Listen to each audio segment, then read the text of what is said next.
So you know what to do, right? Anko asked. Kin nodded. The Mitarashi grinned. Good. Keep your boyfriend from getting pissed and causing the village to be destroyed. Easy. She reached in through the doorway and pulled the door closed, leaving Kin alone in the bedroom all alone. Well, not entirely. Naruto still lied on the bed, knocked out with sleep. And there were the fact that there were probably some ANBU posted in the room. It wasn't just because it was the Hokage's house, obviously. She was still a dangerous liability, as far as the higher-ups were concerned. She was running mostly on what could be called a recommendation, and the fact that Naruto might be reliant on her. Involuntarily, of course, but it did make her feel stronger. She ambled off to the Uzumaki's bedside and sat in the chair next to him. He's not my boyfriend, the girl muttered. But it's kinda close. She looked down at the boy. He didn't look like he was having a restful sleep. Perhaps whatever they had done to put him under was too radical. To some extent, she entertained the idea of waking him, but she hesitated. Seeing his rather feral features deterred her quite a bit, not to mention, the proverb, "let sleeping dogs lie," kept coming to mind. Then he started growling. She quickly recoiled in fear, wondering if she had done something wrong. Cautiously, she reached forward and rested a hand on his shoulder, before drawing back and forth in a rocking motion to wake him. Naruto-kun. Wake up. He didn't show any immediate signs of waking. Was he just a stubborn sleeper? Or was it related to how his abilities tied in with sleep? Or even because of what they did to him to make him sleep in the first place? Would she get into trouble for waking him, if the last was the case? Or would it be to his betterment? Kin tried again, but this time, kept at it harder for longer. Naruto-kun. Wake up. Hear me? Wake up. She shook him vigorously by the shoulder and in her fit, finally smacked him once on the cheek, punctuating her final word. Wake up. Ow. Red slitted eyes burst open. Damn it. Take it easy, I'm up. He leaned up and rubbed the sleep from his eyes. They softened once he saw Kin in his room. Kin-chan? They let you out? She nodded. I guess someone finally convinced the Hokage. But you already knew that, didn't you? He got the hint and nodded sheepishly. Great. His right hand flew up to embrace his cheek. But ow! You've got a mean hand, though. One could say that you were heavy-handed? Naruto laughed at his bad pun while Kin rolled her eyes. Anyway, how've you been? Obviously better than you. She stared at his eyes and briefly missed his ceruleance. You look like a beast. I know. I was trying to use a henge earlier to cover it up. He formed the ram seal, ready to call forth his chakra to make the transformation jutsu again, but she grabbed his hands and pulled them apart. Huh? What is it? Kin was about to tell him the reason, but she stopped herself. She paused to think a while. You don't know why? He grinned sheepishly. I only foresaw a few hours, not the whole day. I went to bed at around midnight, around the same time when you got arrested. Speaking of which, you spent the night okay? Well enough. I dreamt normally for the first few, then I started this living twice, crap, the girl explained. But the one-eyed man dash. Kakashi-sensei, Naruto offered. Right, she took the interruption in stride. Kakashi-san. He said that you should refrain from using chakra. It might make things worse. Like how he said you made a henge, and it made the Hokage's attempts to keep the Kyuubi's influence negligible. Naruto shrugged. Well, I guess it's not working right now, so why can't I keep using one? Damage is done already, as far as I care. He was about to try again, but she deftly slipped her hand between his, keeping him from perfectly forming the ram seal. Stop. It's not like you're with anybody who's going to judge you for how you look. He smiled at this. It was a tiny thing, but it showed on his face nevertheless. Thanks for that. Kin grinned in response. Sure. The grin soon fell as she contemplated something from earlier. Hey, we both must have only foresaw a few hours. Why? You think the time got half to share for the both of us? I don't think so. Kin shook her head. But the first dream I had was weird. Well, mine too. Naruto gushed as he leapt off the bed. I dreamt about my dad. It's like I could remember him from when I was a baby. Oh yeah? And who's that? Kin inquired. Who's your father? Naruto was about to tell her, but wavered, wondering if they were truly alone. Privacy was key, not to mention the fact that it was still pretty big news. He decided to go vague. I wouldn't know his name. I was the baby, you know. Oh. Okay. She accepted the lie. What happened? Basically, I dreamt about mom and dad arguing. Then dad kicking someone's ass. Then the Kyuubi got sealed in me. The end. Kin was flummoxed. That's it? That's all there was? Yeah, Naruto shrugged. He also told me I'm going to fuck up things for me and everyone else. Really? The girl slapped her one forehead in annoyance. What kind of father tells their own son that dash? He then said that I should have faith. The boy continued softly. He said that I should have faith in everything that I do. To have faith that things will turn out okay. To have faith that I can do what I need to do. To be who I need to be. Faith is tantamount to belief, confidence, and hope. Crap, maybe it's just one of those dreams where my own brain is trying to tell me something important or other. After this, he clammed up, leaving Kin to mull over his words, before coming to her own realization.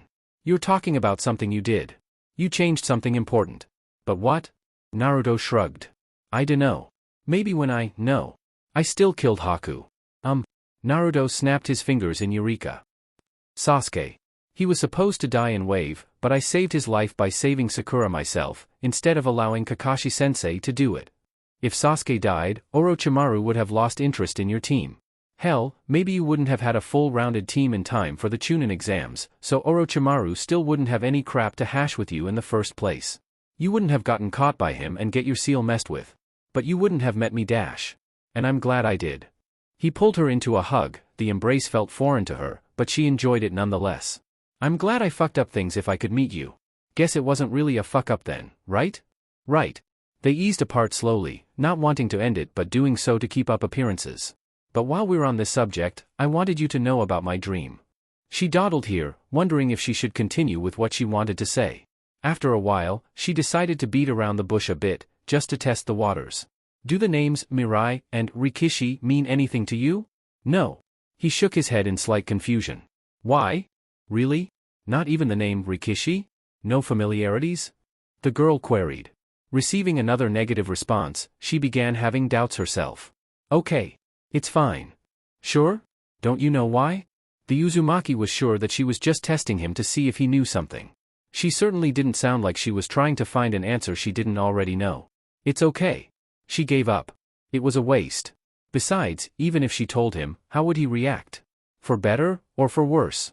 What would be a good reaction, anyway? She didn't even see him in a romantic light anyway, not to mention, she felt that it was the same for him too. But besides that, she changed the topic. Do we have to stay cooped up in here? I don't think they'd want me to leave. Naruto mumbled. I gotta stay put. Well, I can't. She got up and headed towards the door. You coming? Seeing him shake his head, she put her hands on her hips, giving off a frustrated vibe. Let me get this straight, you spent nearly a month in a hole and now you want to stay cooped up in one room? Well, he scratched the back of his head sheepishly. When she put it like that, it did make him seem foolish. You're a bad influence, he said accusingly while pointing at her, before his face broke out in a wry smile. I like that. Kin grinned when she heard the poke at her history. All right, let's go. She was about to turn and make her exit but Naruto made a small alarm. What? What is it? I can't use a henge, right? I'm supposed to quit using chakra for a while, right? So how am I supposed to go out looking like? He gestured to himself, particularly his face, looking like a demonic fox or a possessed beast. She walked back over and stood before him. He slightly shied away from her gaze, looking away and refusing to look her in the eyes. They were like this for a while. The silence began to seem enclosing, and loud, and awkward. Naruto-kun? She said his name evenly, trying to feel him out for how he felt. He didn't look up. Naruto-kun. Look at me. Still nothing. Naruto-kun? Kin whispered. In the lurid quiet, he heard her. Look at me. Please. He obliged, raising his head, he locked his gaze with hers. Is it because you don't want to upset the civilians? No response. Or is it because you don't want them to see you like that? Self-conscious? Are you afraid? She didn't indict him, didn't seem accusing. Rather, she sounded like she genuinely cared about how he felt about the matter. Empathetic. He fumbled with his words. I don't want them to see me like this. It's hard, you know? He backpedaled a little and let himself plop onto the bed. She did somewhat similar, and took a seat beside him. It's hard. All these years of growing up alone, they would always call me a beast, a demon. Sometimes, they'd call me a monster, and that's only if they were in a good mood. I feel like if I go out there and let them see me like this. He held up his hands and saw his fingernails looking like claws and knew that his face showed the same feral evidence. If they see me like this, it'll only prove that they were right. His tone soured at this. Maybe I really am one. Of course you are. You really look like one, so you must be one. Excuse me? He would have expected her to say that he wasn't, but now it felt like she was making it worse.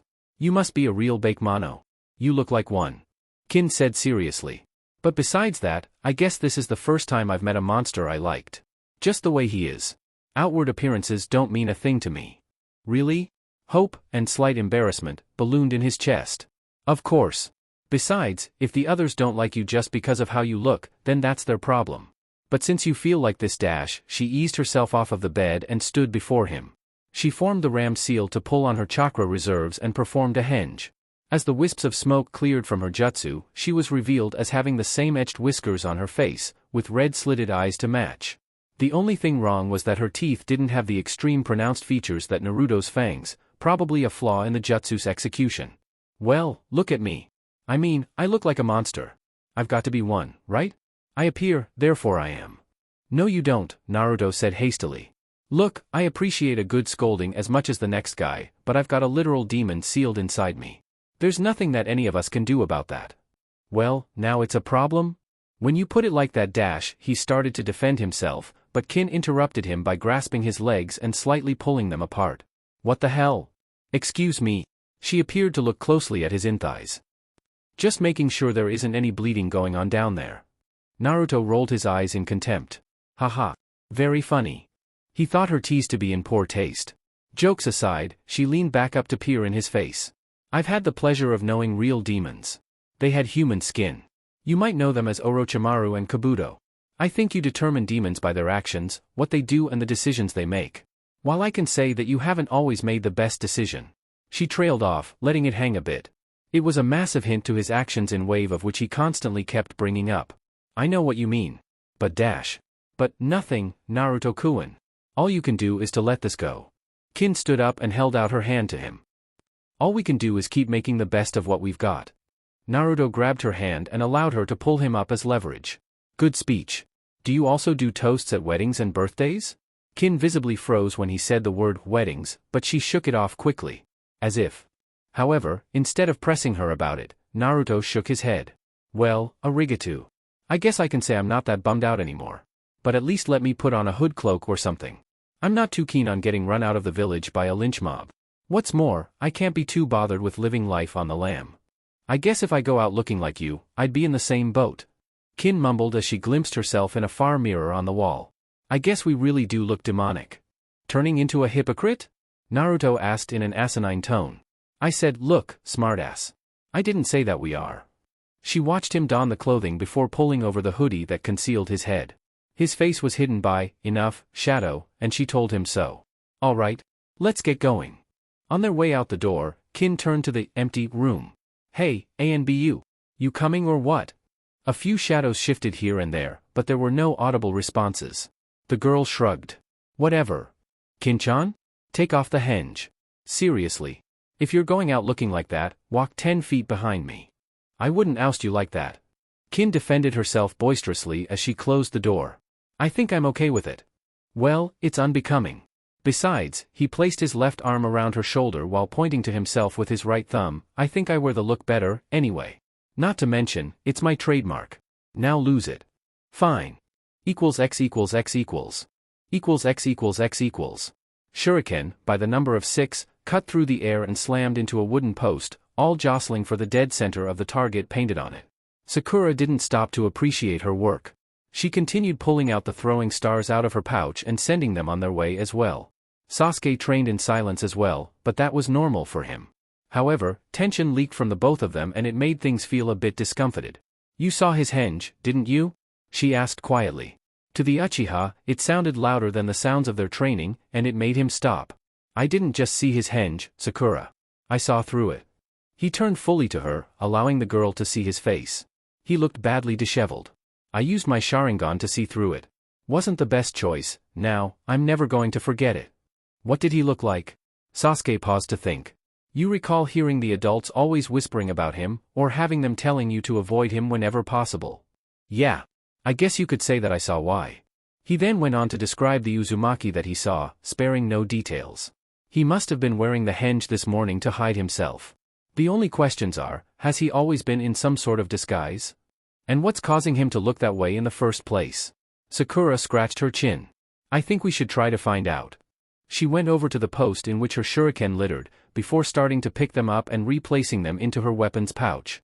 Either we ask the adults, 'cause they obviously know more this than we do. Or we ask Naruto himself. Sasuke finished. Let's put a rush on it. It's already late afternoon. X=X=X=. Yeah, give me a double scoop, the boy said in response to the seller's question of what he wanted to purchase.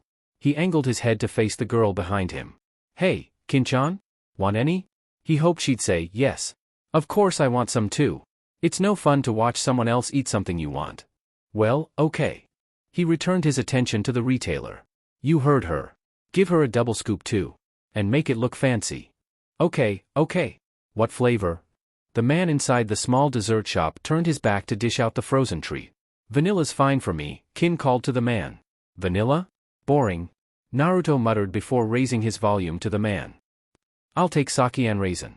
2. He watched with interest as the man skillfully used his serving spoon to dish out what they wanted. Hey, I like what I like, alright? Obviously you like plain flavors. Good thing I sprang for something to decorate yours, the boy remarked as he watched the man stick a piece of Pocky in hers. He paid his money and took the ice creams that the man offered him. Here you go. They were about to leave, but the vendor called after him. Hey, you paid 3 times the cost. Is that a tip or something? Or do you have too much money to spend? I just paid the amount you charged me last time. Naruto trailed off when he realized what was wrong. The last time he came here to get ice cream, he was Naruto Uzumaki, the village pariah. Today, he was just a normal kid, in a hoodie, getting ice cream. Was that an advantage? Or was it that he was no longer at a disadvantage? He supposed that either way worked for him, he was paying less. Well, no. I was testing you. You're really honest, Naruto stated with difficulty. He retrieved his difference in cash and walked off. I'll be sure to tell everyone. Consider it free advertising. The vendor waved at him, wondering if something was off. Nevertheless, he paid them no more mind, and the 2 teens went their way. That was weird. No. It wasn't. Naruto rolled his eyes. He's the only guy who'd sell me ice cream, but that was the amount he charged me last time. I just forgot that I'm incognito. I get it. They hate you like a plague. Kin plucked out the Pocky out of the thick cream. When she saw that it had been a red stick, she had high hopes. Please don't be cherry, please don't be cherry, please don't be cherry. Then she bit it. Naruto watched the girl demolish the Pocky while he sweat dropped. That was apple-flavored Pocky, wasn't it? What gave it away? It was as if she really didn't know. The teen looked away in slight embarrassment. Lucky guess? Maybe because it was red, too? Okay, then, the girl shrugged. But hey, at least you get to even see daylight, right? You didn't have to stay underground hiding like a rat dash. Or snakes. Naruto said pointedly. How'd you get to be working for a guy like that snake team anyway? Living with my dad on an apple farm dash, she was interrupted by the boy's slapping of his own forehead. What? You lived on an apple farm? The boy asked, incredulous. Kin nodded in response. Oh man, that explains a whole lot. What about it? And nothing. Nothing at all, Naruto said cheekily while licking his own ice cream. Woo, sake and raisin, huh, good combo? Well, moving on, Kin muttered. You could say that we had a few hooligan problems. I left to join Orochimaru so I could, learn how to kick their asses? Naruto asked, dumbfounded. Seeing her remain quiet, he went on. Gee, how'd that work out for you? Cut back on the sarcasm. Cammy, I know I screwed up on that. I mean, what's your excuse for becoming a shinobi?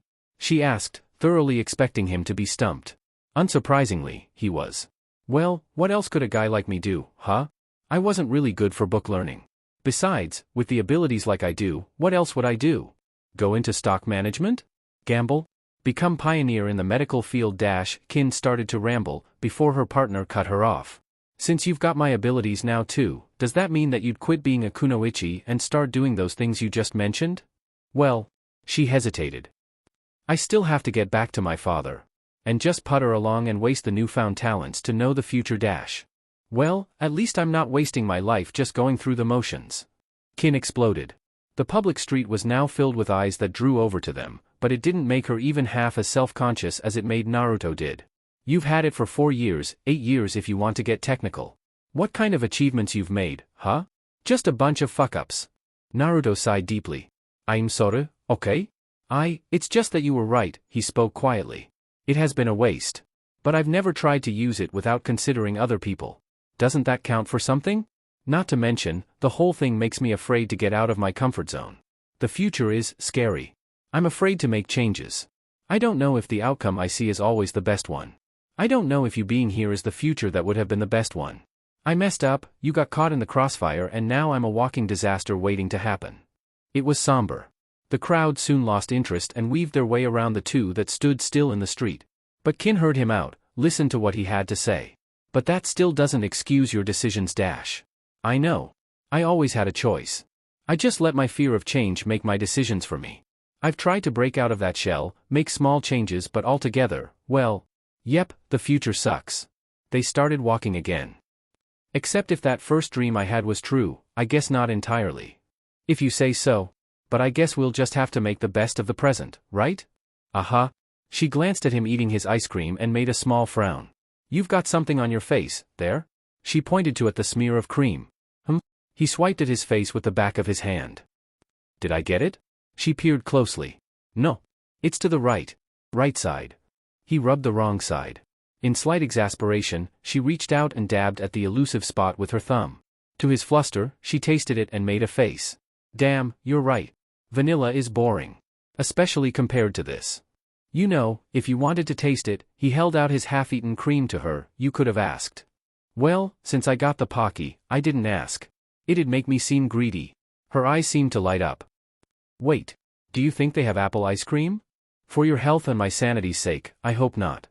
Naruto glanced up to see that the sun was about to set. We should head back, before they start sending out a search party or something.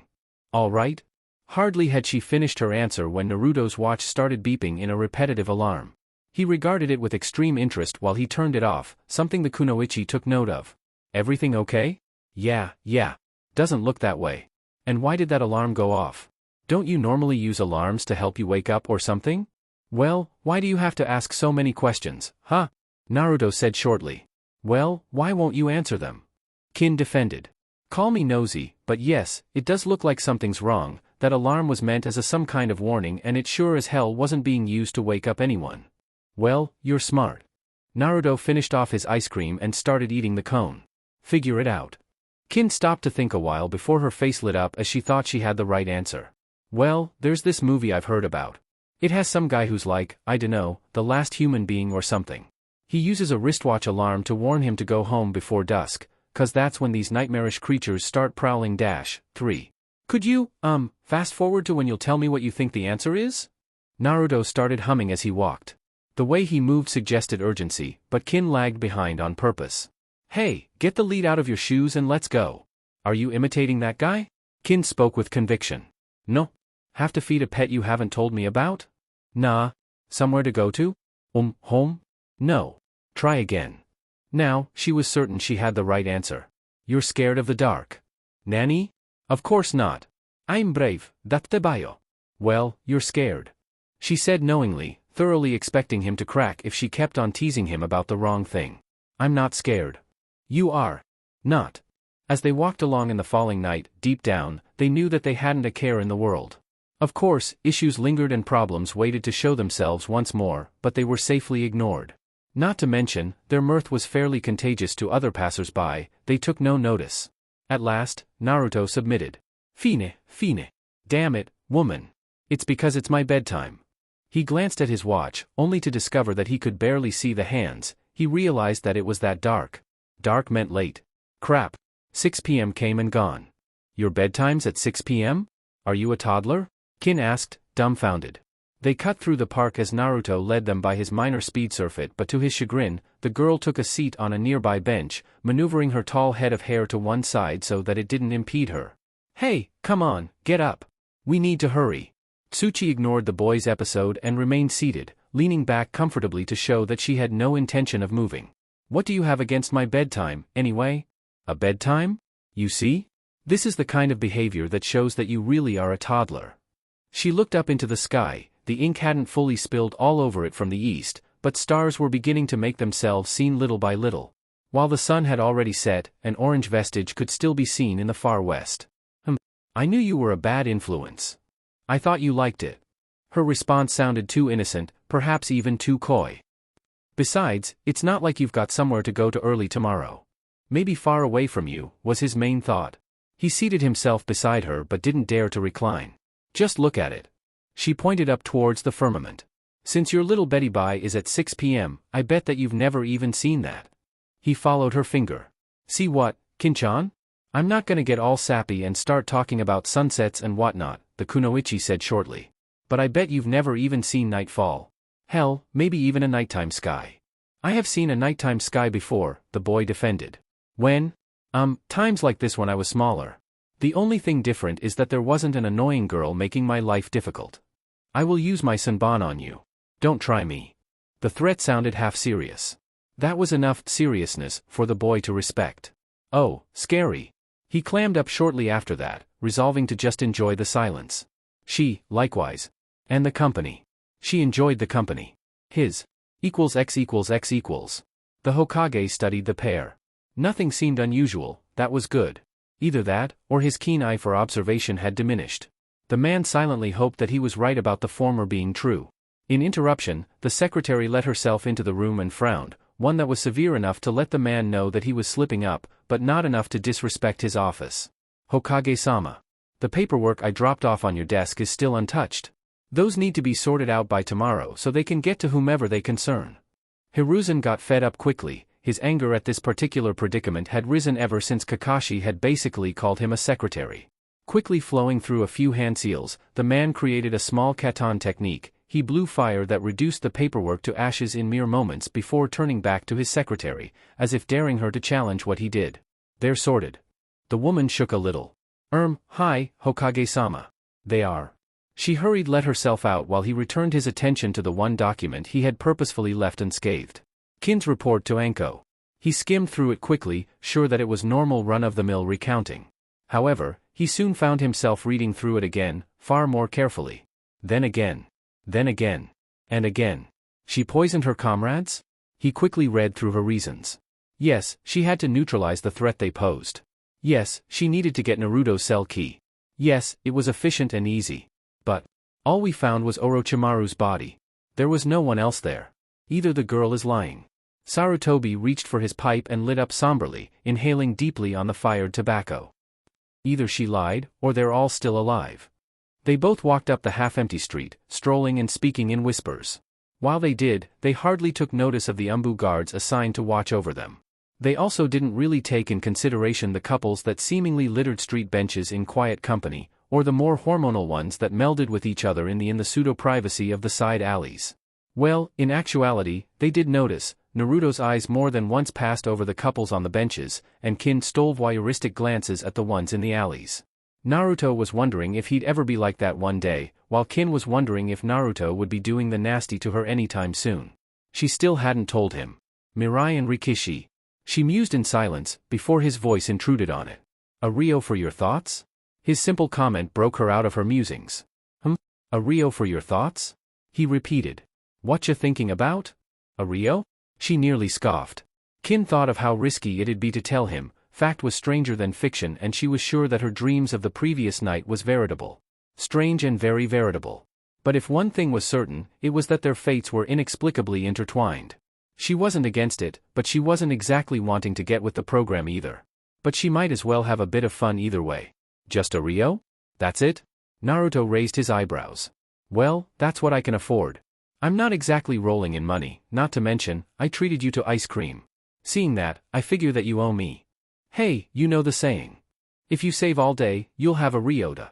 At her saying this, he begrudgingly reached into his pocket and pulled out a Rio from its recesses, grumbling the whole time. Thank you for your business. You trying to clean me out for all I've got, aren't you? I wasn't even being literal with the whole Rio for your thoughts thing. She shook her head in amusement. Whatever. Her countenance became more serious. I was thinking of Mirai and Rikishi. Those two names again? Naruto asked, feeling confusion beginning to creep in. He turned the names over in his mind, trying to elucidate what they meant. Mirai and Rikishi? Future and history? What kinds of names are those? Kin didn't respond. Kin-chan? The boy raised his hood from off his face. It was a bit of a risk. There were street lights that shone in their interval spaces, their illuminating lights revealing his feral-looking visage. But despite all of that, she could see that he was begging, silently, for answers. Kin-chan? What about them? Kin stopped walking. Naruto came to a stop as well, waiting for a response. With sheer reluctance, she gave her riposte. Mirai's a girl. Rikishi is a boy. They're siblings, and Mirai's the elder of the two. Naruto shrugged. I don't know them. It's the first I'm hearing of them. You know, besides this afternoon when you first started talking about them. You don't know them, Kin said coolly, as if in agreement. You don't know them, yet. Yet? Naruto looked up in surprise. They're your children. And so, the bombshell was dropped. Huh? Naruto stared at the girl in skepticism at first, wondering if she had lost her mind, but it gradually turned into horrid disbelief as he realized that she was being honest about what she said. What? That's insane. I'm still a virgin, and a kid. How can I have children? He didn't care about what he was yelling in public, he was like a fanatic about his stance on the matter. And who's the mother, huh? Damn, this must be some other queer way the village is trying to make me look bad. Who could say something like that? Kin's eyebrow twitched violently. I did. And it's me. I'm the mother. The Uzumaki's jaw dropped. What the hell, Kin-chan? Is this some kind of twisted joke? 'Cause it's not funny, believe me. I'm serious. Oh, so this is a first, a father siring children without ever having sex. Naruto threw up his hands in exasperation. This had better have a damned good punchline, 'cause if it passed me by already, you're going to have to explain it to me. I don't care if that's going to spoil the joke, because this is not making any sense. He leaned in closer towards her and stared at her waist. No baby bulges. No post-pregnancy fat, either. He then pointed at her breasts. Your lady lumps haven't grown. It's supposed to get bigger and most women go up by a cup size. I've read about things like these in Aji-san's waiting room when I was smaller. I'm no dunce. You know what? Kin started walking away. Forget I said anything. Damn, and here I thought he would have been more mature about this. But maybe he's right, sort of. There's no guarantee that the dream was a vision. Seeing the girl briskly walk away surprised Naruto, and his emotions were already running on the crazier bandwidth. Given the girl's joke, her implications of him being a father of two children and her being the mother, who could blame him? Kin-chan? He ran to catch up with her. What's this all about? No response. Look, I don't understand. Help me understand. Kin sighed deeply, deciding that it would be justified if she explained herself, although she was hoping she wouldn't be sticking her foot in her mouth. It was a sunny day, she started, looking forward as she walked. Her eyes glazed over a bit as she recalled the event more and more vividly. I was at home, cooking bansan. At some point, I looked to Rikishi, a small boy. Kin smiled at this good-naturedly.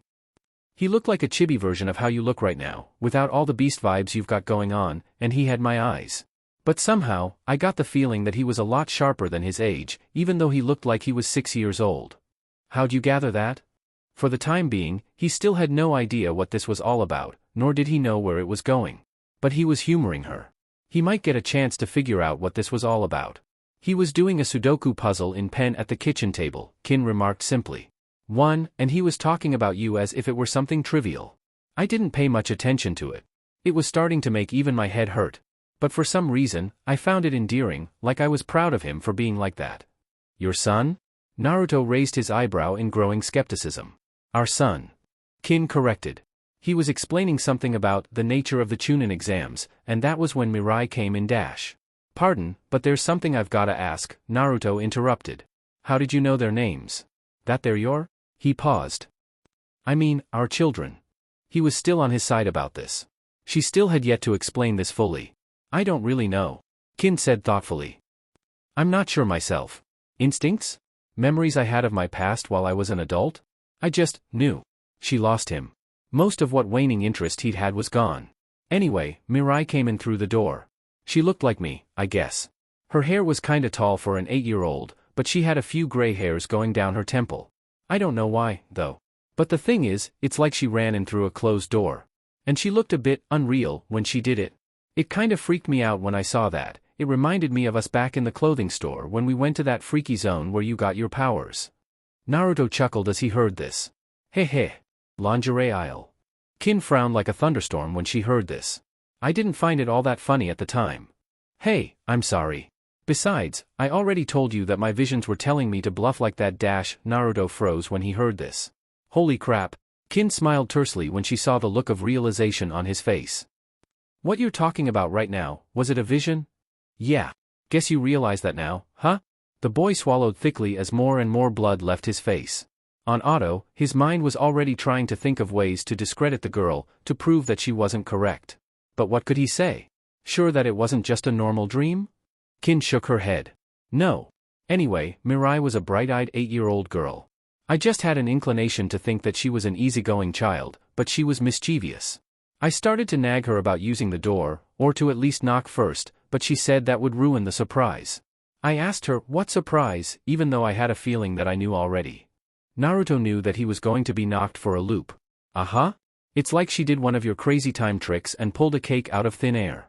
She said, "Happy birthday, Kaa-chan." I nearly lost it right there. That was when you did the same thing like she did. You just came in out of thin air like it was nothing weird at all. I dunno. I got the feeling that we were just a bunch of time-manipulating weirdos. But I liked it. Naruto fumbled with his words. What did I do? The girl blushed hotly, deciding to just be completely straightforward. You hugged me from behind and kissed me on the cheek. Then I turned my head and looked at you. What did I look like, Kin-chan? Naruto interjected, in a moment of innocent curiosity. He ignored Kin's annoyance, for the time being at least. Well? As ugly as you are now, Kin mumbled wryly. Hey! More to the point, you gave me an apple and you said. Kin vividly recalled what Naruto had told her in the dream/vision. She covered her face with her hands and it didn't escape the boy's notice that he could see tears leaking from between the spaces of her fingers and run down, dripping lightly to the ground. The boy didn't know what to do, he merely patted her lightly on the shoulder. If I said something bad, I'll kick my own ass right now, Databeo. Kin shook her head before pulling away her hands, trying to hold in her laughter at his ridiculous promise. She was wearing the faintest of smiles and her eyes reflecting amusement. It was completely messed up and weird. You were being cheap and all, but I appreciated the sentiment. It was then that you wished me a happy 25th birthday. What? Naruto blinked. What's the issue? Like 10 or so years from now? Wait he began to do the math, but she cut him off. Mirai was 8 years old in the vision. I hit 15 about 4 months ago. Wait Naruto's eyes widened. Don't tell me that I'm going to become another teenage mother statistic, but more to the point, I'm going to have a family. We're going to have a family. I'm going to be the mother of your first child, within the next 2.5 years. Well, damn. X equals X equals. His eyes rolled around briefly underneath his eyelids before they exploded open. His gut gave the promise of rapture, and it was delivered as he leaned over the side of the bed he was in and puked in a nearby bucket. It went on for a little longer, his head ached and the back of his throat stung with bile. If he had been vomiting a few times, it wouldn't have been so bad. But he couldn't retain anything, dumplings, soups, water. It didn't matter. It went in one way, and came back out the same way. Fuck me. I've gotta stop using this melody arm on people. Dosu groaned as he thought of all the times he had won fights using the gauntlet. Shit. Yeah? Well, grow a pair, man. You're the only person still puking your guts out. Zaku sat drinking a large bottle of water in an effort to replace the fluids he had lost in the past day. He dropped the bottle from his lips once more and regarded his nauseous teammate. I figured you'd be the least affected by it, you know? Like a guy who'd set out to use poison would try to train himself to be immune to it? Well, in hindsight, wasn't it a good thing that I wasn't immune? Dosu murmured before he ran a hand over his mouth to wipe away the traces of vomit. Otherwise, I'd be dead by now. I'm not like Jirobo. He took the poison and didn't vomit out any of the shitty cyanide. He still digested the whole meal and still managed to lug us out of the base through the secret exit, and I know that the sealed door's heavy. You don't sound too angry with that bitch. She fucking poisoned us, man. Dosu gave off the air that he was shrugging. I'm mad too. But I guess we showed VE expected it. She was getting close to Naruto. On the inside, Dosu felt that he should be angry, or frustrated at least. But he couldn't bring himself to. It could be because he had come to view the girl like a sister since they came from similar backgrounds. Maybe he had wanted her to escape Orochimaru? Come to think of it. Where's Orochimaru-sama? I heard he had to do his self-healing technique, Zaku said quietly, not wanting his voice to carry outside of the small room they were in. Naruto beat him, more or less. Guess all that bullcrap about the guy seeing the future isn't all that bogus. But if he could do that to Orochimaru-sama, who's to say that he can't do it again? Something's gotta change, man. The guy's what, 14, 15, maybe? He hit 14 while he was locked up in the cell, Dosu commented. Zaku felt his anger spike. Kin and Naruto had gotten away. Whether it were clean or dirty, the results were still the same. They had escaped, and now he was still doomed to die, along with Dosu. Maybe it would have been for the best if he had fell to cyanide poisoning after all. A second later, the half-drunk glass bottle of water smashed against the far wall. He leapt to his feet, spewing vulgarities. "I'm gonna kill her, I shit you not." As he ranted in his fury, Orochimaru merely leaned on the wall outside the door, listening on. His face was the epitome of calm and serenity, but on the inside, his own anger was boiling. He hadn't been this angry since being discovered by the Hokage for doing his experiments. No, he was angrier now. Naruto was a clairvoyant? Well, now things were starting to make sense. So that was how he was able to beat him? By being some sort of seer? That would explain his loss. Furthermore, while Naruto had entered a three-cloaked state, he hardly did anything of substance and power. Just an unrelenting onslaught. Also, while he had been thorough, if he had continued his battery on him, Orochimaru was sure that he would have died. But the fact of the matter is, he had such an incredible ability and yet he didn't know? Had he been aware, he would have never have tried to use Naruto like some sort of Biju bomb. He was sure that he had done more than enough damage to his seal that kept back the Kyuubi. Short of a miracle, the Biju was going to escape in the near future. He was even sure that not even Jiraiya would be able to repair it. The seal was too far gone. And with the soft-hearted weak Hokage being who he was, he wouldn't kill the brat to even buy 5 or so years of time to come up with a new solution. Kyuso. I usually don't leave things to chance. Why now? Breathing in and out deeply, Orochimaru tried to think logically. This was what had kept him going for so long, his good sense of logic. This had to be how the boy's father could be such a battlefield terror, right? A clairvoyant battle genius? That explained a lot. Why he sacrificed himself for the Kyuubi though, he had no idea. But besides the point, Naruto's gifts were sure to be hereditary and he wanted the boy's powers as his own, but how to go about gaining such a superb ability? Perhaps he could obtain his blood? Imbibe his DNA to mesh it with his own? Sperm samples to implant in his loyal kunoichis? On the topic of loyal kunoichis, what should he do with Kin? Should he still endeavor to find a way use her and the team to manifest the previous Hokages to destroy the village? Or just spare her and wait to see if Naruto would get her pregnant? Who knew? If she could be converted, to be swayed to the Uzumaki's side, then there was something more than just mere friendship, correct? But he couldn't wait so long. He might as well leave his body now. Why wait for the next month or two to switch bodies? He couldn't take any chances. Orochimaru made his leave, walking away. Kimimaro had been cured, at last. Furthermore to the point, it was time the snake shed and casted away its old skin and began anew with a fresh one. X equals X equals. Naruto reached the large gate of the Kage's property, going through the motions while his mind was muddled. He barely had the cognition to hold the gate open properly for Kin to pass through, then allowing himself afterward. Kin wasn't much better than him, but she still managed the simple act of coherent speech. So what happens now? Naruto shook his head. I don't know. Are you sure that this wasn't just some weird dream? Or a nightmare? He asked the last under his breath. Are you against this? I don't know, Kin-chan. It's not as if I'm rearing for this to happen. The Uzumaki exclaimed. We still don't know for sure if what you had was a vision, and we still don't know if it's credible. I mean, just look. He threw out his arms in exasperation, before speaking in a hushed whisper. My abilities. They're haywire because of my seal being messed up, so I don't know if I can even use them anymore, even though in your dream or vision or whatever it was showed that I was using them. Naruto felt completely assured by his own explanation it was even making himself feel better. Then the 4 experience visions each night. If we make a single mistake or change one thing, everything falls apart. One altered instance just starts one reaction that can change everything else. Anything and everything can happen between now and then and it would change what you saw. The future isn't set in stone and besides. I guess you could say that even if it were, our specialty is smashing it to pieces. Kin's face sulked. So you don't want this? Naruto sighed when he heard this, before shaking his head. It's not that. It's freaking me out. Aren't you weirded out by this? I am. Kin defended. But to be honest, it feels, alright. Like it just fits. Now that I've seen it, I can't really picture myself doing anything else. I can't see myself anywhere else. Like having a puzzle piece, it just matches perfectly in one spot and no matter how much I might like to see another piece in the spot, it's just not going to complement the rest of the puzzle. So you want something else? The boy queried, paying more attention to her final statement. I wouldn't want a so-and-so vision to make you feel like your future is set like that. The girl folded her arms in annoyance as she saw through his ploy. No. It's because you don't want the vision to make you feel like your future is set out like that. Naruto shrugged. Says the girl that sounds like, hey, I wanna be yo wife and have your babies. You don't even know if you like me like that. Do you? Kin shook her head in response, making the boy feel more assured of his stance in the matter. The same goes for me. I'm really not comfortable with this. Naruto sighed deeply. I like you, okay? But we're friends. Good friends. We're not spouses. We're not parents. We're not a family. I'm sorry. Kin smiled good-naturedly as she began to laugh. Geez. You're making this sound like some sort of breakup. It's fine. I guess that I was getting ahead of myself too. Friends?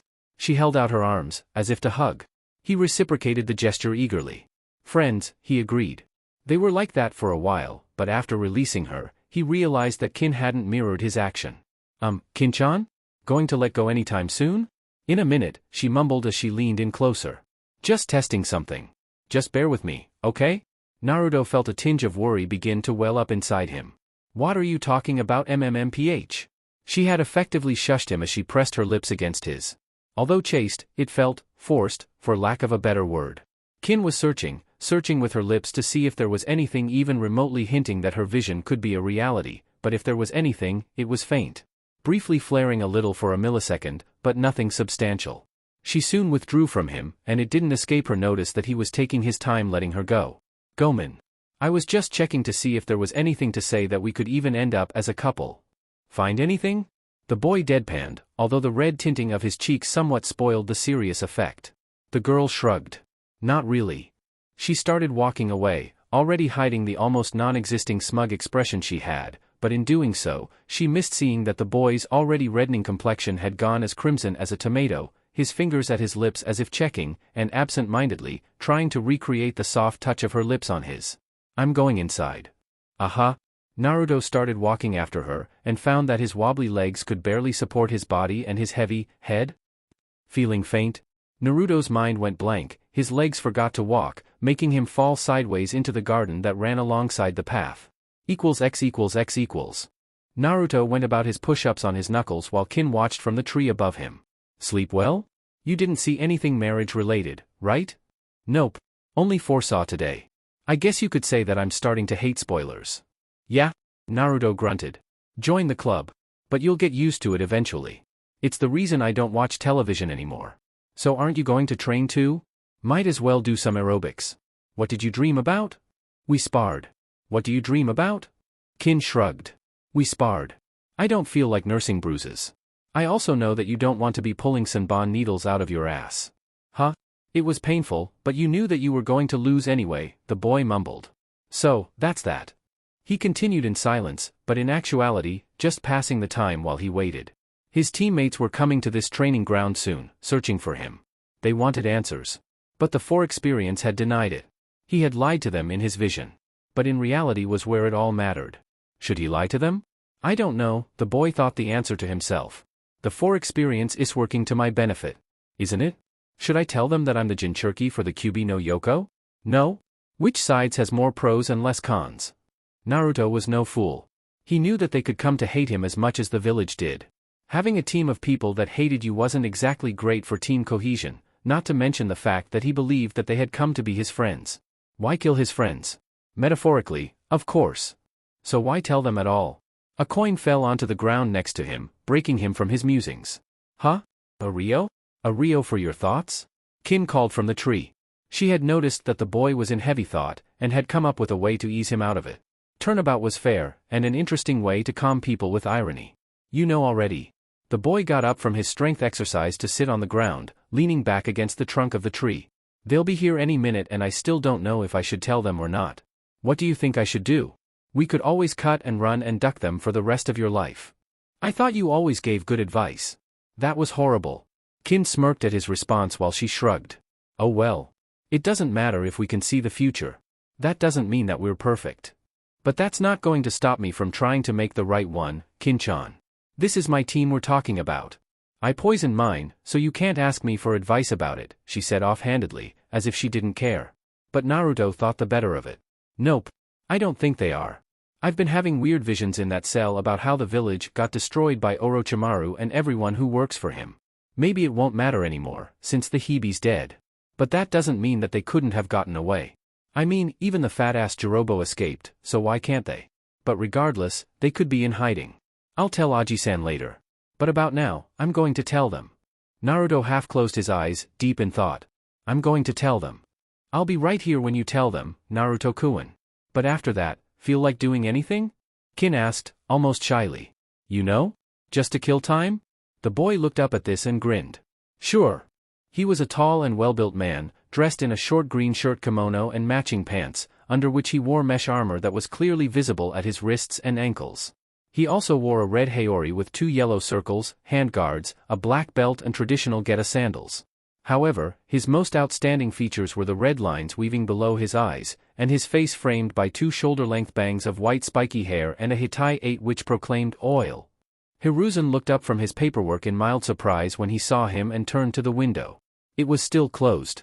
If for once you've used the door, I suppose you realize how serious this is, Jiraiya, the Kage stated, clasping his hands and intercrossing the fingers repeatedly. It was a sign that the Gamma Sannin noted well. Over the years, his teacher seldom made the gesture, and only did so when he was very upset or worried. You understood all of the details I could afford to spare in the message? It took a lot longer than usual to decipher, Jiraiya admitted. It was obvious that you really didn't want anyone to find out apart from me.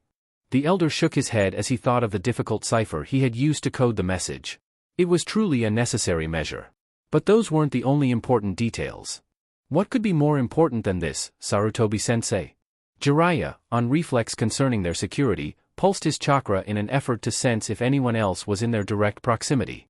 Although he wasn't a sensor, it was enough.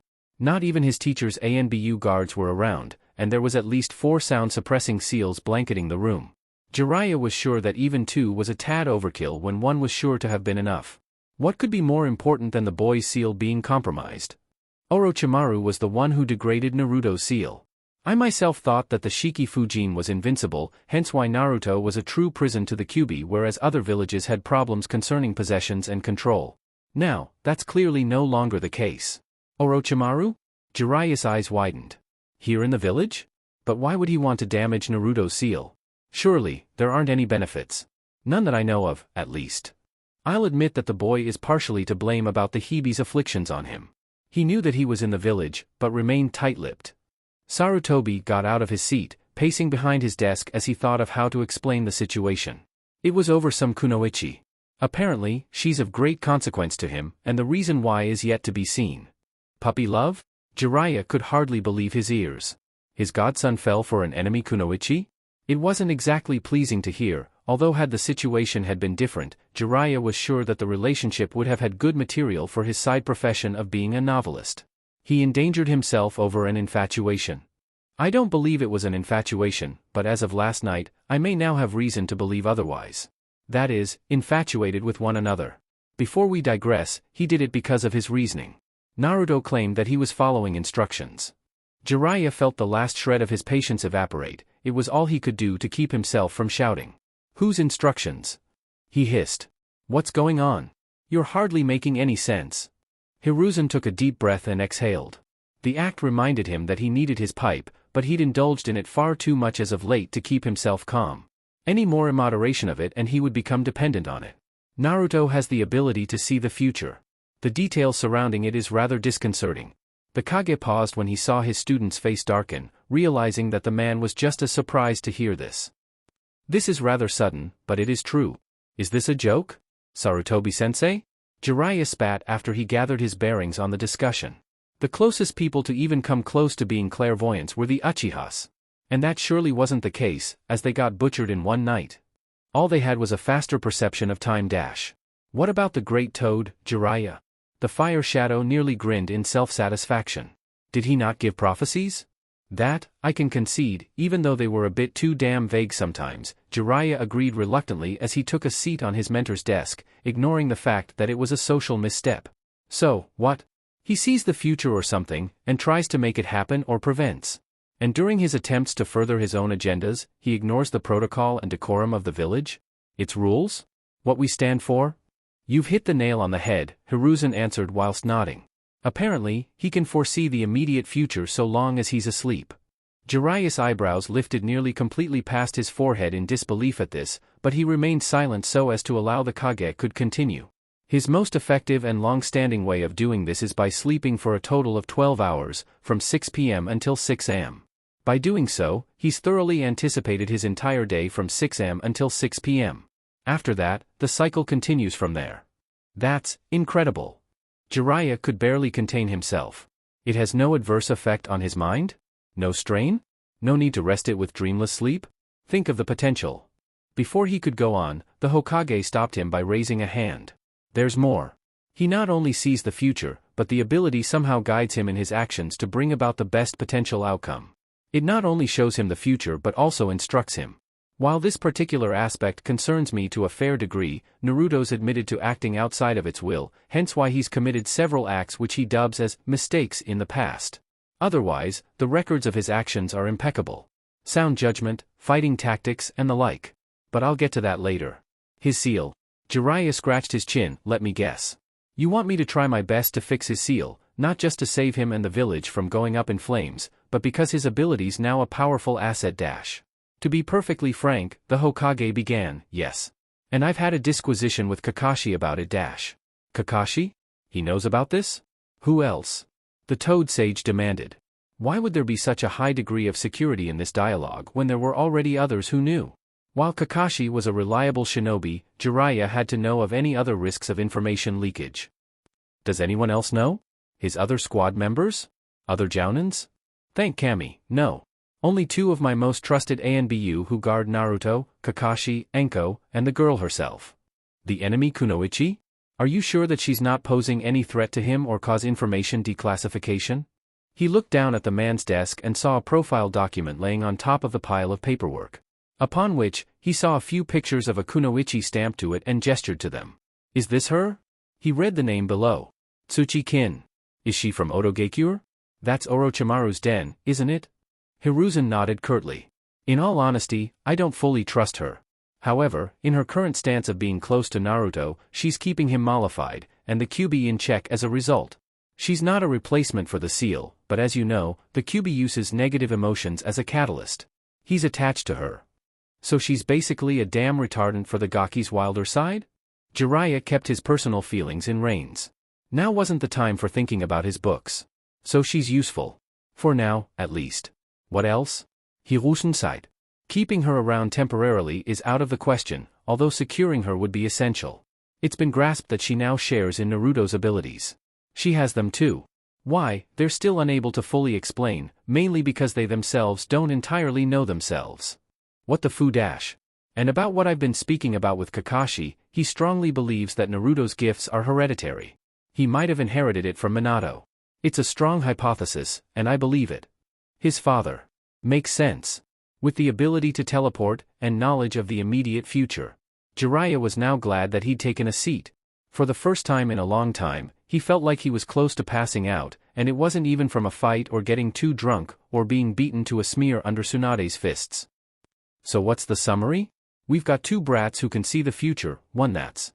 His eyes quickly scanned the report, basically a defector to Konoha and the other one's a damn time bomb. And, we're gonna allow M to stick together just because they mesh well? And hopefully, in the future, we'll have a generation of ninjas who can see the future? He waited for his elder to make a rebuttal, but the man was silent for a long time, too long in fact. This only served to make Jiraiya's doubts and uneasiness increase, wondering when all of this mess started and where its epicenter was. The last is just wishful thinking. For now, having the village and both Naruto and Kin secure is enough. The least of an allowable disaster to pass would be that of Uzumaki's death to prevent the Kyuubi from escaping to wreak havoc, and to be fair, that is not an option. You know, Sarutobi-sensei? Jiraiya got off the table and made his way to the window, sliding it open. I'm going to speak candidly. This was one fucked up briefing. Hiruzen said nothing. What could he say? He was right, after all. But in any case, there was one thing that he was glad that Jiraiya had forgotten to bring up. Orochimaru. But it didn't matter. Naruto killed him, so at least he wasn't a factor anymore. Not to mention, Hiruzen had confirmed the kill and then ensured that he was dead. Orochimaru was dead, right? His remaining underlings who got away weren't much of a wild card. Besides, Jiraiya was more than enough of a protection detail in the event that they felt suicidal enough to show themselves. As for Orochimaru, Hiruzen had effectively burnt his bridges with him as much as he had incinerated his corpse. At this thought, the elderly Kage allowed himself a smile to creep on his wizened face. His wayward student wasn't around anymore. While he would have liked to have been directly responsible to kill him himself, he was still content. Perhaps Naruto's gaffes at protocol really had turned out for a greater good after all. But what would become of him when everything was said and done? Even Hiruzen was doubtful of Jiraiya being able to fix the seal, it was that far gone. But he hoped regardless. X equals X equals. Ohio. Good morning to you too, Sakura. Naruto's gaze wandered over to his male teammate. You too, Sasuke. Said Uchiha merely nodded in greeting.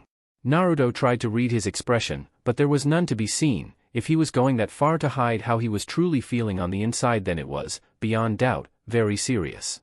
Nonetheless, Naruto already knew what this was about, although it did not lessen his anxiety about it. In an effort to calm himself, he took up his carbine and began to reload it. It was mostly a longish pipe variant of his mugshot, save for the fact that it was an accurate version and much easier to use. With his focus centered on his task, he was mostly able to ignore his teammates' stares. He could tell that they wanted to address the most immediate issue, but it was Sakura who neglected to do so, deciding to refer to the final person present. Who's this, Naruto? She pointed at Kin, who sat cross-legged on the ground, sorting through explosive notes. Aren't you going to introduce us? Naruto held his carbine akimbo and nodded. Her name's Kin. She's a good friend of mine. He gestured to both Sakura and Sasuke. Kin-chan, these are my teammates, Sakura and Sasuke.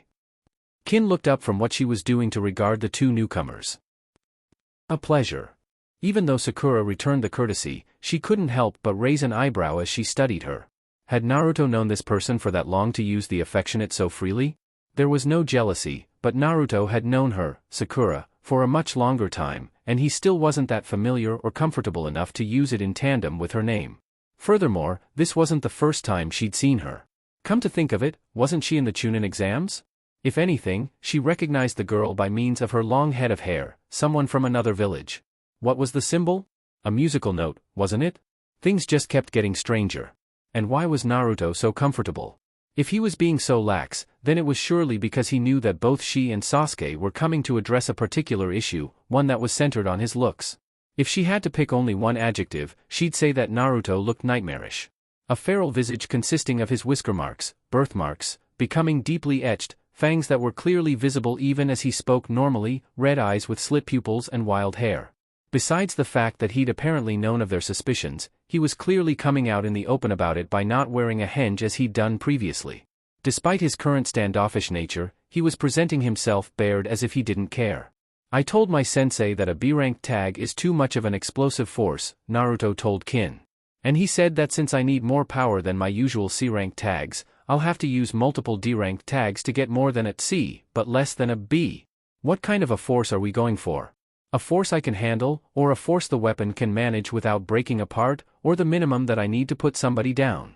Meh. Depends, Kin argued. I mean, people like Orochimaru could probably survive any shot less than the force a B-rank explosive, right? Is there such a thing as a minimum in a world like this? What's the highest threshold? What the weapon can manage, or what you can manage? What the weapon can manage is more than what I can manage, Naruto admitted. When I fired this one, the kick from it hurt my shoulder and it was even padded at the time. It was a just one C-rank tag dash. Hey! Sasuke yelled suddenly, rudely interrupting the blonde. You know why we're here, don't you? Seeing Naruto's unsurprised reaction to his yell, the Uchiha began to laugh to himself. You've always known, haven't you? The academy. Our missions. The Chunin exams. Every single fight you've been in, every single occasion, every single day. The boy roared. You're so fucking perfect at everything. So tell me, Kami-sama, Oracle Boy, Fortune Teller Uzumaki. At the mere mention of these names, Kin looked up sharply, wondering if the Uchiha was privy to the boy's secret. No, he sounded as if he was trying to come to terms with the boy's decision-making and the like. Naruto noticed his friend's spike in misgiving and shook his head before turning to Sasuke. I'm none of those people, Sasuke. I don't know what the hell you are. Sasuke yelled. I saw through your henge yesterday, and today you look exactly you did then. Before he could say any more, Sakura held up her arm to stop him before he could take the argument too far in the wrong direction. Take it easy, Sasuke-kun. We can't force him to tell us something he doesn't want to. You can't. The irate youth bellowed. But I can. He still had his sparring memory in mind, wondering if he could actually beat it out of his teammate, but to his shock, the girl that was seated on the ground got up, her glare almost as menacing as Orochimaru's own, though it lacked the presence. It hardly mattered, as she had one of Naruto's creative weapons in hand, a pole-like one, and pointed the open end at him. Sasuke felt a cold bead of sweat sprout on his brow when he recognized the threat it warranted and dared not to move. Pride is a dangerous thing, Sasuke-san, Kin said evenly. However, before the tension of situation escalated into a full-blown fight, she lowered the weapon without anyone's edict. Why didn't you just ask him? That easy? Sasuke ground his teeth in a grimace as his head swiveled to regard Naruto. I didn't come here to dirty my mouth talking to you. He turned to Naruto, his Sharingan now unconsciously activating to accentuate the fact that he was an emotional mess on the inside. I want to know what you're hiding from us. We've been through thick and thin. Me, you, and Sakura. Sasuke's outburst had been expected, but it still threw Naruto off. He'd hardly come to expect that the Uchiha would be the one to speak of such things. We've had our lives out in the open, and yet, you've been the most secretive. Don't you trust us? This was enough to make Naruto lose his patience. I don't have to explain myself, or my reasons. The fact of the matter is, I'm a Jinchuriki. I'm basically a prison for the Q. He trailed off, wondering if he'd lost tact. I don't really know what I'm doing anymore. I'm not like the guy you knew as a teammate.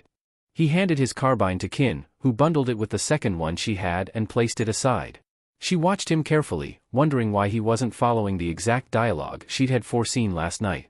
They'd earlier established that they shared the same visions from their own perspectives, and the details remained the same. If that was the case, why was he meandering from the direct topic? Was that a good thing, or not? Naruto-kun? She hazarded the call to get his attention. You're going against the instruction of Dash. I don't care.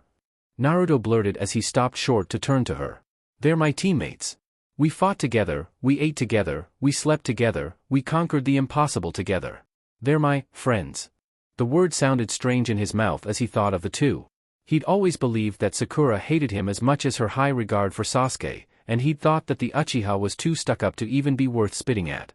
Things and times change, Naruto realized, like his own teammates and himself. Not to mention, if his teammates didn't care about him anymore, then it wouldn't matter all that much anyway. What were two more people who hated him for his curse worth anyway? He already had a village who wished he'd just die and leave them alone. Two more to add to thousands of people wouldn't make a difference. But two more to the handful of people who cared for him would. He hoped that they would. Sakura, Sasuke. He turned to each in turn as he called their names. I don't even know where to begin. He fell backward onto his rear in the grass, resting in the shade. Damn. If you don't want to tell us, then don't. Sakura mirrored his actions, seating herself in front of him. We've got a few secrets too, you know. I'm not gonna just come out with it for everyone to know. I bet even Sasuke should have a few too. HN. The boy made his usual grunt before leaning against the trunk of the large tree. Whatever. See? Anyone who talks like that has to be hiding a whole bunch of secrets. Sakura smiled to herself at this, wondering if she should break into the Uchiha's house to see if he kept anything like a journal or anything of the sort. While far-fetched, it might offer her an opportunity to find out more about him. Before her mind wandered anymore, she bit the inside of her cheek. Focus, Sakura. This is about Naruto, here. We can let it go. Right, Sasuke-kun. Naturally, the raven-haired youth was about to disagree but thought the better of it. Fine. I'll tell you, okay? That's why I didn't wear my henge like yesterday. I trust you too. The Uzumaki insisted. But you can't tell anyone about this. If you do, your heads will roll. It's basically an S-ranked secret to our generation, and if the Hokage or any ninja catch you spilling the secret or even mentioning that there's an S-ranked secret about me, they'll slit your throat, no questions asked. It's the law. The fuck? I really don't think it's worth knowing, then. Sakura was about to get up, but Naruto grabbed her hand, preventing her from doing so. Naruto? What are you doing, Dash? It's better you find out sooner instead of later. Visions of himself releasing the Kyuubi that went on to destroy the Leaf Village were still fresh in his mind, despite his belief that it had been averted because of the death of Orochimaru. He was still expected to give a complete written report of what had happened during his imprisonment, as his oral one was only to inform the Hokage and outline what had happened to him. But if this helped to ensure that there would and could be a disaster later, his teammates had to know. They wouldn't have questions. They wouldn't have dangerous pursuits of knowledge which could only increase their ignorance, finding out secrets from faulty sources and who knew what else. In case I'm dispatched to prevent a disaster. So that you aren't fed any lies about what's happened to me if things go wrong. Dispatch? Like being sent on a mission? Sasuke asked, wondering what the big deal was. No. Sakura's tone became grim, second-guessing if she should hear him out after all. Dispatch, as in executed. Naruto nodded. Right. Remember, right from the start, Kakashi-sensei said we should get to learn more about each other to increase our cohesion. You two found out when my birthday was. October 10th. Sasuke muttered. Wait, today's the 26th. Sakura exclaimed. We missed it. Happy, belated? She rambled awkwardly. You were in that prison cell when it happened, weren't you? Oh boy. Sucks for him, Sasuke jibed with a smirk, schadenfreude thick in his tone. Serves you right for trying to egg-and-flower me on my birthday. Naruto shook his head, grinning in amusement. Whatever, you bastard. The moment soon left, and the Uzumaki resumed his explanation. I just happened to be conveniently born on the exact same day the Kyuubi decided to raise the village. So what's all this you said earlier about being a Jinchuriki? The Haruno asked, her mind running away from her freely. And I think you were about to say, Kyuubi, then? Jinchuriki, the boy corrected. I'm getting to that. I guess that after a while, he stopped himself hastily, nearly mentioning that his father was fighting the Kyuubi. The Yonde must have had a hell of a time trying to kill it, and realized that he couldn't. So, he must have decided that, hey, I can seal a big weapon in a scroll, I've got to be able to do the same thing with this fox bastard. And the guy did it. He performed the same technique, but instead of sealing the Kyuubi inside a damn scroll, he used a kenjutsu and sealed it in me. Then he bit the dust right after. He took in their looks of disbelief and shook his head. Look. This isn't an elaborate lie. I'm serious. I know. Sasuke leaned up and off of the tree, looking down at his teammate. With my Sharingan, I can tell. Your Sharingan? Sakura asked, dumbfounded. Are you some kind of a lie detector? Pupil dilation, the direction where they unconsciously move. It's not perfect, but it's damn close, Sasuke replied. But there was one issue. When he stopped talking. That part's out of the question. What were you going to say? Instantly, Naruto's heartbeat took off at a wild tempo as he cursed his luck. He hadn't ever suspected that Sasuke's Sharingan had even been capable of such a feat. I was about to say. Quick, which word starts with F-A? Fault. That's a lie. Well, forget it. Naruto grumbled heatedly. I can't tell you everything, okay? I nearly slipped up and told you something that's even more dangerous to know. The fact of the matter is, you're only seeing the effects is because Orochimaru damaged my seal while I was kept a prisoner. The disquisition felt like it was getting away. Sakura. Secrets upon secrets, the Kyuubi alive. Sealed inside her teammate? Sasuke confirmed that he was telling the truth. A shiver ran down her spine, harrowing in fear at the implications. At the mere slip of Naruto mentioning that Orochimaru had damaged the seal, Sakura did the only thing she could. She got up, slowly, as if she were confronting a beast that was attracted to movement. She backpedaled in a similar fashion and once far enough away, made an about turn and walked briskly as if she'd realized that there was somewhere else she needed to be. It could have been interpreted as a rude faux pas, but Naruto freely allowed her departure. She had a lot to process, and there was nothing he could do now to sway her thoughts in his favor. Whatever the outcome, it was hers to make. Sasuke, likewise in Naruto's fashion, had no rise either. They merely watched in silence as their female squadmate left the clearing, although it was the Sharingan user who broke it. I don't think she took it well. But to be honest, neither can I. How is this possible? Sasuke, people can walk on water, blow fire and summon monstrous creatures from Kami knows where. I don't think it's far-fetched at all. Besides, making people like me by sealing bijus in them is a regular practice in all the nations, especially the large hidden villages. Naruto's riposte was gruff as he turned aside. I hope she'll keep her mouth shut, but I'd appreciate it if you made that a guarantee. I'll talk to her. Sasuke stretched, pondering about any details he missed. But what about the seal? Was it damaged on purpose? Yeah. He wanted to damage the seal so the Kyuubi would be released to destroy the village. Sasuke twitched and rested his hand on the seal on his neck. Snake bastard. But the danger. It'll be fine. The Hokage promised to get a Fuinjutsu expert to fix it, and he's gonna be looking at it today. I know for a fact that he's better than Orochimaru at these kinds of things, anyway. Naruto gave his friend a cheery thumbs up. Don't worry about it. So you can just tell that to Sakura? Now get going before she has a breakdown in the middle of town or something. Sasuke only smirked at the order. You're always acting like a know-it-all. I guess you don't know Sakura at all. She'll get over it. You mightn't realize it, but she looks up to you now. Naruto raised his eyebrow in amazement. That's a big change from hating my guts only 1 year ago. He studied Sasuke carefully before walking back over to Kin, who'd had the courtesy to remain quiet while he spoke with his friends. But she's not the only person who's changed. Take care. HN. Then again, maybe some people don't change after all. You haven't said anything in a while. You're not regretting it, are you? No. Good. Anyway, I have an idea. You've been bitching about reloading these things faster. Why don't you just make something like a cartridge out of cardboard, then put the tiles or iron marbles and stuff them inside it? That way, you just drop the paper bomb inside first, then drop the cartridge after. Maybe even fold the tags up until they're small, then glue them to the back of the cartridges before you get into a fight. Just drop them into the weapon whenever you needed to reload it. Simple. She focused her chakra into the carbine she had in her hands, and a few seconds later, a single iron marble exploded from it, hitting a tree with a severe impact. She then tossed the weapon over to Uzumaki with a smirk on her face, smug in the fact that she used his weapon without much trouble. Geez, I thought you were supposed to be smart. That's the easy part, Naruto complained. But I want this to be wide. It's going to be a pipe with a thick diameter, use the same materials like my mugshots, and, get this. His tone grew excited. I want it to shoot fire at the same time. It's going to be a beast. Imagine. Iron marbles and tile shrapnel, on fire. He exclaimed dramatically with wild gestures. The girl sweat dropped, now seriously wondering if the lad had lost his mind. Sure, why the fuck not?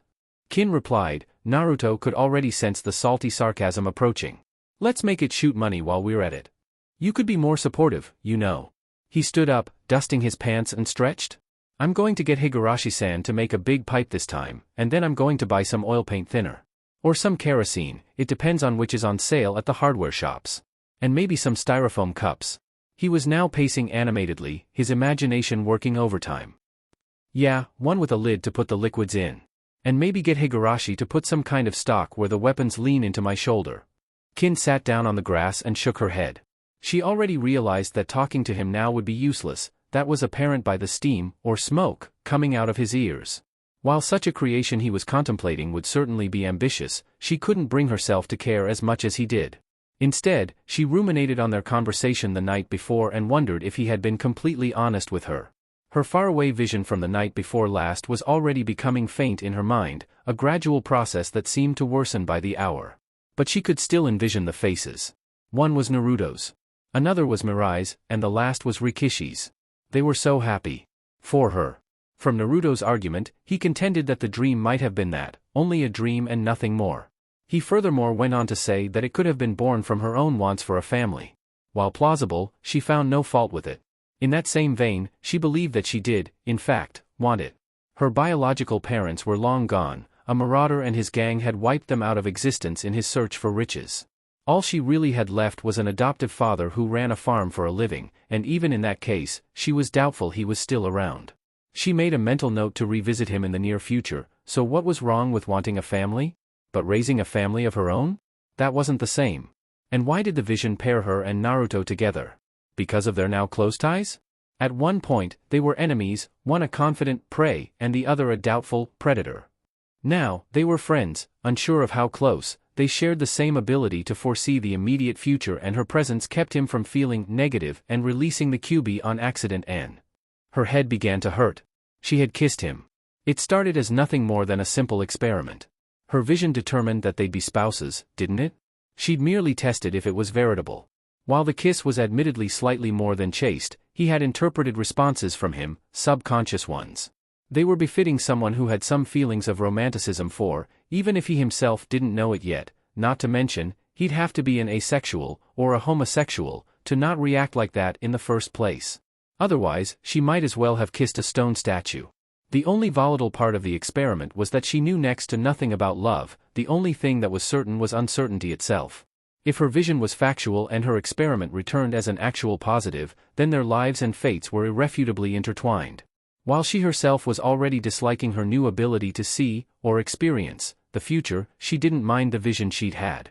In fact, it was beginning to show appeal, and in the coming days, she'd be sorry to fail to recollect it. Even now, she was furiously trying to allot what aspects she could recall and anchor them in her long-term memory. Well, I suppose Rikishi is a better name for our son than Naruto II, or Naruto Jr., or Bolt, or something, she mumbled lowly to herself. At least, that's what I think. Naruto looked up from his pacing. Did you say something, Kinchan? She smiled to herself. Don't worry about it. Anyway, Jiraiya's the name of the weird, toad sage guy, right? He's gonna get here soon, so hurry up and find your mind before he does. I'm gonna make this weapon, Kinchan. And I haven't lost my mind. Sure. Chapter 28. I see that you decided to skip the formalities, Jiraiya-sama, Naruto greeted. I guess the old man told you all about me, huh? The toad sage nodded. I've been cautioned about your faculties. In the privacy of his own mind, he was mildly surprised to see the Uzumaki pay him so much respect. Usually, people amply lost it as they grew more familiar with him and his tendencies. Perhaps he hadn't soiled his image at all in front of the Uzumaki in his visions, and it would be a boon if he continued to do so. A prompt Uzumaki with talents such as his who respected him, particularly because of his skills and rank? Of course, he wanted Naruto to remain reverential to him. It wasn't a hard task at all to act according to his office, with no form of shenanigans. These weren't exactly the best of times. Jiraiya pointed to the kunoichi who sat under a tree, mechanizing something in the shade. Either way, aren't you going to introduce me to your companion? Who's she? Naruto shrugged. You know about her already. Come on, I'm sure that the Kage briefed you about the both of us. It's good manners, that's what it is. In response to this, Kin merely gave a jaded wave as she hailed the man, telling him her name. Alright then, Jiraiya nodded before returning his attention to Naruto. Now lift your shirt and channel some chakra so that I can see the seal. The blonde obliged him, showing the Sannin the Fuinjutsu on his gut. Jiraiya nearly recoiled when he saw the grotesque caricature of what the seal used to be.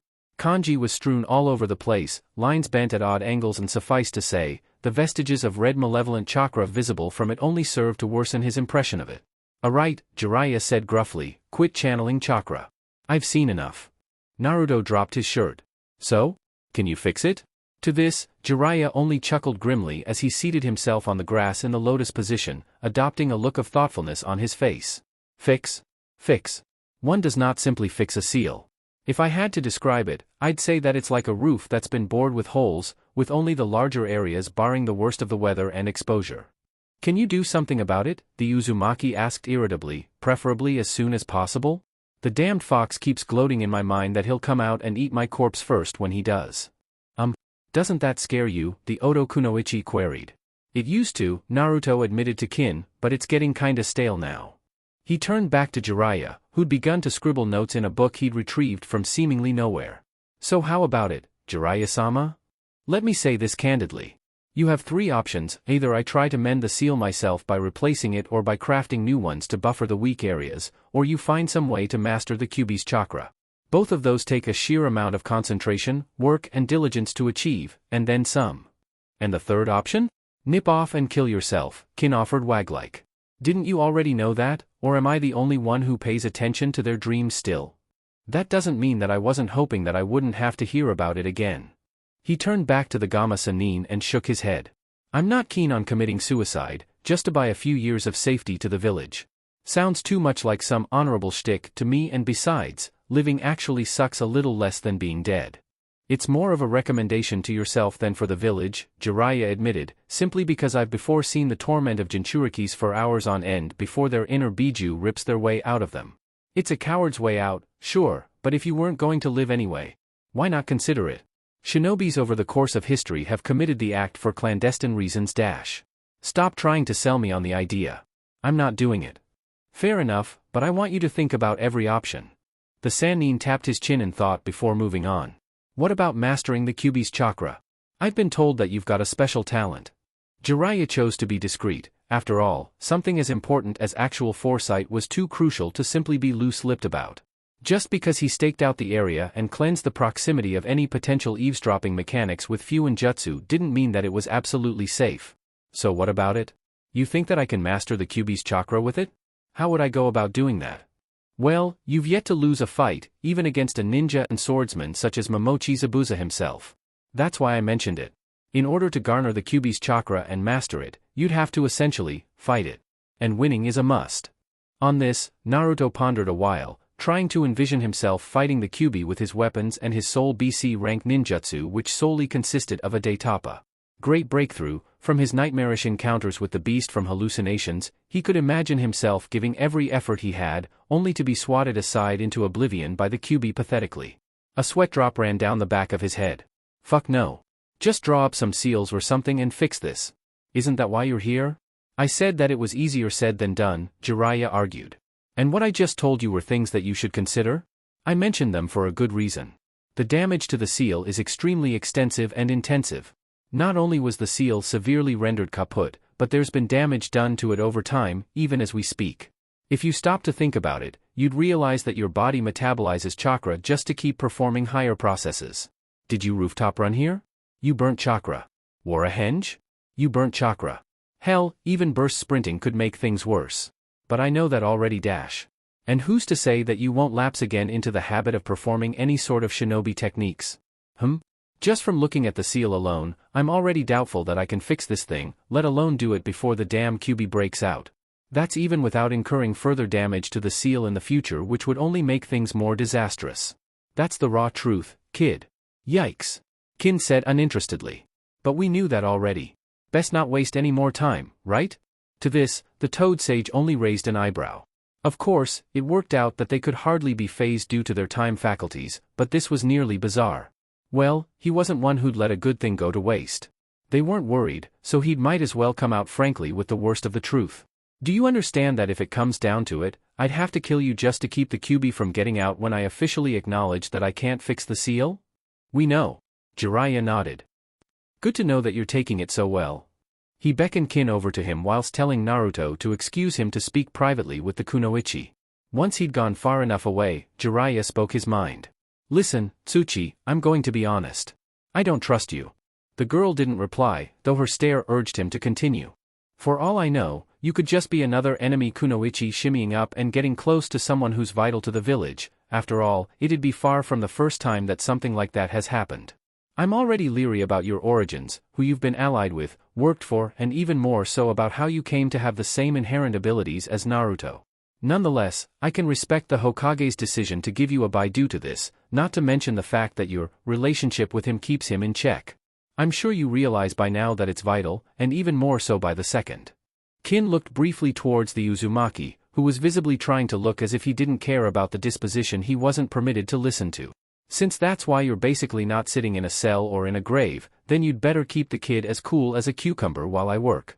Truth be told, my work's gonna take a lot of time, and that's a commodity we don't have much of. Keep him mellow, and if I even suspect that you're opting for some other objective, I'll kill you myself and ask questions later. The man's countenance was as serious as a judge, and killing intent was already escaping from him. Am I clear? Crystal clear, Jiraiya-sama. With her piece done with and dismissed, she excused herself to depart for Naruto's side. So, it was the warning, huh? He asked nonchalantly. Yeah, she rejoined with a small growl. I hope that you can keep your shit together, at least for my sake. Naruto groaned as he tried to muster a grin. How's this for a smile? Seeing his wretched attempt at feigning happiness, she shook her head. Are you trying to get me killed? How about a joke? What's the fastest way to get an emo out of a tree? She asked in jest. By cutting the rope, Naruto stated simply, effectively nullifying the punchline. Wait, what dash? I've heard it before. The day passed on rather sluggishly, particularly by way of Naruto and Kin's point of view. By the 29th, they were already past their tolerance for boredom. Even without the factor of 4 experience, which essentially doubled their perception of each day, Naruto was about to lose his mind. Kin was no different, as she was already wanting to be shut of the abilities she'd garnered from the blonde. In fact, by the time Jiraiya suggested that they just read or nap to pass the time, they nearly turned on him instead, questioning whether or not the man hadn't the common sense to see that they were bored to death. They weren't even allowed from his sight, as much as they'd much prefer to pass the time elsewhere. Can't I even practice shooting my weapons? From your records, I've read that they need chakra to be triggered. That's a no. Damn it. What about training? I don't want to fall out of shape, not to mention the fact that my chakra controls shot. Naruto argued. No. Nothing more than physical exercises. I don't want to take any unnecessary chances, Jiraiya replied before he regarded Kin. Don't you have anything to suggest to keep him occupied? Job description, hint hint? Well, what do you want me to do, fuck him? Kin asked crossly, not heeding whether or not her crass retort could have rubbed the Sannin the wrong way. Sex is about the only thing we either haven't done already, or we're not allowed to do. We've done everything else from shogi to thumb wrestling. Naruto tugged at his collar whilst blushing heavily, trying to urge the of blood in his face back into the rest of his body before he could pass out. Why would you even mention that? He asked in exasperation, and why are you so stuck on it? We're not in a relationship, and we're not going to be married and have children. It was a dream, not a vision. Yes we are, and we will. Kin yelled back, jabbing at his chest with an index. It was a vision, and I know it was. You're in denial. And you're crazy, calling your weird dreams visions. Just because you predict that we have our first child within the next 30 months, does not mean that it will happen. Anything can happen between now and then. Anyone out of the both of us could start a relationship with someone else, or we get sick or hurt or die. Anything could happen between now and then. Although he was paying rapt attention to everything they were saying for future notation, Jiraiya couldn't help himself from making a quip. The both of you sound like an old married couple. Stay out of this, Jiraiya. Naruto shouted before looking back to Kin, who was visibly smirking from the Sannin's comment. What he said has no merit. Are you serious? If he could think about it like that, it's gotta be some kind of a sign. You sound like a hypocrite for trying to discredit my vision. It's the same reason why you gave me such a hard time when we first met, talkin' about how it told you to act like that. Who knows? Maybe there's even an explanation why these visions just dropped you into my life, on why I'm even here. Or into mine, Naruto grumbled glumly. Your life doesn't have to revolve around mine, you know. And your life doesn't need to revolve around mine, Kin answered pointedly. Naruto folded his arms and allowed himself to plop into the grass, trying to figure out the logic of everything. Then why are you so dead set about your vision, huh? If that's the way you feel? That's not the way I feel, Kin admitted carelessly. I really wouldn't mind if the vision came true. In fact, I liked it. I guess I even wish that it had come true. Getting mixed feelings from this, Naruto mumbled under his breath before speaking louder, but who knows? We're still young. Maybe you'll even bump into someone soon and you'll feel differently. That kind of shit doesn't happen in real life, Naruto-kun. This is real life? Kin frowned. That's not funny. Besides, is it such a bad thing if I want it to happen? Taking a seat by his side, she wasn't surprised to see him nearly recoil from her touch. It's me, isn't it? She asked quietly, before heaving a weary exhale. I understand. It's not like you've known me your whole life, and it's kinda sudden. The fact that I used to work for the guy who made your life hell and gave you a death sentence isn't really welcoming either dash. It's not that. Naruto's outburst derailed her line of speech. And it's not you, either. We both have messed up histories, and you should know better than to bring that up. The truth is, although we haven't known each other our whole lives, we might as well have. We know each other a lot better than everyone else does, we understand each other and where we're coming from. The problem isn't you. For a minute, he thought of the talk he'd had with Hinata and briefly wondered if he was turning into a regular heartbreaker. No. I'm not, he thought to himself, but I feel differently about Kin-chan. Don't I? Then what is the problem? She asked in exasperation. It can't be you. I mean you're like pretty, feisty, brave. I mean damn, I'd be lucky, and I do consider myself lucky if you actually want your vision to come true. In light of his compliments, she merely smiled coyly while raising an eyebrow. Flattery will get you nowhere. Whatever. He hugged her closer to him by the waist to allow a deeper intimacy. These visions. I'm kinda glad I have them, that we have them. Sure, they're useful, but they're also a pain in the ass. I've tried to do things differently without following them, but things almost always end up badly. If I accept that what you had was a legit vision that will come true, it'll mean two things for me that I want to change. She remained silent as he took a pause, trying to gather his bearings. This was a particularly difficult subject to him, and he'd be admitting crucial things he'd wanted to keep to himself. It'll mean that they're always perfect, and that means that nothing else would ever be. Nothing. So? Wouldn't knowing the perfect outcome be a good thing? That's not all. It'd mean that they would always dictate my life. That's kinda scary, Kin-chan.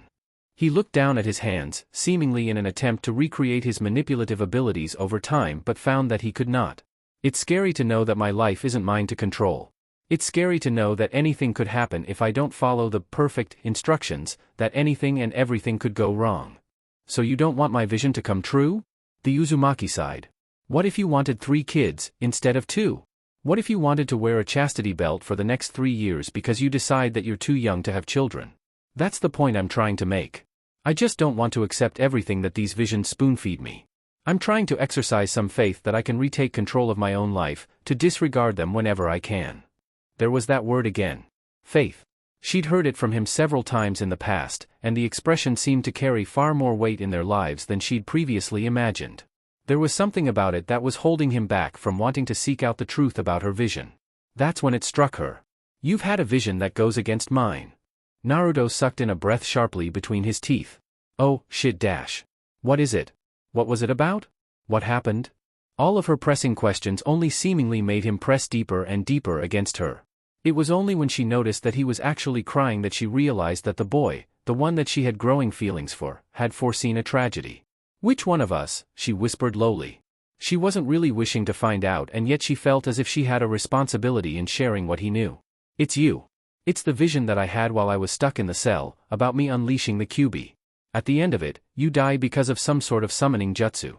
And believe me, Kinchan, I hope to Kami that your vision is true. It's not just because of having 2 wonderful children. It's not just because we end up married. It's not just because I'm even starting to crush on you like some little kid. It's because if my damn vision shows that my life would be perfect without you in it, I want to continue living a shitty one. She needed no higher level consideration to think about what he meant. They were merely 2 quintessences, 2 individualities who'd found consolation and solace in each other. The roots didn't lay in anything as momentary as love, nor as stalwart as destiny, although it could very well be both that was concurrent in their lives. Rather, the roots were in a perfect focal point, wherein 2 people from grungy backgrounds and impossible chances of meeting, had encountered one another, and had been all the better for it. And now she was doomed to die? It was now that she understood Naruto's reasoning. He wasn't truly against her vision of their eventual conjoining, he was against the nature of how they dictated the eventualities of his life with perfect accuracy in an endeavor to make it faultless. She recalled the vision he'd had. Naruto had told her about it before, whilst he was still in captivity to Orochimaru. The Hibi was dead, wasn't he?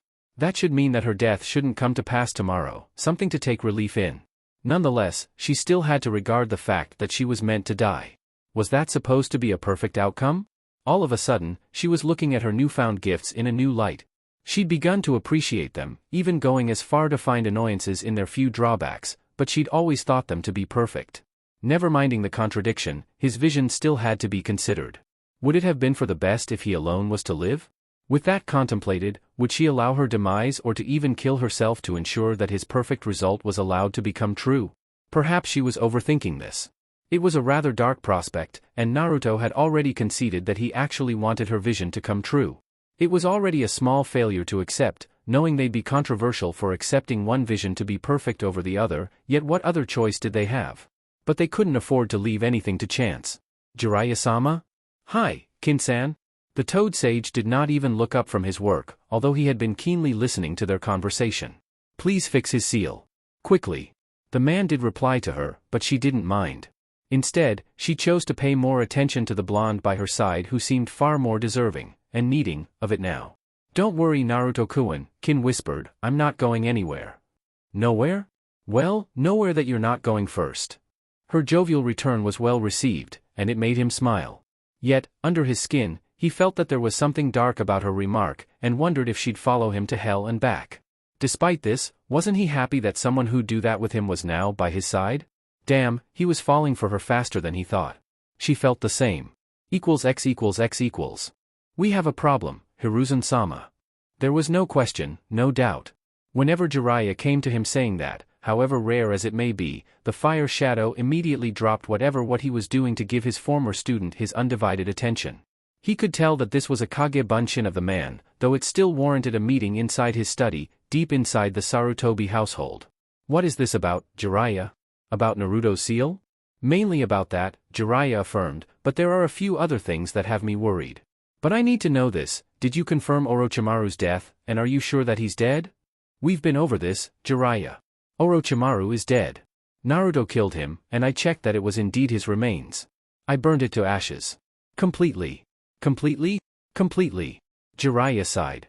Since you're not the one that killed him, we should take for granted that he could be alive. He's always been a snake, him. He could deceive anyone, and have contingencies to prolong his life in bizarre ways. Why is this now your main concern? The Kage queried. It's the young ones. Naruto and Kin. The Hokage seated himself in his most comfortable seat, already reaching for his pipe. He needed no sort of clairvoyance, as did the two teens, to know that this disquisition was about to go up shit creek without a paddle. They've been creating trouble for you? Close. It's their visions. I've been rereading their reports over and over and over. Something about them just doesn't make any sense. It hit the boiling point today when they were arguing about the girl's dream or vision, as it may be. She said that she foresaw that they were married and had kids. Seems like some far-fetched hallucination she dragged out of her ass, if you ask me. Worst case scenario, Orochimaru planned a fake death to cozy them up together so that they could reproduce seers for him. Wouldn't put it past him. Ibiki verified whatever visions and memories she's had before she left her cell. Her vision, by then, was and is now a part of her memories, and he confirms that she may as well have experienced it in her own past. It's unclear how their visions work, but it's almost as if the future writes itself as memories to these two. Her visions exist, and may well come true. He filled his pipe with dried tobacco and lit up with a small katan jutsu, whereupon he then inhaled a tokay. I entertain the possibility that she could err, however. I myself haven't warmed up to her entirely, seeing that she's had a murky history with Orochimaru, notwithstanding also that she was previously an enemy kunoichi and not a native to our village. I understand that. But it's not her that I have the real problem with. It's Naruto. I've been reading the reports on his vision. It's actually becoming to appear likely, as I still can't wrangle a fix for his seal. He had a clusterfuck of a vision for tomorrow's Chunin exams. You know the details of his reports on it, don't you? It's ridden my mind, yes. Certain elements were disturbing, such as the boy meeting his father through what appears to be an Edo Tensei, and the Shodame and Nidame. They were all corpses summoned on the usage of Orochimaru's undercover genin team. Is that why you mentioned Orochimaru? Because he's been working on mastering it? Yeah. But you said that he's dead. I still have my doubts, and I leave nothing to chance. We'll have to accept that Orochimaru's still alive, and prep the village while I take Naruto out of it. If worst comes to worst, I'll have to kill him outside the village, or as a precaution that I don't kill him when the going gets tough where the seal is concerned, the village won't be endangered. This was dire. Already, Hiruzen could already the vestiges of his pupil's distress leaking through. You believe that his vision could be erroneous, while Naruto's vision could ring far too true. Exactly. Orochimaru could still be alive, I'm still unsuccessful at fixing the Gaki seal, and our options are running out as fast as time itself. We need to start making decisions, or our procrastination could very well cause the events of the brat's vision. We dismissed it when you said that you confirmed the death of Orochimaru, but given as how the seal is progressively getting worse, we can't take anything for granted. Not one thing. So, Sarutobi drew a long snuffle on his pipe, before breathing it out again. It did little to alleviate his stress, it would be far from the first time it had been this bad. In all frankness, he found it almost easier to start a war than to tell Jiraiya what he needed to say. Jiraiya. I pray that you'll be successful in your endeavor to mend the seal. However, if you cannot, you'll have to dispatch Minato's legacy. You'll have to kill Naruto to defer the threat of the Kyuubi to the village hidden in the leaves. That was all. There was no quarrel, no murmurs, no added comments. Jiraiya, although sheer hesitancy was riding his mind, wondered if it would do any good to spill his guts about Naruto's history to him if he realized that he couldn't fix it. Would it make the boy more willing to subject himself to death, or alleviate Jiraiya's own consciences? The Sannin did not know. Suddenly, the future was cast in a horrid shade of gray, and for once would actually prefer if it was Kin's vision that would come to pass in the stead of Naruto's own. It was clear which future seemed altogether lighter over the darker substitute. At this point, anything seemed to be a better alternative. To kill his own godson? Furthermore, would it truly be for the best that he killed a Naruto with too much personal angst between them, or a Naruto under the impression that it was only business? God, he kept seeing Minato's face in place of his godson's. If he went through with this, how could he ever face his pupil in the afterlife? It was with a quiet resolve that Jiraiya found his moorings and gathered his conviction. This needn't happen. The future was not set in stone. Even if it were, he'd defy it and repair Naruto's seal. This was absolute, and there was no room nor time for error. Ha, Hokage-sama. To himself, Hiruzen could sense his student's distress, and it pained him to give him such an order. Nonetheless, he had the sagacity to determine that Jiraiya meant that he would not fail in restoring Naruto's seal. While it would be foolish to entertain the idea that Jiraiya would succeed with no chance for failure, it was a notion that the Hokage wanted to hear. Faith, even a false one, was a good thing to have in dire times. Good, the Kage acknowledged. Good. 29, Seeking Faith, Part 1. There was a ticking clock on the far wall, the face of it looking down on the sleepers who remained so, slumbering in the comfort of their bed. There were two, to be precise, sharing a single bed. It could be observed that they were not only close in bonds but also in contact, as they both clutched at one another. A bit romantic to the casual observer, but to look more closely would be to see that they were obviously in fright, as if locked in the throes of some nightmare that was equal parts horrific and tortuous. This seemed to only increase as the next hour on the clock drew closer. Their mouths contorted in silent screams and tears ran freely from the corners of their eyes. At precisely 6 a.m., these two sets of eyes snapped open as both Naruto and Kin woke at the same time. In the next instant, they both unclasped one another as if they were on fire and leaped out of bed in opposite directions from each other, both pulling out kunais from secondary holsters they had slept with and stared at each other as if about to brawl. The tears never stopped. They knew one another well as they knew themselves. If there was one thing that they were aware of, without a doubt, it was that they easily allowed their emotions to get better of them, but their internal discords did not stop from rushing to meet one another, and the kunais came between them to clash so hard that sparks gashed. Naruto could feel her pushing back against his kunai with equal strength to his and tried to divert her kunai so that he could lunge forward with his. She did the same action, and they both ended up clashing again, but the only difference was that their ninja knives were meeting in a new location. Kin could sense that he was trying to outmuscle her, and tried to smash his temple with her left fist. He did the exact same action with his own left as well, and both fighters ended up punching one another with a dizzying hook. They grunted and bore through it, and despite the shakiness, feinted with their free hands before trying to slash each other in the neck, only to fail again as both attempts were blocked mid-action. With this feat, they finally realized that they both could not hope to fight one another by relying on their experiences for battle tactics, as they both could see the future and could only mirror each other's combat strategies. In continuance, in doing something random for the first time, they still both lashed out with a knee kick that met one another painfully halfway, before nailing one another in the cheek with a powerful haymaker, knocking one another to each side of the room. For better or for worse, Kin landed close to the dresser, upon which there was the case where she kept her sanban and her bells, and Naruto skidded to where he had left his blade baton 2 days prior. At an equal distance from the both of them was the table underneath the clock, and atop said table were Naruto's mugshots, already primed. They rearmed themselves with their own weapons and re-entered their stances, all the while pretending not to notice the ballistics weapons that they seemed to inch toward. Naruto spat out the taste of iron in his mouth and gave his best glare while brandishing his blade baton threateningly at the kunoichi. "Why the hell are you trying to kill me, Kin-chan?" "What?" Kin shuddered briefly, before bringing it under control, pointing her sanban at the boy. "You're the one who nearly killed me." Before she could even say any more, the forgotten ANBU who had been posted outside, due to orders, entered the room like hasty shadows, one kicking the needles from her grasp, another tackling her to pin her to the ground, and the last pulling Naruto away from the girl to assumed safety. "Why the hell are you attacking me? Naruto-kun wanted me to do this." The ANBUs looked to one another silently, before gazing at Naruto, who obviously seemed even more feral looking than before, then back to the kunoichi who had basically been in Orochimaru's employ up until only a week before. They had their orders. Protect the Jinchuriki, and if needs be, kill the kunoichi if she gave them a reason to, as did the secondary orders from Jiraiya had said. Before they could even make do on that, however, the very Sannin himself came in, yawning as wide as a hippo. He looked exhausted as if he'd been up working all night. "All right, what's happening in here?" They were attacking each other, and ANBU explained in too few words. Jiraiya appeared to straighten up when he heard that, and he stared intensely at Kin, who to her credit did not even shy away from his gaze. "Is that so?"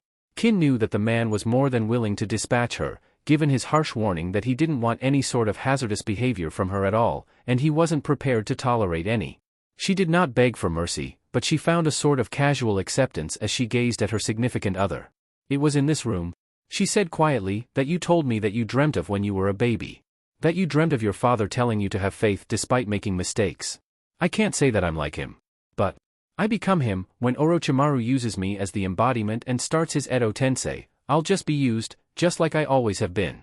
I'll be used to embody the Yondaime Hokage who'll put the village to the sword, and you'll unleash the Kyuubi, who'll raze it to the ground. I don't have to try to get into your head to know what you're thinking, Naruto-kun. We're both the problem, and no matter what, even if we both die, Orochimaru will still win because he'll summon the Shodaime and Nidaime. The leaf is going to burn either way, we're only the fuel that speeds it up." Jiraiya was horrified. There was already the spilling of a huge secret of the boy's heritage, yet it took second place to the matter at hand. it was upsetting to find out that Orochimaru was indeed alive and he was going to use the dreaded Edo Tensei technique to bring back the first and second Hokages? And Kin would be the Yondaime. Jiraiya-sama? What should we do? An ANBU asked. Their worry leaked into their tone, and it was obvious that this revelation was affecting them badly. Jiraiya himself was hardly in any position to answer, as he caught himself shaking in apprehension. Stopping himself, he then turned back to the two. The kunoichi was allowed to stand up again and the boy who stood across from each other. In his mind, he thought that he had figured out the answer. So is that why you were trying to kill each other? To try to lessen the damage to the village? Maybe even buy time for us to stop the overall crisis? Kin couldn't even answer him, as her internal grief wrought too much unsettlement in her. Naruto could feel himself close to breaking as well but still forced himself to speak. I was doing it for her sake. Large tears began to roll down his cheeks, blazing fire in the trails they ran. Kin couldn't hide her surprise and told everyone that she was killing Naruto for his sake. I must admit that I'm confused, another ANBU asked. How is it that you would want to kill someone for their sake? Jiraiya inclined to agree with the query and asked the same question.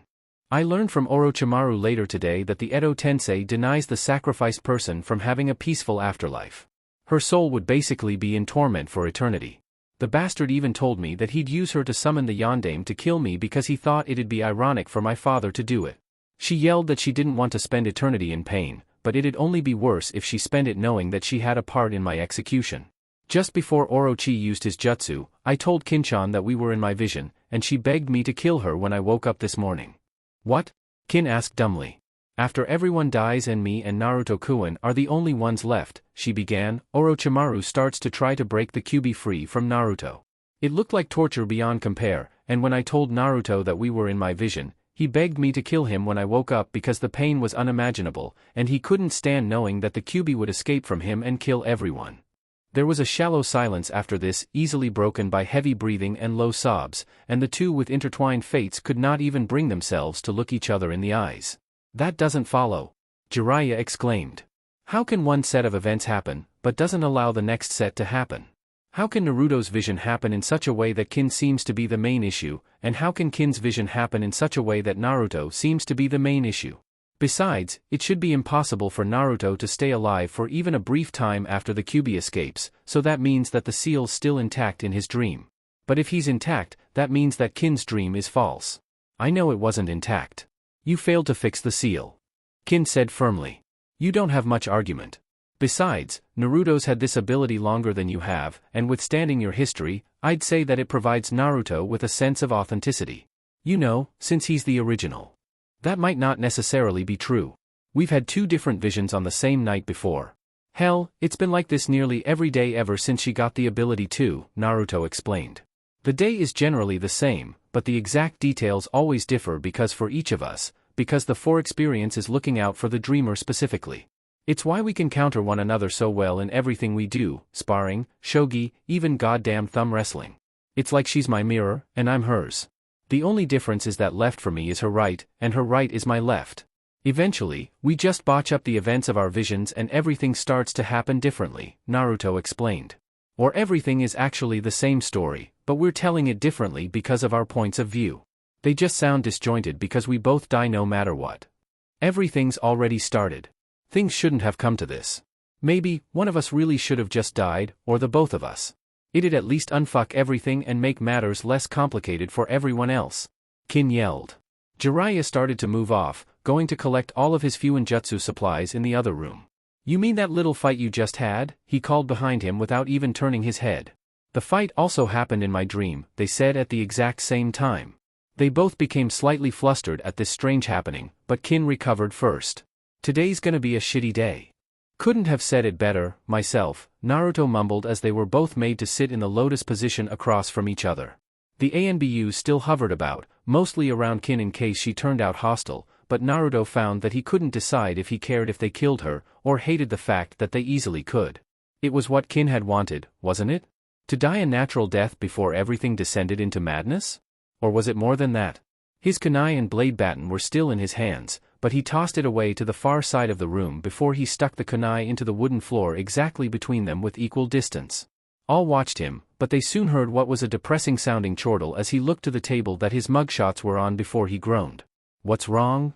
Kin asked when she saw what he was looking at. Feel like saving us the trouble and killing yourself? We would have ended up shooting one another, wouldn't we? Naruto asked rhetorically. We survived this long, only to try to shoot one another. Remember what you told me yesterday? That you're not going anywhere, that I wasn't going first? We were honestly going to kill each other just now. Tsuchi nodded. I think that it's not so much what the dream told us to do, but something we also wanted.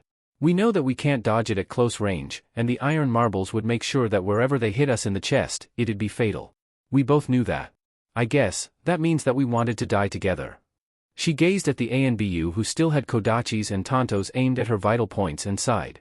It never happened, just like now, but dying like that would have sucked, honest to Kami. I guess I was expecting you to think it was romantic. You've been going on about that recently. Naruto-kun, getting shot by you wouldn't be romantic, and me shooting the guy I love cannot possibly be romantic at all. Naruto sighed.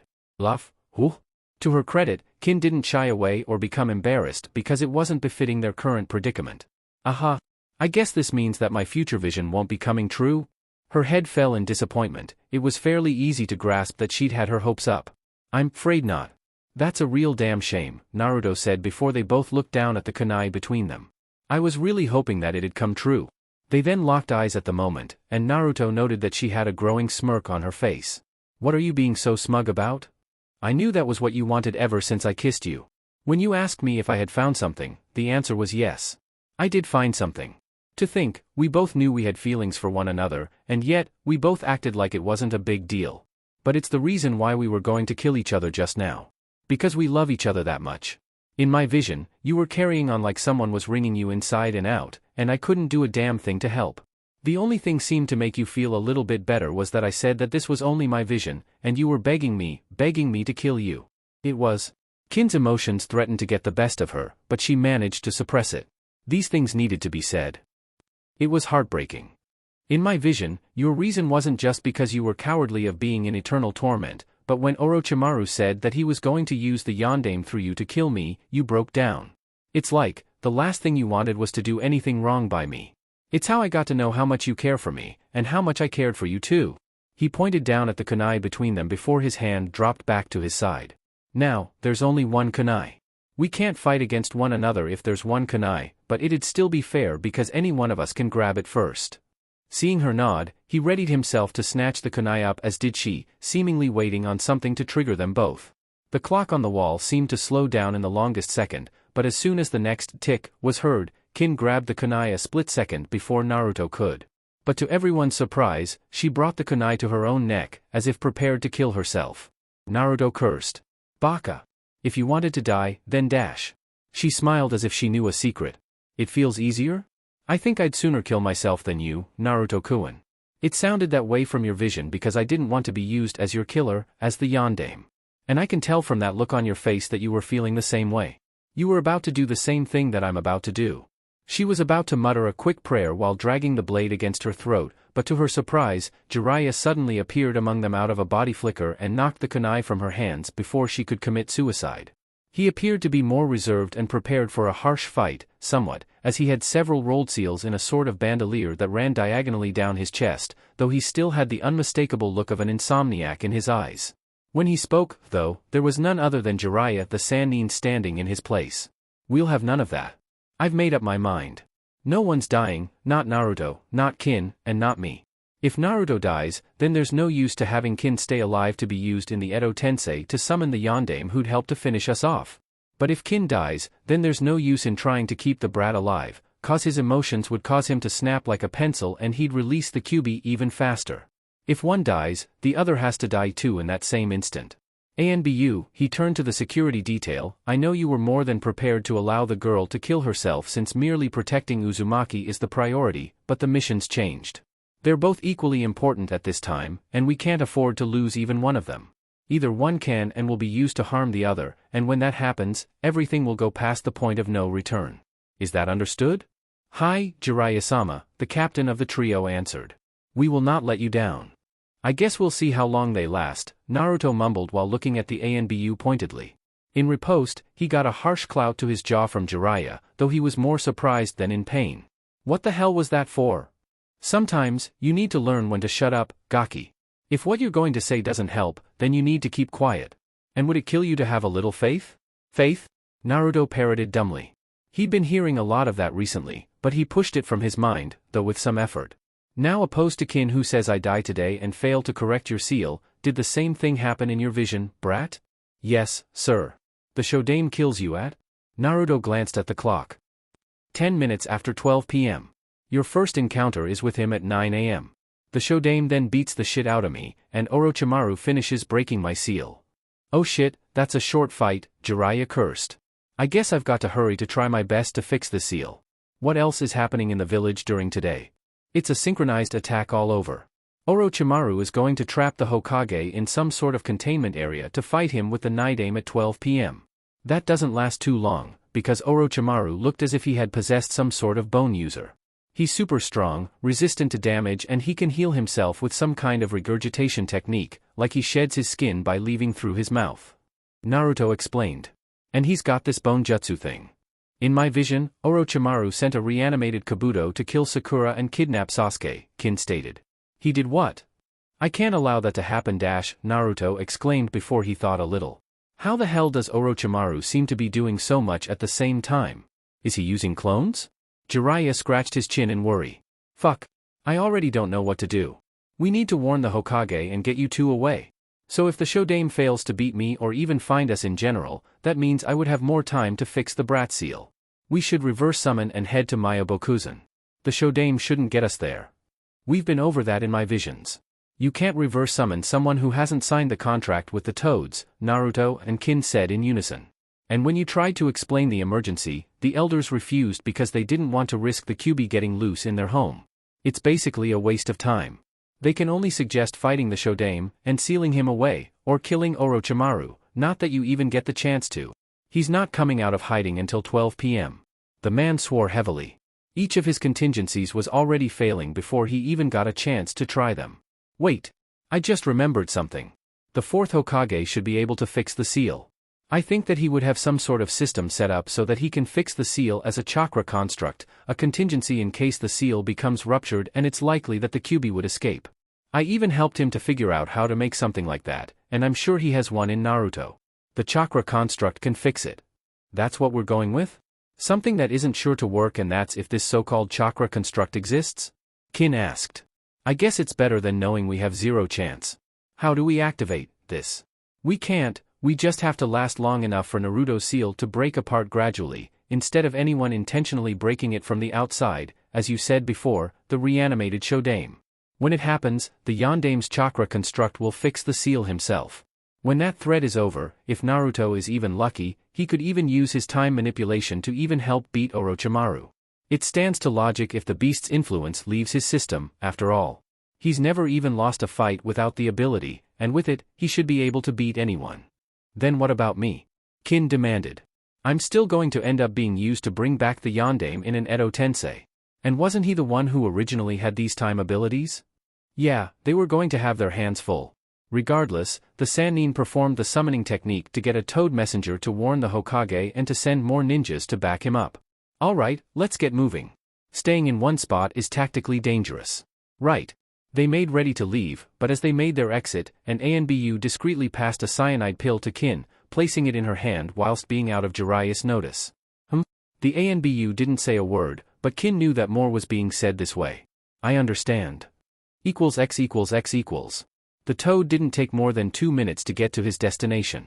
He'd been hopping as fast as his legs could take him, trying to make haste with the same level of urgency that Jiraiya had when he had given the message. Upon reaching the end of the line, however, what awaited him was a Kage completely decked out in his war-era armor, almost pacing a trench in front of his desk in trepidation. While an elder in terms of age, he radiated nothing but power and authority, and it was to this man that the toad gave the written message, who read it through twice before burning it. I see. As I feared, Kin's future vision isn't likely after all. It's Naruto's vision of the Leaf's destruction that'll ring far too true. Toad-san? You're dismissed. With a grateful nod, the summon vanished in a poof of smoke, leaving the man alone. Everywhere at once, It's the only explanation. Kakashi, the Kage spoke in a beckon, and not a second later, the copycat ninja shunshined into the room. Ha! Hokage-sama. Orochimaru, at the very least, knows that Naruto has the ability to predict future events, and is acting as such. He's launching an attack on everyone of interest while he takes the village under siege during the finals. Just he alone cannot attack Dash. It's not him. Our founding Kages will be our enemies as well. The Hokage spoke straightforwardly, not honeycoating anything. Under the main assail, it will be me, Jiraiya, Naruto, Kin and Sasuke, and who knows what will be happening to the village and the denizens besides. We cannot protect everywhere at once, therefore we will have to protect our main assets in fewer groups, but in larger numbers. I assume this means that you'll have Team 7 group up with Jiraiya? Hi.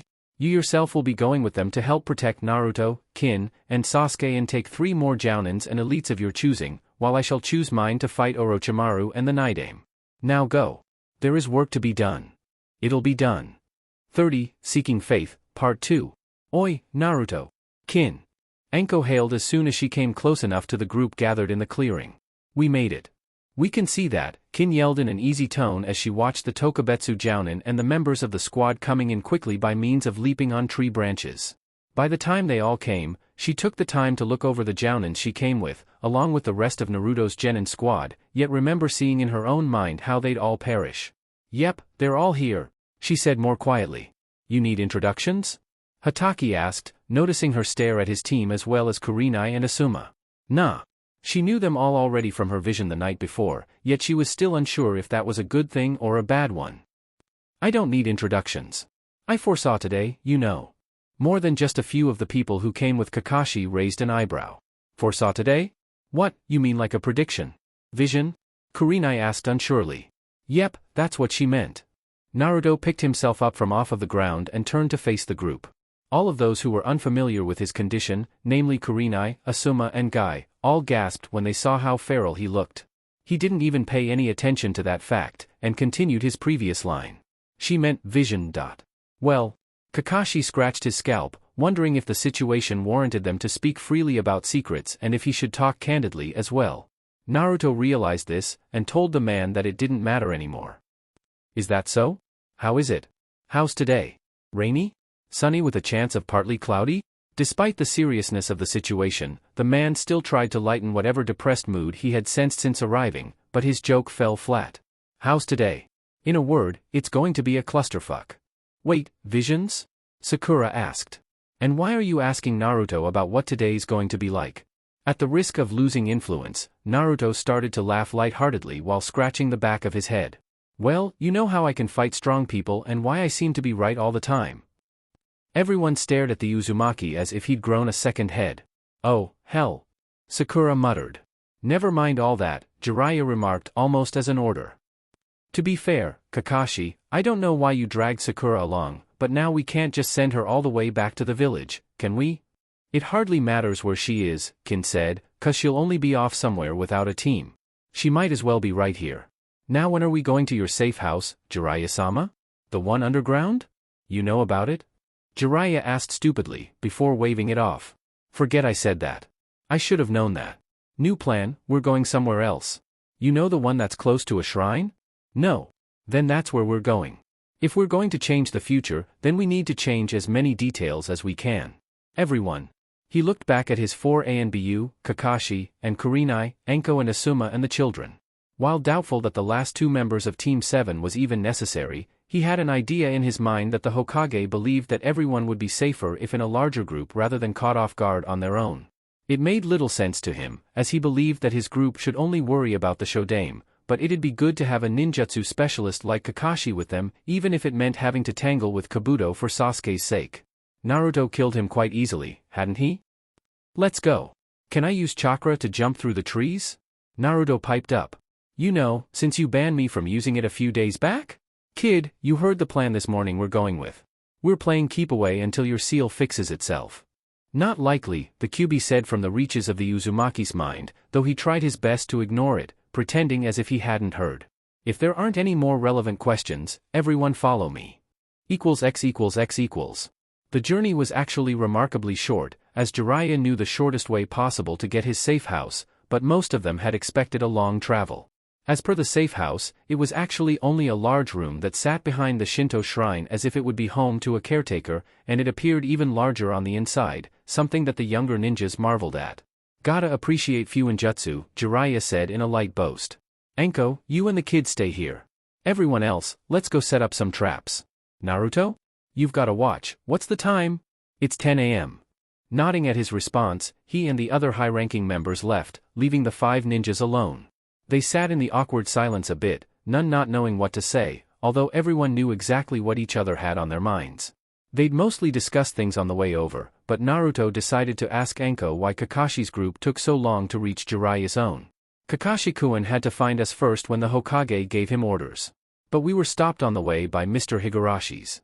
She pulled out a storage seal, unsealed the contents and tossed what Naruto presumed was his new custom-made weapon. It would have been identical to the pole carbine, had it not been a large tube with an opening the size of a fist. You're welcome, Gaki. Kin watched with an amused smile as Naruto immediately started to fawn over the gun as if it were a puppy. Should I be jealous? Kin-chan, you know that you come first. Naruto saw her smile in appreciation, before he mischievously continued. You know you come first, right after this gun. I already hate it. Wait, so I was right? Anko queried. You two are together? We end up married in the future, as according to her, Naruto explained. One would think him happy, but his expression fell. It's starting to feel like a pipe dream at this point. For that to happen, we both have live, and just surviving this day is gonna be a challenge. Well, I'm sure that if you wanted to, you can do anything. I mean, you've fought and beaten so many strong people dash. But I messed around with time. I mean, I saved Sakura and Sasuke back in Wave when I did what I did, but that just made sure that Orochimaru found out about Sasuke in the exams. And if I hadn't intervened again, none of this would be happening. Or will happen, I should say. But dash. I don't have many friends, Naruto interrupted, cutting the Uchiha off before he even began, and I couldn't stand knowing that I allowed any of them to die. Knowing what happens in the future and allowing it to happen would be the same as killing them, and after what I did to Haku, I just couldn't stand having any more blood of my friends on my hands. At least I know why you really didn't want to hurt me, Kin muttered. I was full of talk, yeah, Naruto said, but my visions seemed to hold you as important. So, your visions wanted the two of you to get close, Sakura started, and her visions showed you two being together in the future? That doesn't seem contrived at all. Destiny, maybe? The future is strange. But my visions have always been right, why can't her visions be right too? Naruto asked quietly, before getting off of his cushion to rest his head on it, lying on the ground and closing his eyes. I don't want to be useless later. Kin-chan? Wake me up when the trouble starts. What the hell is he doing? He's going to nap when there are people are trying to find and kill us? Sasuke deadpanned. No. He's getting a refresher. His visions had always looked out for his best interest, and so did hers. The first night they both shared the ability, she dreamed of the far future when they grew together and had a family, while he dreamed of the distant past and learned a message from his father. All of this tied in together, somehow. What was strange, however, was that he'd been having premonitory dreams that today would end in tragedy ever since being locked up in the cell by Orochimaru. Everything had been thrown off ever since that girl came into his life. Why? Did she serve some grand purpose? And if so, why would his dreams so state that she would die before the day was out? Faith, huh? He'd always acted in faith that everything would turn out all right. Hadn't he? What was different now? Faith. Naruto. Wake up. Kin slapped his face, trying to rouse her crush awake. We're getting attacked. Og? Naruto groaned, rolling on his side. 5 more minutes, please.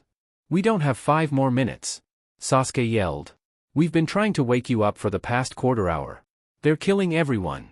Naruto found himself very much awake that second, and leaned up. What?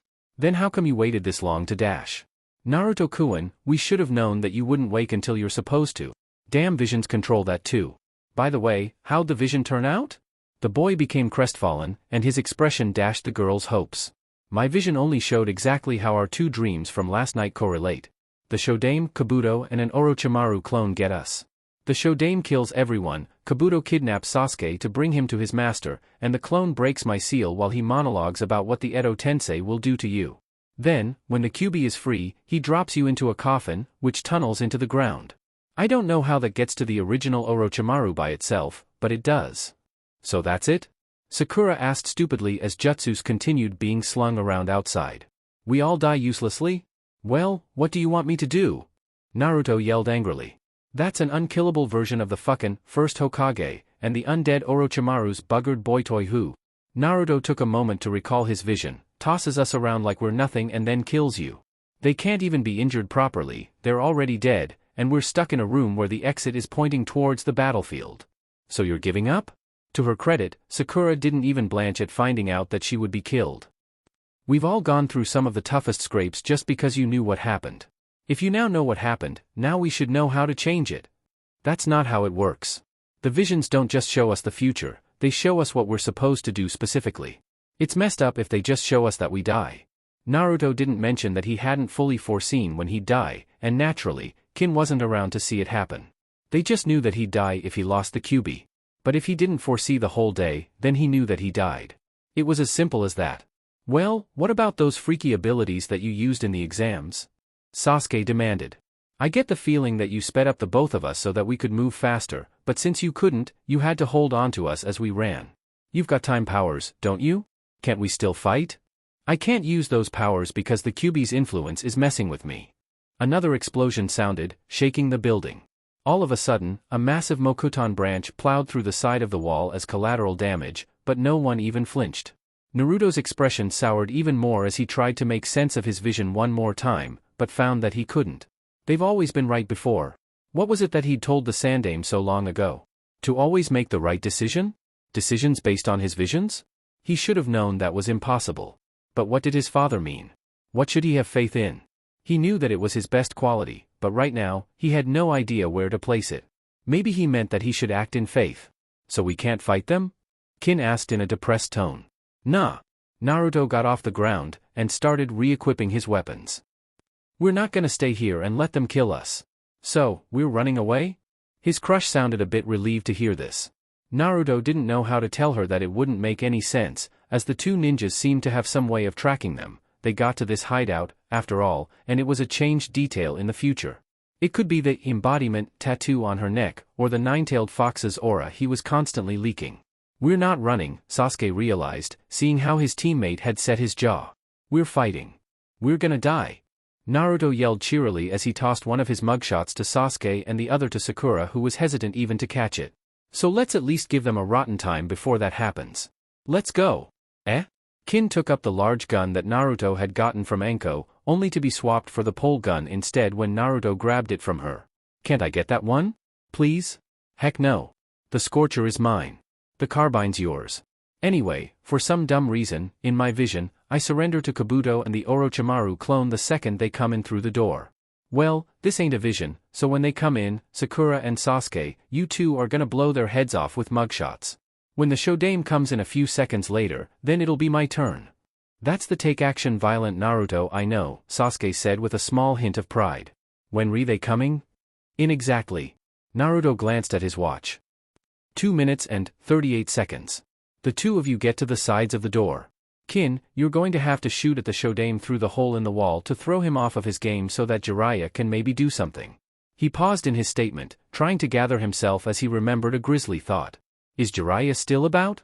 The Shodaime saw that he was the biggest threat, and killed him first, along with Anko-san, then the red-eyed lady, Kin said sadly. The others are only stalling him at this point with their lives. I doubt they'll last another 5 minutes. Naruto sighed. I guess that's why they'll come for us through the door like the way they did in my vision. In 2 minutes, everyone outside will have died, and we'll be all alone. Then shouldn't we act now? While there are still survivors? Even as Sakura spoke in her worried tone, everyone could hear Asuma yelling, before he started to cough wetly as if he was suffering from internal bleeding. It was a harrowing sound, and it badly disturbed the children inside. We can't do anything to those people the way we are. We're only a bunch of genins. The only thing we have is the element of surprise to put these monsters down, or at least find their weaknesses and exploit it. And if we die and are used the way these people want us to be, then the whole village will be annihilated. The ninjas outside are fighting because they know that. I know, but... To interrupt her midline was another scream from outside. The boy's half-assed bolstering speech from before did very little for her failing confidence. I wish this day was already over. Me too. Now get to your position. In cold silence, everyone did as they were told, although Naruto revised his instructions for Kin. They could do nothing but wait as the last of their assorted bodyguards were defeated outside, before everything went quiet. Alright. There's a 4-second fuse on the mugshots. Sakura and Sasuke infused chakra into them. Naruto paused for a moment, before giving them a silent signal. In the last few seconds, they waited, each second seemingly lasting an hour.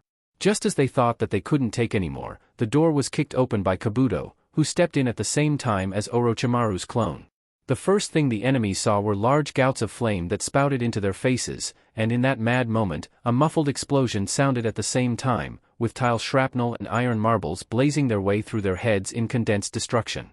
In likeness, as Naruto had thought it would, their heads were mostly blown off by the force of the mugshots, and the two Oto ninjas fell backwards through the door. The Shodaime, while with more caution, stepped in at the doorway as well. Kin, who stood beside Naruto facing the doorway, didn't even allow him to even glimpse their attack. The iron marble from her carbine smashed its way into the Shodaime's skull, and in the echoes of her offensive, a noticeable click was heard from Naruto Scorcher as he stepped forward towards the Hokage to lessen his range. Boom! All hell was unleashed from the boy's gun in a glaring inferno. Every bit of improvised ammunition was unloaded on the Shodaime, ranging from makibishi spikes and bits of used razors to broken bits of old shurikens and screws and bolts. And true to Naruto's wishes, everything was on fire. It shot a conical spout of flame and shrapnel that blasted the Shodaime away, and even caught the bodies of the two Oto ninjas on fire, and the recoil of the Scorcher knocked Naruto a few feet away and into Kin, sending them both to the floor. Holy shit! Naruto groaned. This thing's got more kick than me. Yeah? No kidding. Now get off me, Kin said into his back, before easing him off. I'm not your recoil cushion. What the hell was in that shooter, anyway? Everything, he replied enthusiastically. Out of a seal on his waist, he pulled out a large lidded plastic cup filled with the wide assortment of shrapnel and a rolled-up bag of explosive seals. He dropped the seals first, explaining that one of them had fire-natured chakra courtesy of Jiraiya, and the liquid inside of the cup alongside the shrapnel were flammable chemicals. I wanted a gun that shot everything, and everything's on fire. He then took out a Ryo coin as well, and dropped it into the large opening of the gun. And see? It shoots money too. I was being sarcastic that time, Tsuchi grunted as she reloaded her weapon as well. Do you think it worked? Of course it didn't. Naruto wasn't the one to respond to her question, and everyone could only turn to see Kabuto getting back onto his feet, while his head fully regenerated, even the non-parts such as his glasses. That's the second time I've had the displeasure of having half of my head blown off, and my mood only worsens each time. Before he could even finish, there was another explosion, and another bullet smashed its way through his eye socket and knocking his head back. Bewildered, everyone turned to see Kin with her weapon smoking profusely. Are you trying to piss him off? I'm trying to shut him up, Kin deadpanned. The wound soon regenerated, and Kabuto allowed himself to settle, before pulling out his signature hooked kunai as he watched the girl already trying to rearm her weapon even though it had proven to be pointless. Hey. Kin-chan, since when have you become so lively? You're usually a passive person? Even I noticed that she's passive, Naruto mumbled under his breath, but to his shock, the Shodaime reappeared back in the doorway alongside Kabuto, fully appearing unharmed. Damn, what's it take to kill these guys? You can fight even the strongest people, Naruto, Kabuto laughed briefly, before he moved in a blur and smashed his fist into the Uzumaki's face and sending him flying backwards into the wall, making spiderweb cracks in it. But you can't kill what's already dead. First time for everything. Sasuke yelled as he went through a few hand seals to create a Chidori. Before he could even charge it, however, Kabuto body flickered to his side and with a flaring chakra scalpel, cut through the boy's chakra network in his hands. In the same moment, as Sakura was rushing to intercept him, easily dodged her attempts to defend Sasuke. In a fluid motion, he slashed her neck open with his hooked kunai and kicked her away, blood trailing after her. By now, Naruto had recovered, only to see one of teammates brutally killed and the other getting kidnapped. Sakura. Sasuke. Kabuto, you son of a bitch. Grabbing his nearby blade baton, he ran towards the undead medic, only to have his throat grabbed by the Shodaime. Let me go, you prick. Naruto growled. Already, his anger and his internal violence spiked and he began to get shrouded in fox-esque malevolent chakra, and a tail sprouted behind him. I'll deal with you in a minute. No matter his strength increase, he still found it next to impossible to squirm out of the man's choking grasp, and it only made Naruto fully grasp that this was the man who founded Konohagakure. How'd I get myself into this mess? Oi! Kin yelled, aiming her carbine as best she could at the Hokage. Shodai team! In the second it took the man to glance to his next target, an iron marble smashed its way through the teeth in his jaw and through to the other side. Naruto capitalized on the distraction, and planted both of his legs in the man's chest and kicked out of choking hold. Now free, with his blade baton in hand, he swung the edged half as hard and quickly as he could. The Shodaime dodged all of his attempts quite easily, and kicked him through the wall, before going through the hole after him. Naruto-kun! Kin screamed before cursing her lack of usefulness bitterly. What can I do? If only I could manipulate time like Naruto-kun. That essence shit isn't gonna work for me. But why won't it? I can now share in abilities to foresee the future dash. She stopped, as bits and phrases passed through her mind. With each one that did, everything made sense. I can't use those powers because the Kyuubi's influence is messing with me. Your life doesn't have to revolve around mine, you know. You're usually a passive person? One of them had a mostly bad outer, with a little good inner. Fate was pushing them together. Balance, that was likely. Everything made sense. In that same moment, she began to feel a conscious burning in the palms of her hands. Flinching, she looked down at them, only to see what looked like the kanji of fast and slow tattooing themselves there, before they disappeared. Everything around her seemed to start to blur into white, and it reminded her of the space where Naruto had claimed that there was only time. Almost on autopilot, she made a beeline for the door, and on the other side, found herself in an immensely large white area. She worried for a moment as her body began to glow in a dual radiance, half of her body in a flashy white and the other half in a midnight black. Everything around her was white for a short time, but soon, everything faded. I get it now. What I just experienced was yang. But why was it so short? But that was the answer. I'm Kintsuchi, she said quietly, and he's Naruto Uzumaki. I'm not expressive. He is. I'm cold. He's warm. I'm covert. He's overt. I'm feminine. He's masculine. I'm passive. He's active. I'm Een. He's young. Our lives revolve around each other. We complement one another. With newfound discovery, she felt a bit better, but in the silence by herself, she didn't know what to do. He named it wrong. It's not called essence, or whatever he said. Een is slow, and that's why we spent what felt like months in a single day. Een is what he lacks, so that was his experience was. Yang is what I lack, and I experienced that, but Yang is so fast that it lasted for a few seconds. What he calls dark essence is actually called Een, and that's what he uses to slow time. If he can't slow or stop time anymore, it must be because he's got too much Yang in his system. But what could she do? X equals X equals. Naruto, suffice to say, was getting his ass kicked about, and he had to say that he hated it. Every time he threw a punch, the Shodaime would merely dodge, before throwing another one of his own. What angered him was that he thought that the Shodai Hokage would have used more of his Mokuton on him, but he only did very little of it. He suddenly recalled reading a fact that the Shodaime was able to suppress the Kyuubi's influence with his wood release, and was opting not to do that. Oh? You don't want to use the wood release on me since Orochi team wants the Kyuubi to break out? Hashirama didn't answer. He stood still, like a statue. Losing a bit more control, and now at two tails, Naruto blurred around the field around his fallen comrades and the myriad of pockmarks and trees used in the battle from earlier. Every second he encountered a body of said fight, his anger grew, and by the time he got to the Shodaime, he was sprouting his third tail.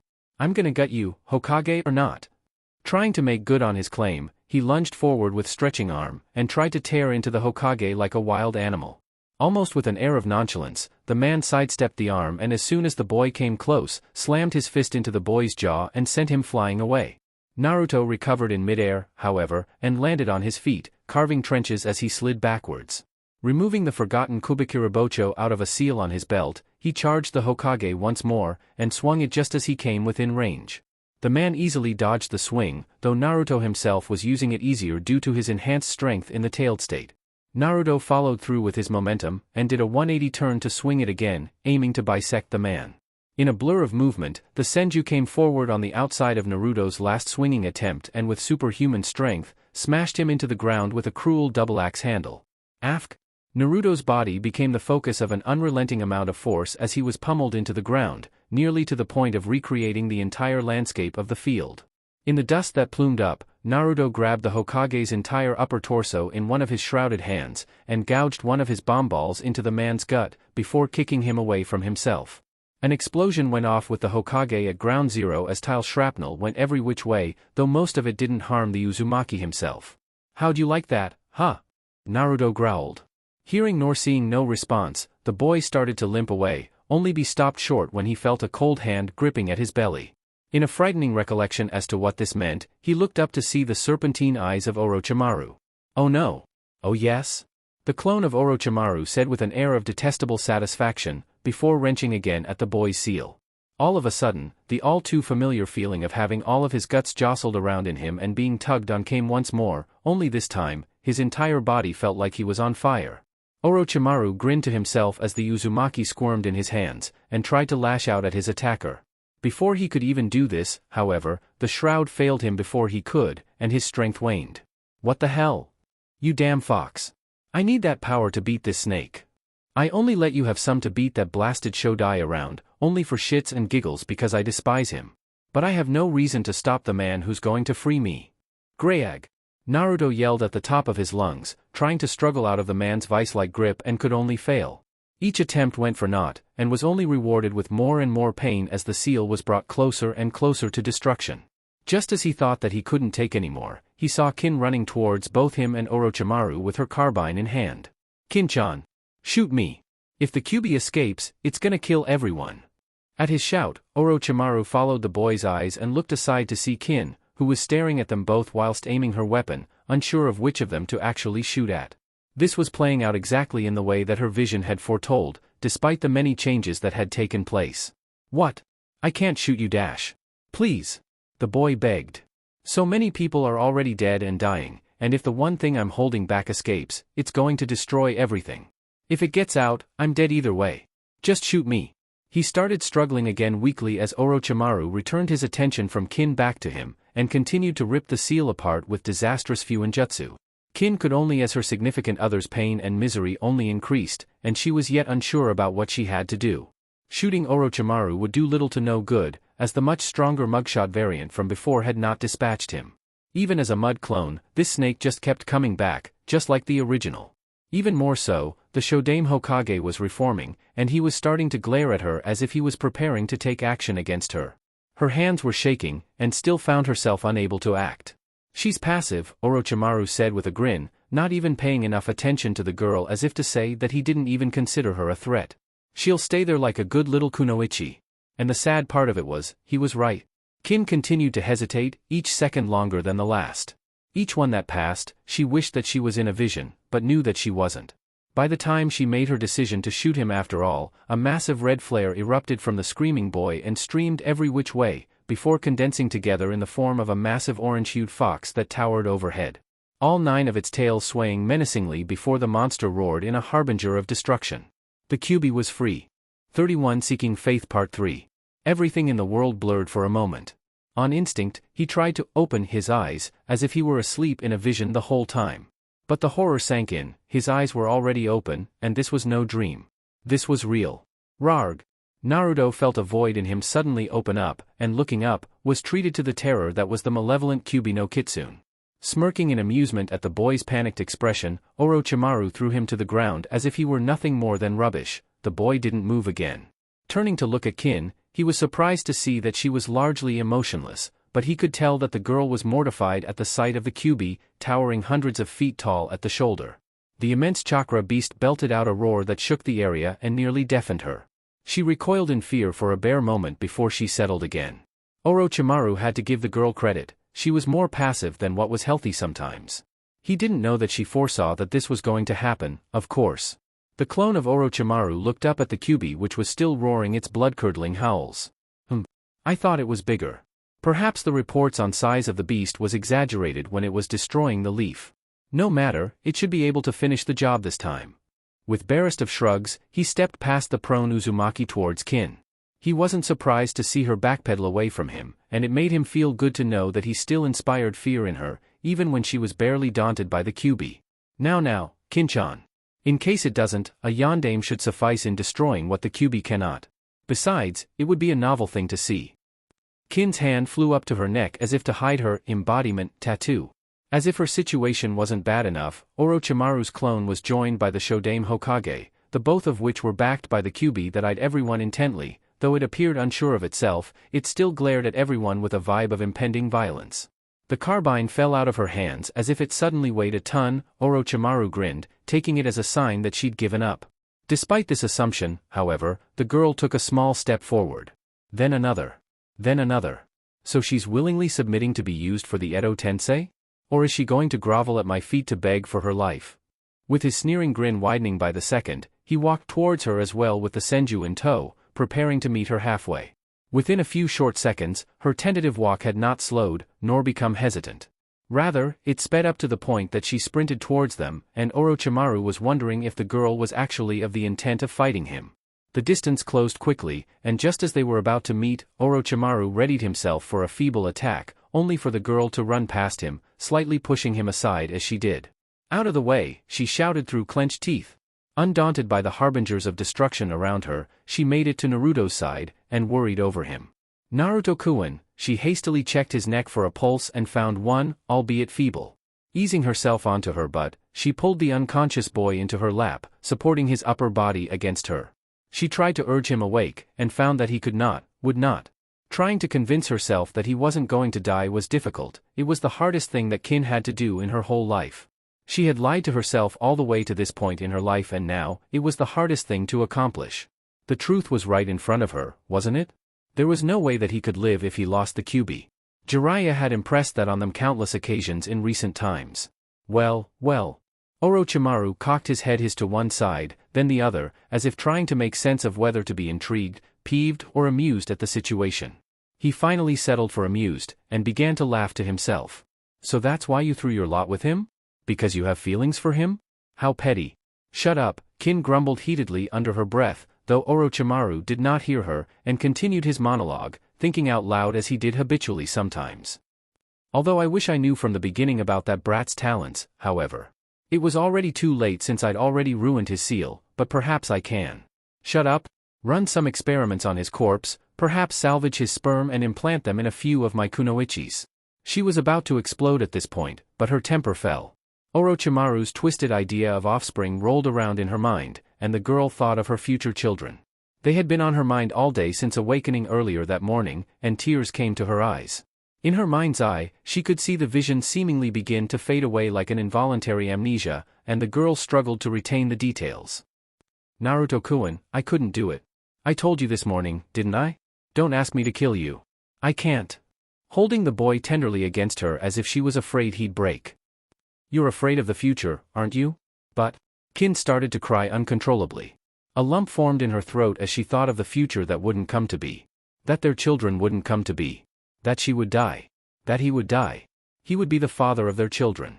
He would be her family, her lover. She loved him, but she was losing him. She'd given up so many times, forced to swallow so many misfortunes, denied so many good things. Now, it was happening again, and the girl tried to hold on to the last good thing in her life, and desperately trying to fool herself that she wasn't losing him, no matter what. "You've always been seeing the present, but I've seen the future. Don't you want it?" Drawn into a hug by the girl, Naruto was still motionless as his world slowly came to an end around him.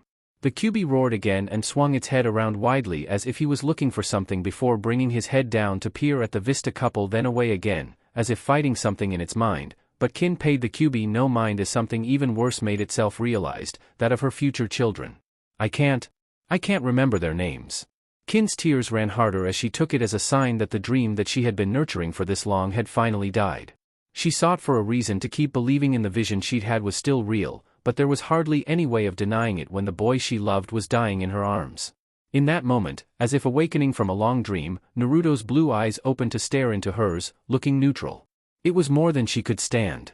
His nonchalance wasn't unintentional. He knew that he was dying, wasn't he? To her, Naruto had always been easy to read, but this time, the boy was as blank as paper. Soon, his facade splintered up and broke like so much glass. The boy started to weep, and once he started, found himself unable to stop. This soon passed, as his eyes seemed to turn red and back to blue every few seconds, and this was the same for the whisker mark etching on his face. He feebly pulled up his shirt to see the ruin of the seal that lied there, before looking her in the eyes. "So it's over?" She didn't even have to answer. It was written all over her face, before she lowered her head in anguish. It was over. Naruto took a deep breath, trying to steady himself, but only succeeded in halting the worst of his tears as he felt a strange sort of peace envelop him. The void in him felt like it was filling, sort of, and he felt better. Maybe he was dying, and he was becoming numb to the pain. The thought of death troubled him, but now in the case that if he was currently dying, he wondered if death wasn't actually that bad. Perhaps death didn't feel like that awful thing that people made it out to be. Looking up, he saw the Kyuubi staring at him with malice in its eyes. Averting his gaze to look behind Kin, he saw the Shodaime Hokage giving him a dead-eye stare. Glancing to the Kage's side, he could see Orochimaru, and his perpetually nasty expression. In the end, however, his eyes gradually fell to look down on Kin, whom he was still somewhat lying against. With careful hands, he cupped her jaw to get her to lift her head. Her bonny face was a bit soiled from the conflict and the salt of her tears that still flowed, even dripping over his fingers. He wondered about what he could say to make her feel better, but nothing came to mind. As far as he could tell, everyone he knew was already dead or dying, and he and Kin were penned in by the Kyuubi and two unkillable Kage-level ninjas, and he had no idea what to do. Still, being a person of action, he slowly got to his feet, and stood up straight before helping Kin to stand up beside him, holding her around the shoulders with his right arm. The passive girl didn't stand even nearly as straight as he. She'd given up. "Kin-chan, they took the Kyuubi, but it must be disoriented or something," he whispered discreetly. "Get ready to run." To his horror, the Kin shook her head. "I feel fine. They're after you, so let's run. I won't hold you back, so let's go dash." "You're fine?" Her eyes suddenly shone with understanding. "That's how it happens. That's how Orochimaru decides to kill you, by using me as the Yondaime. Remember what you said this morning? I don't want that. If you pretend to die, they won't attack you. They won't use me to kill you. I'm asking you to trust me." Naruto hissed. "Naruto-kun, please, don't ask me to kill you." Knowing that this wasn't a vision, that everything had gone wrong and nothing was going right, the girl seemingly retreated into herself. She could see her vision repeating, right before her eyes. Detecting movement behind her, she noticed Orochimaru stepping forward, flanked by the Shodaime. Far in front of her was the Kyuubi, who was glaring at them all. In Naruto's arms, she turned to face the boy she loved. In her desire for more time to be with him, her powers over time activated before Orochimaru grabbed her, both the mere balanced yin and yang in her halted time around them to a standstill in a perfect gray. She felt something in her wane. It made her aware that the ability she was using was limited. She wouldn't have enough in her to fight their enemies, if she tried. She committed herself to her simple passive nature. She waited. Kin just enjoyed the time she had created with Naruto, even though she was the only conscious person in the Vista Radial Zone. Time was something that was easily taken for granted until both it and loved ones were snatched away, she thought, now a fact she was painfully aware of. In her wishes for even more of it, she leaned in closer to Naruto and kissed him on his lips. Nothing special. In fact, it was the worst kind. It was a goodbye. "I love you, Naruto-kun," she whispered into his ear. Just before her 15 seconds ran out, she withdrew one of her senbon laced with a paralysis toxin and stuck it in the boy's neck. As her ability died out, Naruto collapsed out of her arms to the ground, just before Orochimaru grabbed his rogue kunoichi by her lengthy hair and tugged on almost hard enough to pull it by the roots. "Well, Kin-chan, it's time for your Kage inauguration." To his pleasure, she didn't even put up a fight as a coffin broke up through the ground vertically close by, before he pushed her inside roughly. "It'll be painless, I assure you," the Sannin pontificated before something apparently occurred to him. "The death, that is. The afterlife following the jutsu is devoid of peace, if my research is accurate." The sneer on his face was the last thing she saw before the coffin clapped shut, sealing her in darkness. Paralyzed and unable to do anything, Naruto could only watch helplessly as the coffin began to twist and churn back into the ground, taking Kin with it. As much as he wanted to act, the boy couldn't even bring himself to yell, much less move. With a smug look on his face, Orochimaru turned back to regard the Uzumaki. "I must admit, I was surprised, Naruto-kun. I was actually of the belief that you'd survive the extraction because of your Uzumaki longevity. Perhaps I'm wrong after all and it was only delayed.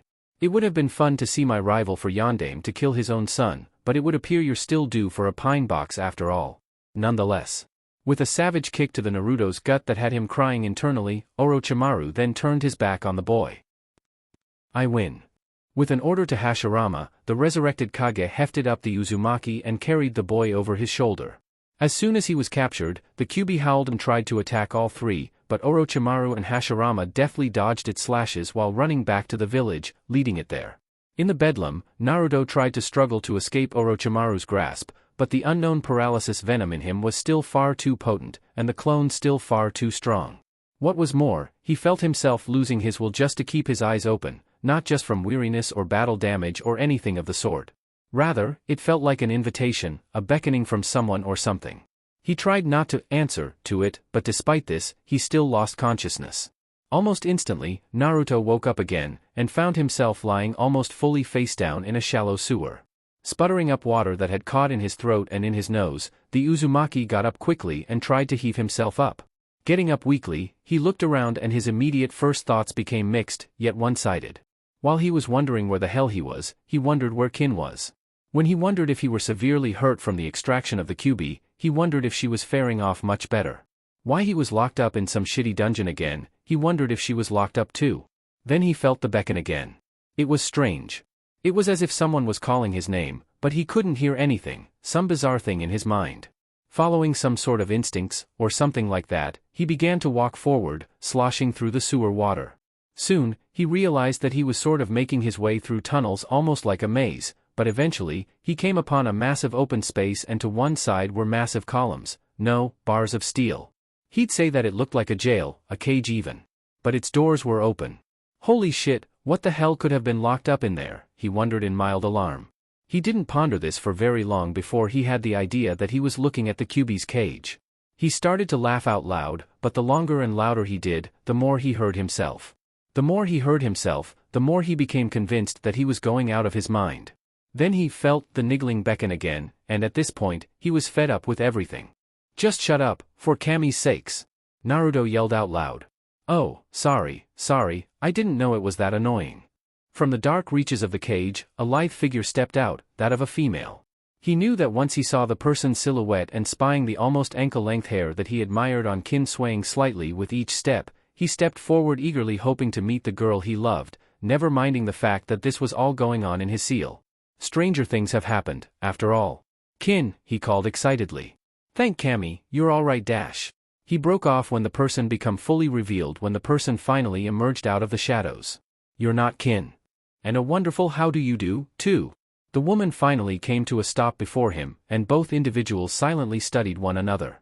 By his standards, Naruto thought the woman looked a bit like a housewife, and absent-mindedly wondered what he looked like to her. She took a step closer to him to get inside his proximity, but Naruto stepped backwards away from her.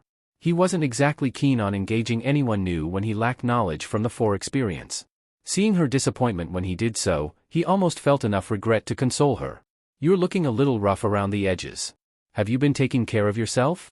I've been on my own for almost all my life, but I try my best, lady. Naruto folded his arms, a gesture that the woman recognized as defensive. Now are you going to introduce yourself, or what? At his legitimate request, the woman realized her social misstep, and felt muddled all of a sudden. When thinking of how to introduce herself, she hesitated for a bit too long enough for Naruto to lose interest and start looking around for any sort of exit. Forget it. I'm just gonna skip introductions and how the hell you're here, why you're here and when you got here. Can you tell me how to get out? I have someone to get to. Kin? That's her name, right? At the dropping of her name, Naruto suddenly regained his lost interest in the woman, and turned back to her. She's a good girl, from what I've seen. Could use a whole lot of yang in her life, that one. Naruto scratched his head as his confusion turned into curiosity, then irritation. He felt like he'd seen the woman before, maybe even knew her personally but didn't quite place where. What are you talking about? In fact, how the hell do you know her name? Who are you? I'm Kushina. Naruto blinked. I'm your mother, she said shyly as she reached her arms forward expectantly, as if for a hug. For the longest second, Naruto stared at the woman as if she'd lost her mind before wandering off, yelling for Kin. Kushina sweat dropped at her son's actions and walked after him, her own temper starting to rise. Sochi, what's that all about? I'm your mother. Say something. Do something. Naruto turned around sharply and gave the woman a glare. My parents are dead. You're either a ghost or an imposter, and I don't have any time for either. So leave me alone. Well, what if I really was an imposter, and I was keeping you from seeing Kin? Kushina hazarded to ask. Seeing her son's glare intensify to give her a look of raw hatred, the woman who was renowned as a kunoichi actually backpedaled away from him. It wasn't out of fear, but mostly out of a sense of remorse and disappointment. No mother should ever have to get a look like that.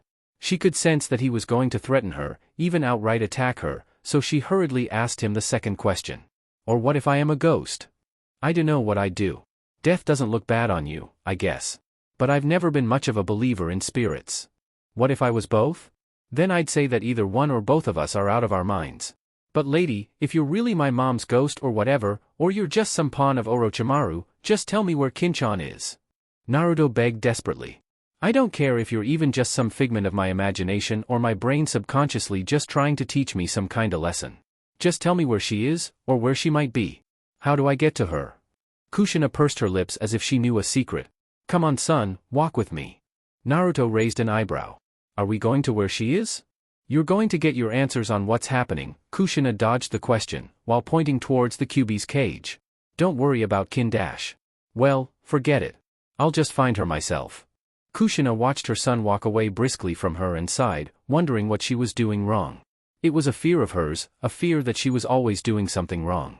It was a trait in anxious people with the Een quality, but nothing in her self-help psychology and children-rearing books had prepared her for a moment like this. She felt a pang of jealousy for a moment, and realized why. You don't love me. But you really love that girl, don't you? Can't you love your mother too, Naruto-kun? I've been an orphan all my life. I'm sorry if I'm making this too awkward, Naruto-kun. I am sort of an imposter, but I'm like a ghost too. I left some of my chakra behind in your seal the night the Kyuubi was sealed in you. Your father did the same thing, but he dash. So that's what Jiraiya was talking about? A failsafe? The failsafe is just my parents keeping some chakra in me? Naruto felt like shouting. So, what's the benefit? What do you do? Get some closure with me? Was that all the failsafe was? It would be nice to get some closure, the woman wondered out loud. But it's just so that we could help you today. We knew that today was going to be particularly tragic, not just for you, but for everyone in the Leaf. If you were supposed to fix the seal, then a fat lot of help the two of you've been.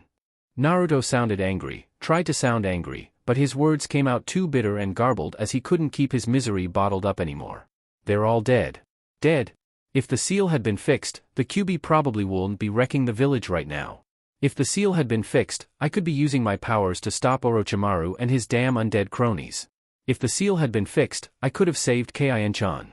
His speech became an incoherent babble after this, and the boy wept as he thought of everyone.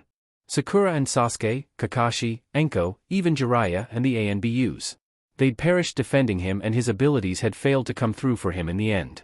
Kin, she was as good as gone. And to hear his mother speak almost nonchalantly about the entire matter made him see red. Reaching into his kunai holster, the boy shakily took out his kunai and slowly approached his mother. She watched him sadly. He brandished the kunai at her, threatening her with it. As he closed the already small distance, he was speaking with actions that he intended to stab her with it, but the closer he got, the less force he put behind it, a non-committed act of stabbing the woman.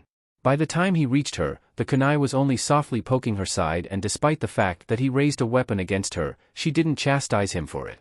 Kushina could only bring herself to hug her distraught son. Crying all the while, he swore in her ears that he hated her, that he was going to kill her, that he would make her pay for her neglect, but she didn't heed any of it. She knew what he wanted to say, and hugged her son tighter. I love you too, Sochi. She whispered into his ear. Finally, all of his guilts, all of his disappointments, all of his failures, he cried into her bosom. All Kushina could do was comfort her son. It was more than a decade too late, but he being in her arms after so long, despite him having grown up without her, was worth the wait. You know it's not my fault, Naruto-kun, but you can blame it on me. It didn't sound nearly that selfless, and she was only reciprocating what he had tried to accuse her of. Deep down, he knew that she was right, and he needed to admit it. We can control time. We know that we can change the future, but the truth is, Kin probably realized that we don't have to change everything. Sometimes, we don't even need to change anything. Naruto-kun. Kushina eased out of the hug and knelt down to look into Naruto's face more intimately. Sometimes, you don't need to change anything. We only need to let things happen sometimes. Take when you were born, for instance. Minato and I could have done so many things to attempt to stop the Kyuubi, and it was all that we could do by throwing ourselves in front of the Kyuubi's claw to stop him from killing you, and sealing him in you to save the village as well. This ability to see the future was your father's, and I can't say I've liked having to share it with him ever since he bonded with me. You've always thought that this ability was a curse, yet you were willing to bond with Kin and share it with her. And now, you're so eager to try and change things using the 4 experience. You've always been so used to following instructions, but you've stopped. Sometimes, a small benefit is gained through the changes, but there are too many pitfalls for it to be worth it. His mother spoke almost in riddles, but he got what she was saying, and didn't like it. If Sasuke had died in Wave, then I wouldn't have gotten to meet Kinchan. You wouldn't have had to kill Haku. Naruto recoiled as if struck when his mother brought up the sore topic. Team 7 saved Nami no Kuni. Now, the village hidden in the leaves is going to burn. Kushina didn't mince words, and spoke it like it was. I know you really felt like you connected with Haku. She had a yin quality, her. Yin and yang people naturally gravitate to one another. Perhaps, she would have been the one you would have fallen in love with instead of Kin. Who knows? Naruto didn't answer, but it did sound likely in his mind, though unimaginable. If Sasuke had died, you wouldn't even have been in the exams, or dealing with a powerful enemy who knows how to counter your abilities by stacking impossible odds against you. Then what am I supposed to do? We knew this would happen. Because we have a son as hard-headed as us. Kushina felt herself waver a little bit, and knew her time was short. She was far more active recently than she had been for the past few months. Capitalizing on her son's abilities to manipulate time while in the seal had done her favors, but nothing lasted forever, not even time itself. She knew that too well. You have a hard time following instructions, so your father and I set many things in motion to make sure that we could save both you and your Yin. The village as well. What are you saying? You knew that all of this was going to happen? Wait. Naruto thought furiously. Then couldn't you have left some instructions on this somewhere? As I just said, Kushina patted him on the head while she sweat dropped. You have a hard time following instructions. Looks like you have a hard time listening too. Now come on. Bonding time isn't wasting time, but we need to get a move on. We have to get to the cage.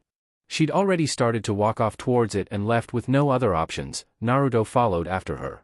What about the cage? It's empty now. The Kyuubi is outside wrecking the village.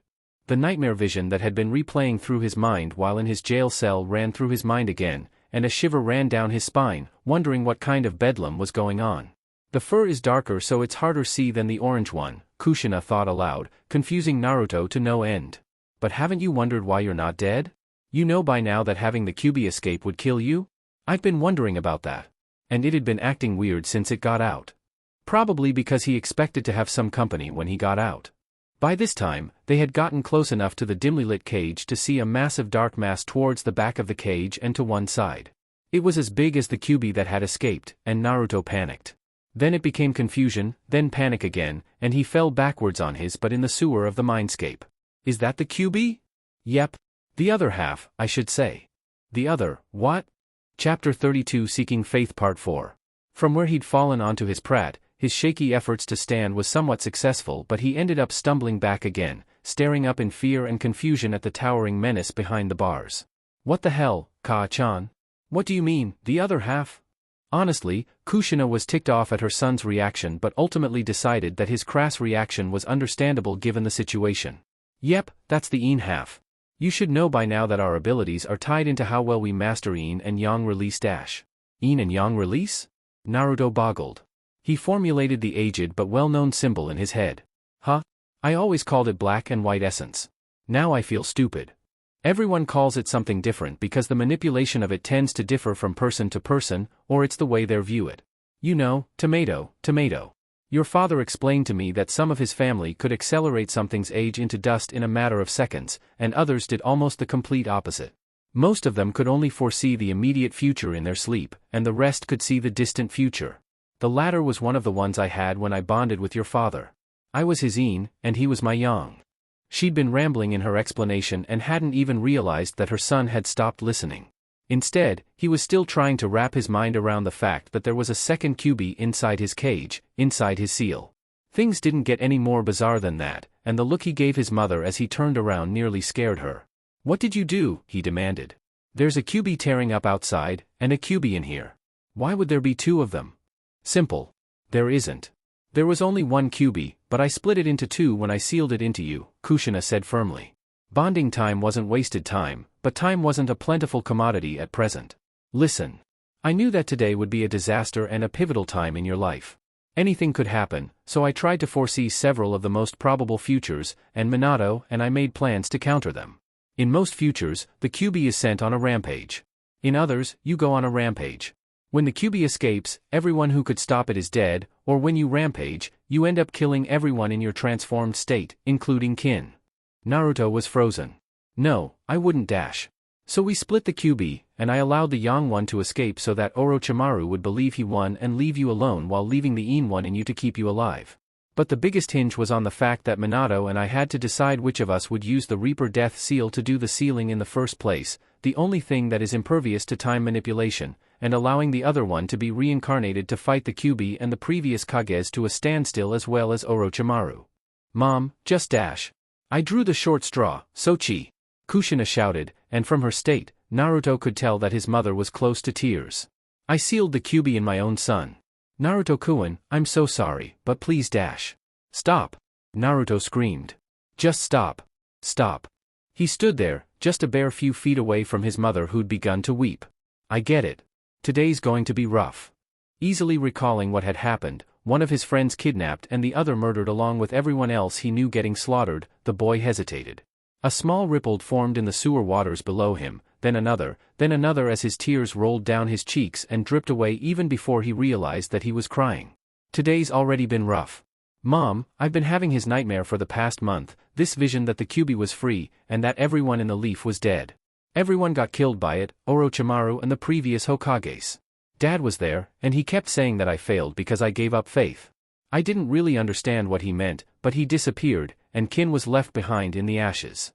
The worst conceivable possibility was fresh in his mind, and Naruto struggled to speak past the lump in his throat. "She died, Mom."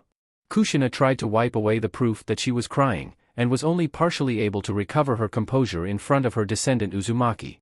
She couldn't even tell him that his vision of the future that occurred repeatedly meant that it was the likeliest to happen. "Everyone's dead, or almost. The Kyuubis escaped and Kin just got taken away from me. She's all I have left." That's what he was crying over. It didn't even necessarily mean that he was crying for those already perished, but mainly for the girl he loved. Pertaining to the Namikaze bloodline, Kushina knew that the visionary ability that passed down in their blood, and from sharing it, in their respective zones, was largely a handicapping asset that helped limit their numbers. Young people had to bond with Yin counterparts in order to manifest their powers as well as to continue to live, and those that did bond usually gave up the ghost at around the same time, like two candles getting blown out by the same wind. Only those inside the clan knew this, and that unknown stipulation disallowed their powers from spreading, though it eventually worked against the Namikazes in the end who sought to keep their bloodline pure. He wouldn't even be able to stomach the news that he was going to fail, to learn that he had to fail in order to save the hidden leaf from total destruction. He didn't know the plan, and Kushina didn't have time to explain it. Her son was too one-track minded, fixated on one person. He'd make for a terrible sage, if he ever wanted to become one. "Take heart, Naruto-kun. If she dies, you won't be far behind." That's what she said. What Naruto heard was, "As long as you're alive, it means that she's alive too." It didn't matter much either way. It was just his optimistic twist on things. Regardless, Kushina was bitterly disappointed and utterly wretched. She'd done so much for her son, yet the deeds that she'd done had led everything up to this point.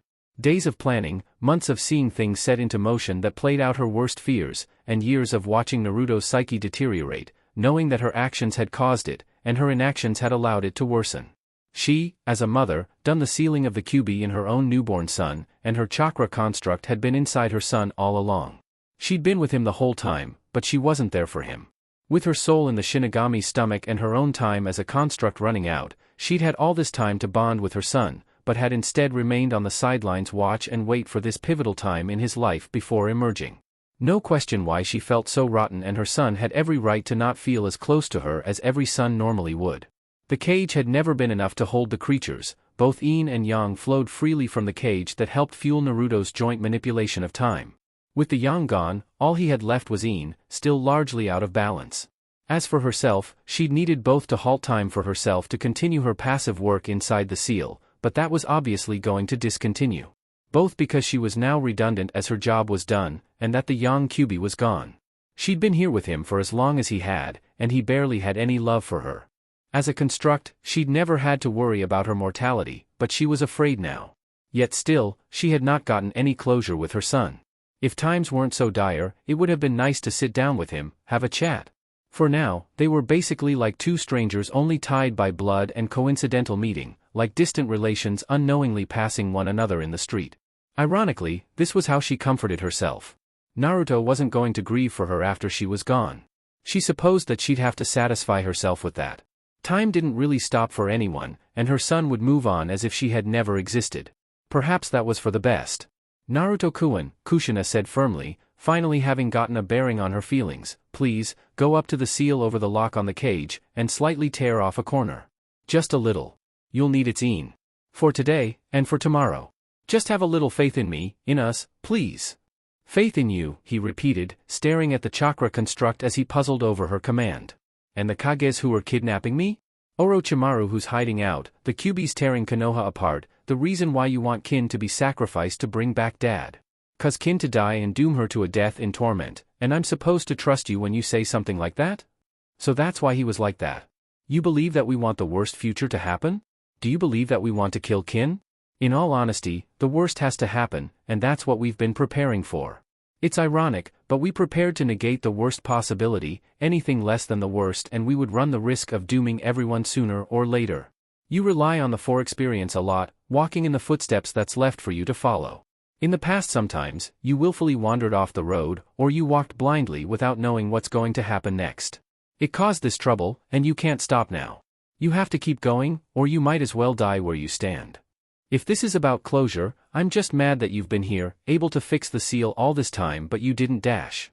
2 Kyuubis are too hard to repair inside the seal, and the proactive young one was fighting me every step of the way to get out. You could have cooperated with Jiraiya. Naruto shouted at the top of his lungs.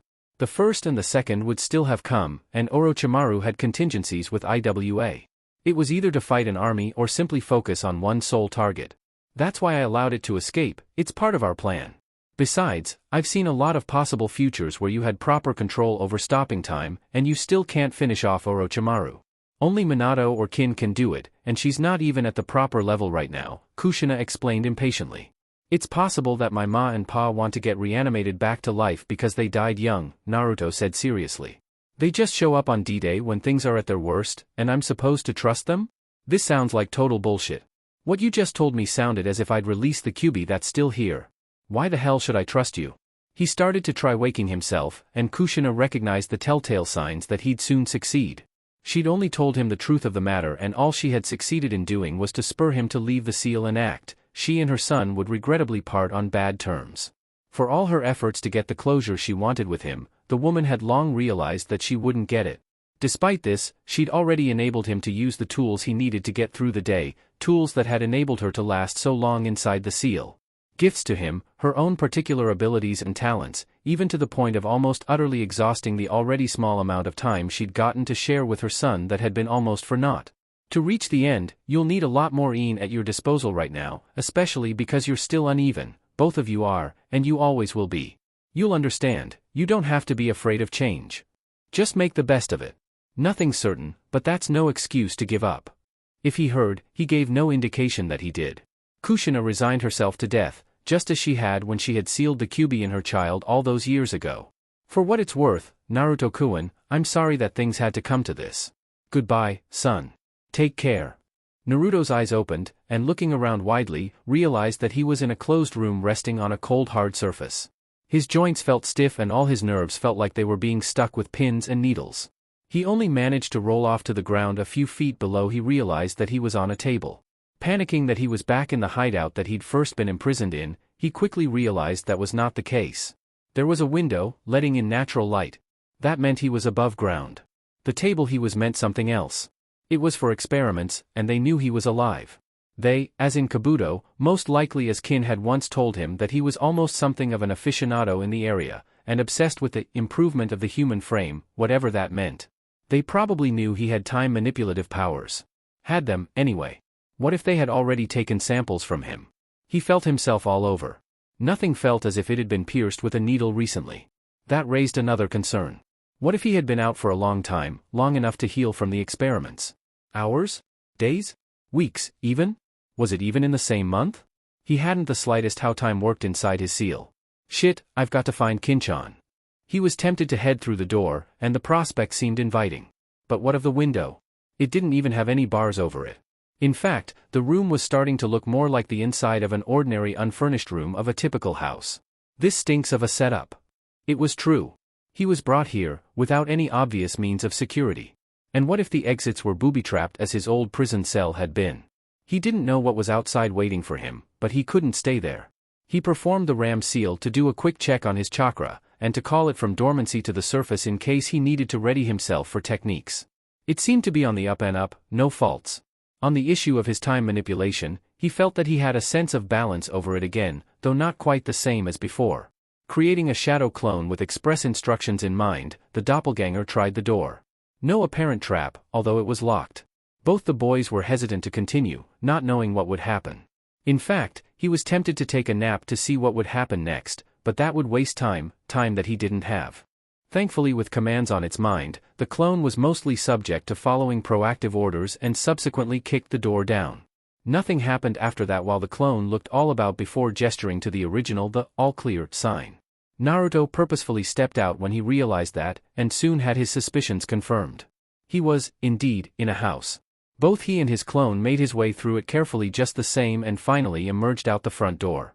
Once outside, the first thing he noticed was a reincarnated Kabuto leaning against the wall of the house opposite on the other side of the street, wearing just the kind of smirk that Naruto would have loved to maim off his face if he had his weapons on hand.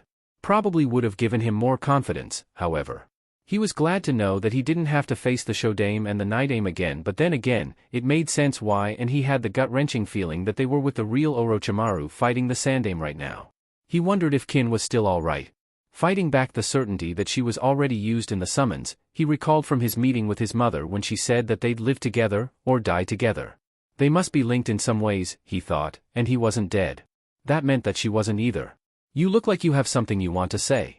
Naruto's tone was curt, and before Kabuto could give a rejoinder about his surprise to see him alive, the Uzumaki had already started to leave, eager to get into the heart of Konoha where the stadium was, having the grisly vision in his mind telling him that it was where the Yondaime would be summoned. He had to get there and stop it before that happened. Knowing that it was northward, he glanced at the sun in an effort to get a sense of direction, and his heart fell when he realized that it was an afternoon sun, sometime around 2 or 3 p.m. He'd been out cold for a while. Oh shit. Noticed the sun, have we? Kabuto said smugly. Didn't expect you to wake up. What's up, tomorrow brat? What do you see in the future? Painful live experimentation? You begging me to end your miserable life while you lay on my table? A Jinchuriki surviving his extraction. I wonder what more surprises you have? Naruto didn't rise to the puerile taunt. Instead, he was about to simply leap away, but before he could, his clone was straightway destroyed by some quick, blurring knife, left behind and stuck in the clayey soil of the ground. Naruto did more than glance at the tool used to destroy his bunshin, and closer observation made him realize that it was, in fact, a Sanban needle. Naruto panicked and smiled concurrently when he saw this, and it was enough to nearly make him dizzy with worry and relief at the same time. He got a really bad feeling, and being the fool he was to defy common sense and standard shinobi intelligence, grinned as he tried to spot his significant other. Hey, Kinchan. You're all right. Damn, you really had me worried. Finally seeing her on the roof of the house behind Kabuto, waved to her like a madman. Yeah. You got away, huh? I knew we could. But why'd you attack my clone like that? And why'd you cut your hair? I thought you swore to never trim it. This was not Kin. Naruto didn't heed. The person had a long head of hair, sure, but not even nearly as long as Kin's. The clothing was different, the face was different, the attitude was different, everything. In fact, the two people had only Sanban and long hair in common, and for Naruto, that was enough. Naruto-kun, the girl said easily enough as she held up a hand filled with Sanban between her fingers, I didn't expect to see you again on this side of life. Naruto's worried smile saddened as he gazed at the form of the girl whom he had killed. Still in her pink kimono and her body marred with cracks of death's decay, it didn't detract much from her pretty looks. Hey, Haku. I didn't expect to see you like this either. His hand clenched into a tight fist, his nails digging into his palms. Damn it. Damn it. Damn it. He swore vehemently under his breath as he stamped his foot, and Haku raised an eyebrow at his behavior as if she was amused by it. It was entirely unbecoming of her in the situation, but she'd only known the boy for as long as they had fought to the death, that is, hers, and couldn't help but find some charm in his attitude. Though he had killed her, she had no animosity for him. From where he was, Kabuto laughed. Yeah, he realized it, Didn't hurt to have some insurance to make sure today went without a hitch, so we got 3 more coffins ready. As if on cue, 2 more forms came into view on the rooftops as Haku had done, and Naruto grimaced when he saw that one of the 2 was Zabuza. The other was Gaara. Both looked extremely vexed to see him, no confusion as to why. So everyone I've killed is coming to kill me. Great, he stated sarcastically. As if I didn't have enough problems. That's the thing. Kabuto remarked in an answer that almost seemed to be his own personal musings, Orochimaru-sama was convinced you'd died when his mud clone dropped you off here. I thought you died too, which is why I didn't try cutting your nerves or tying down your body. Figures. Then again, it's probably better if you're alive. Living tissue is always the best kind to work on. You were going to be my own private project, and then, you killed me. Life, eh? The Yakushi shrugged. Can't kill you. You're too valuable as a research subject. But you deserve some sort of comeuppance for what you did to me. Kabuto snapped his fingers in fake epiphany. I know. How about we cripple you, Sounds good. Haku. Zabuza? Gaara? Oh. He looks like he wants to bolt. Make sure he can't walk or make hand signs ever again. From the moment that he'd seen Haku and Kabuto, Naruto had decided that it was pointless to fight them, much less so many of these powerful shinobi. He knew what they were capable of, and what was worse was that he was only able to beat them with his eccentric weapons and knowledge to go about doing so. Currently, all he had was his bare hands, a couple of kunai, and his shuriken pack. Turning sharply as he turned tail, he sprinted in a mad dash, before Rooftop running in his haste to escape from the 3 undead ninjas. Haku yelled at him to run, even while she herself chases him with her cohorts. The boy was afraid of them, the threat they presented, and not knowing how to defend himself from them. If they were like the revived Hokage's bases, then he was fighting immortal zombies with practically limitless reserves, body regeneration, and who knew what else. Besides, he had nothing to gain by fighting them. It was the first time he'd ever run from a fight, but he had no other options. It was even apparent to him that Sasuke was most likely close by, as he'd been kidnapped by the Yakushi earlier. Kabuto had apparently even opted to stay behind and not pursue him, giving more credit to the theory. He could be under orders from Orochimaru to safeguard the Uchiha with the awakened Sharingan. He tried to put his teammate out of his mind and was mostly successful, being more worried about his significant other. His mother was right, they were bound in a way that was almost supernatural, and it almost overrode his thinking completely. That's when it hit him. He'd met his mother. He, the orphan, had just met his mother and had blown her off. She'd been visibly upset by his behavior towards her, and he was starting to regret it. She had been trying to tell him something important, explain how and why things were happening, help him. But he'd been too stubborn and hard-headed to listen. She mentioned that she was his father's Een. That meant that she was like kin. She wasn't emotive to everything on the outside, but everything cut her internally. He felt like shit now. He'd pushed out his own mother. Before he even realized it, he felt like crying, but he pushed it down quickly. He was already a mess, and he couldn't afford a meltdown with the 3 undead ninjas hot at his heels. I'm sorry, Kaa-chan, he whispered. Are you still there? He didn't get a response. He let out a few choice swears, cursing his pig-headedness.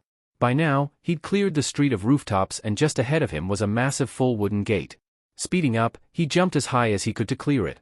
Unfortunately, the top caught him by the waist when his sheer momentum made him hurt his groin, and he sagged over the other side headfirst. Ack! Falling now, he corrected his landing to finish on his feet, landing jarringly. Picking himself up, he started to run again, hoping that the gate behind him would hold off his chasers for a bit in the same way it had slowed him down, but this was not to be.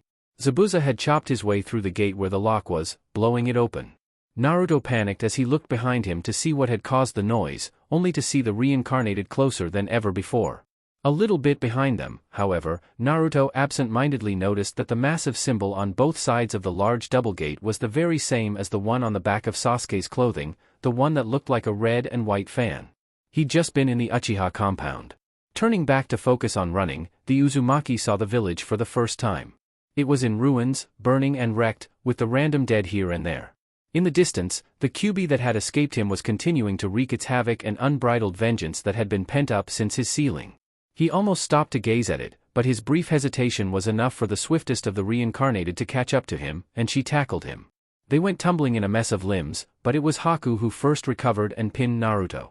About to stab him with her Senbon needles, Naruto quickly raised his arms to defend himself, and only got his arms skewered in his efforts to protect his vitals. While they were stuck, he managed to throw her off and started to try running again, yanking out the needles as he made his escape. He couldn't get very far, however, as Gaara's sand caught at his ankle and dragged him backwards, where Zabuza was seemingly getting ready to chop his legs off. Oh, shit! Haku merely watched as the Uzumaki was dragged through the dust, though it was with a fair degree of concern. Naruto-kun, I take it that you defeated my master as well as I? Can't you defeat us again? I never pegged you for a coward. Naruto barely heard what she said as he clutched at the sand with the iron grip on his ankle. It's not that easy. Desperate, he focused his mind and efforts into a kawarimi and managed to pull it off just before Zabuza dismembered him. The mist swordsman growled as he frantically searched around for the boy, but he was nowhere to be seen. Amongst the derelict buildings that they were surrounded by, they knew that Naruto could be in any of the destroyed husks, waiting to make his escape. While one of the trio was averse to fighting him, the others more or less felt the exact opposite. In fact, they thought of it as a way to avenge themselves. Gaara wordlessly spread his sand thinly across the air before letting it fall like particle rain. From where he hid inside one of the buildings, Naruto realized that they would act as a censoring technique if even one of the grains touched him. He huddled away from them, keeping a distance. From outside, Haku was still speaking, and she was becoming severe. "What do you mean? It's not that easy. We've all been told that you can see the future, and the one who summoned us, Orochimaru, said that he believed that you can control time. At the very least, he's sure that you can slow it to suit yourself, even though it has limitations." Bastard's done his homework, Naruto muttered to himself. Though he was at some distance between himself and the undead Nines, it was a costly mistake as two of them were professionals of the silent killing, and had an extremely sharp hearing. "We can hear you," Haku warned, only seconds before a water dragon annihilated his hiding place. Despite the fact that they knew where he was thankful for the positives. His friend's warning was timely enough to allow him to escape. "You agree that he's right," Haku shouted to the Uzumaki, "so, finish us off." "You'd better quit that bullshit," Zabuza snarled, turning on her. "That brat killed us, and you're helping him to do it again. He blew your face apart, and I'm damn sure he took his time cutting my head off for a bounty. You need to get it together. Haven't you remembered what we were doing when he wasted us? We needed to dash." "The living has dreams, master," Haku said seriously. "And us, along with those dreams, have passed." Zabuza growled, his serrated teeth looking like a wild animal's behind the bandages. "Have you felt the kind of chakra in your coils? It feels like it's practically unlimited. We can't feel pain, and we can regenerate our injuries. We're powerhouses, capable of knocking down Yagura a peg if we wanted. If we do this, Orochi might even let us do whatever we want. And yet, you're gonna side with the brat, the person who's stopping you from having that, not to mention being the one who murdered you in the first place? You're the one who killed me, Zabuza," Haku said calmly. "While we fought, he described what it would have been like if I had chosen the non-aggressive route, yet I persisted because of your conditioning. Though he killed me, I'm not angry. He grieved for me, something you've never done." All this time, Naruto had been dodging Gaara's sand and was almost getting peeved at the idea of being ignored by the undead Kiri Nines. He needed to make his getaway, but the sand was keeping him on his toes. While the two were hashing out their affairs, Gaara had been quiet. Naruto was almost at the point where he couldn't tell if the Sabaku was just silently obeying orders, or if he simply wanted to kill him and had nothing to say while doing it. No one was forcing him to speak, mind you, but Naruto had at least expected to hear something from him. Dead people would have had things to say if they had the chance to live again, wouldn't they? It was believable, Haku continued, and he knew things that he wouldn't have known by normal means. "So if you want to know why I'm undermining my orders, there you have it." More than anything, Zabuza wanted to shut her up, to keep her from speaking this nonsense. Yet, despite all the foolishness, it was hurting him. It hurt him because he was dead. "Why do you believe I killed you?" he asked as he charged after Naruto with Haku in tandem, sword and senbons at the ready. "Your mental conditioning. I've never abhorred it, but hindsight, particularly in death, is very eye-opening. And why are you so easily given to revenge against him?" She encased her senbon in long shards of bladed ice that she flung at Naruto, one of which impaled Naruto through the shoulder that he ripped out quickly before it hampered him. The ice had reverse blades that tore at his flesh like an arrow pulled out wrong, and Naruto nearly screamed from the pain he inflicted on himself. "Sorry, Naruto-kun.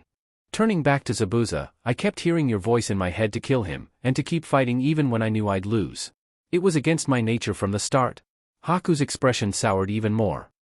"I had no life to begin with, yet you still managed to taint it with yours." "Don't say that," Zabuza grumbled as he started to use the Daibakufu no Jutsu, great waterfall technique, causing a deluge of water to rise up from the area and sweep down the street after Naruto. While it did pummel the boy against the wall at the end of the road, it did more Pyrrhic harm than good because it waterlogged Gaara's sand and made it harder for him to use. "Don't cry," Haku nearly scoffed, insinuating that the man's feelings were hurt as they ran down the street after the blonde. "You have nothing to apologize for.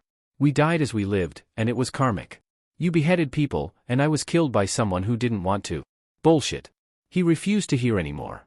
It was true that their deaths did echo their killing styles and inclinations, but what he couldn't stand to hear was that Haku believed that Naruto, despite their only meeting instance that led to her demise, cared more for her than Zabuza himself. I only continued the job to try to kill him. I failed. Obviously, he added under his breath. Haku froze when she heard that, and looked at her master strangely. She got the real flavor of what she was saying and felt herself losing some of her umbrage towards him. He'd never once said it, not even now in death, but it was nice to know he cared. Don't get me wrong. I still feel like cooperating with Orochi. Butter him up to get what I want. Haku didn't tell him that it was unlikely, and it was probable that Zabuza knew this already. I was the first one summoned out of the three of us, and the Shodame Hokage handed Naruto over to me. I've seen what they've done, not to mention the Kyuubi going rampant. Haku pointed at the demolished buildings in their surroundings, then the demon fox in the distance. I've seen what they're capable of. I doubt Orochimaru had much need of us, and from what I gathered, Kabuto decided that we three were just summoned for psychological warfare against Naruto, and to control him. When we succeed, we'll never be summoned again, and if we lose, it's the same result.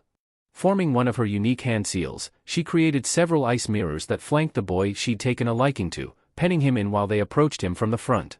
The leaf was Naruto's home, why not give him the chance to defend it? Zabuza nearly laughed as he acquiesced. You say that while you're doing the opposite.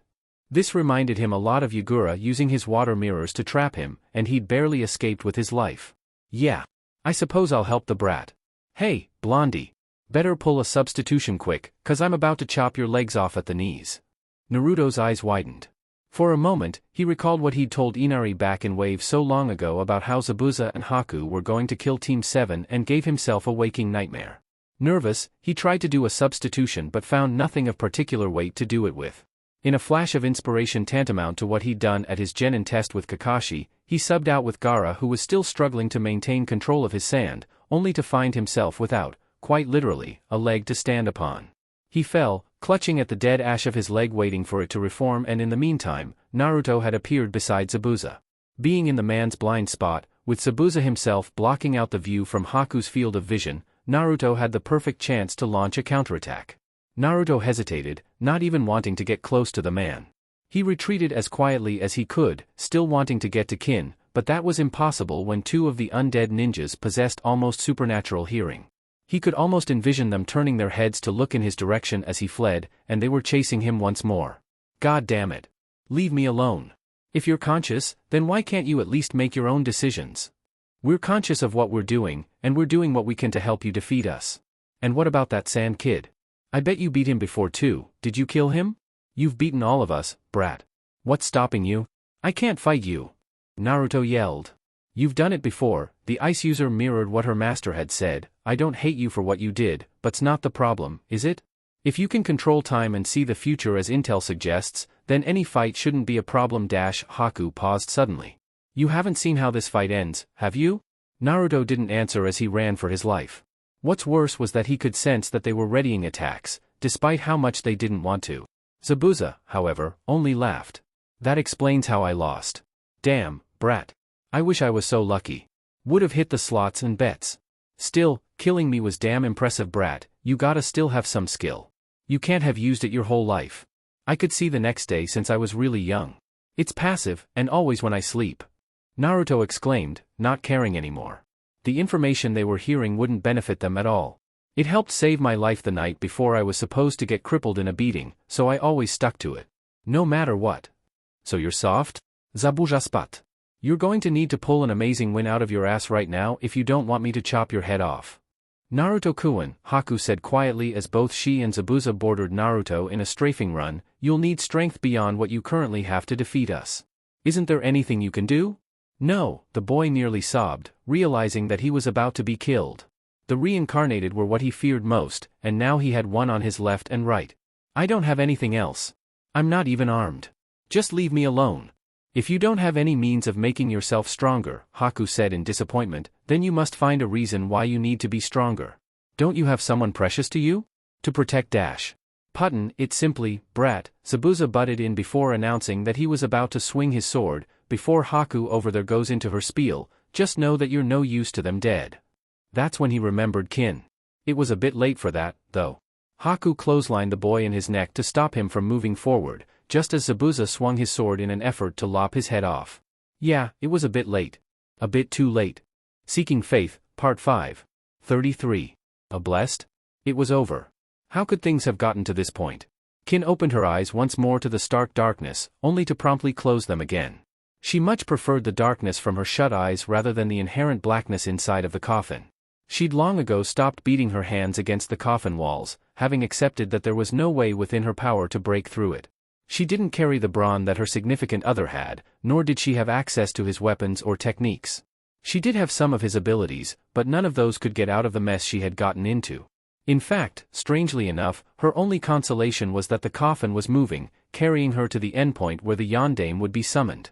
If it was stagnant, it'd simply mean that she was buried alive, even though horribly lingering fate like that was truly a more preferable fate rather than being used in the Edo Tensei. I knew it would happen. I knew it would, Kin fumed to herself, recalling her visions. There was just no stopping it, was there? She had some hope that it could have been averted. She and Naruto had visions daily and they soon enabled each other to do new things in order to deviate from them, if only to keep from being bored. She'd been convinced that they could change things when Jiraiya offered his new solution, but soon things began to play out in the same way the visions ended. Naruto had told her once that he wasn't sure if fate existed. What if, no matter what they did, things were always bound to end the same way? Kin hadn't quite believed him then, and despite the situation of ending up in the same way they had envisioned it, she still didn't. On the other hand, if that was the case, would her own vision actually come true if they were always meant to come to pass? It was just as unlikely as their current situation was unfortunate. They simply encountered an opposition that they couldn't handle. They tried their best. Was this where she was supposed to cry? She felt sad enough, but she didn't. Of all the times, though, she didn't. She'd been menaced and terrorized too many times to break down now. Kabuto, Naruto himself, Tayuya, Jirobo, Orochimaru, quite the sizable list she had growing. Maybe it wasn't fazing her anymore. Not death, not unavoidable fates, not the future. Or then again, it could be because she'd already said goodbye. She could readily accept death now.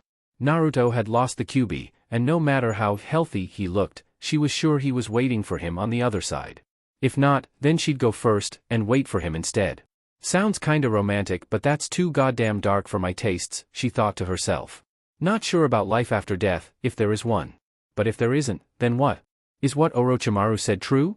Did he summon others before, then summon the people he used as sacrifices and ask them what the afterlife is like? Is there even an afterlife? The man was thorough. That was most likely what he did. In fact, it was that same nature that had given him this win, the endless research, fail-safes, overpowering his opposition with terrifying opponents along with a mind like a steel trap. They couldn't beat him. The coffin continued to grate through the ground as it traveled. She couldn't see anything, and the air was getting a bit thin. She wondered about ways she could kill herself. That's a mistake. It wasn't a question of ability, it was a question of whether or not she would if she could. She certainly would. We couldn't beat him or the Shodaime, but I can at least make it easier on whoever that snake team is still fighting since he still wants to bring out the Yondaime. There must be loads of strong people left, or he wouldn't need me to still summon him. In fact, why would he need to summon the Yondaime if the first two Hokages and the Kyuubi are each enough to turn this whole village to ashes? Orochimaru did say that he would have liked to use the fourth to finish off Naruto-kun. It was cruel of the fallen Sannin to want to bring back a dead man to murder his own son, but now she was seriously thinking about it. Is that what was happening? What if Naruto was in fact alive? She found her apathy for death subside a bit as hope ballooned in her bosom. It was possible, right? There wasn't anyone like her boyfriend before him, save for the Yondaime, perhaps, so who declared it an absolute that a Jinchuriki had to die when they lost their tailed beast? Who said that this had to apply to Naruto? Then her thoughts inverted. Is that what I am? Is that what's really gonna play out? I don't know what's going to happen. My vision ended with me in this coffin. I really don't know if he's alive or not. Then there was also the same hinge that the visions always tried to dictate the best interests of the visionary. Her vision could have meant that she had to end up in this thrice-damned coffin in the first place that kept vibrating and quaking around her in its terrifying journey. The question, regardless, still remained.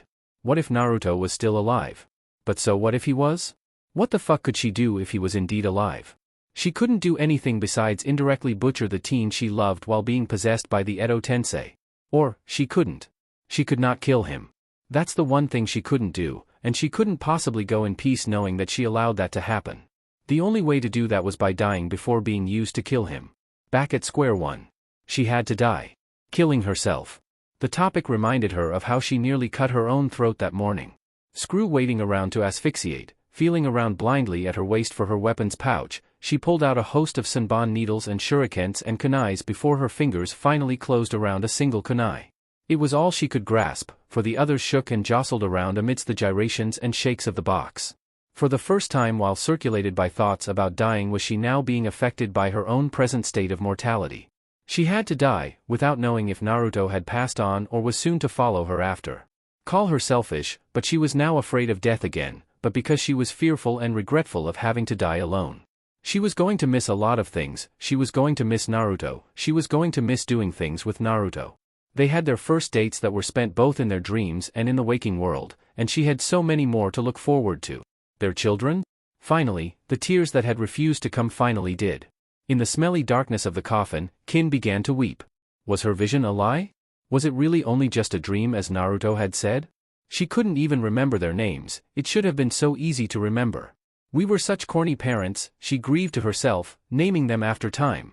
They probably got teased while they were growing up. The jutsus activated? Oh. Are you crying?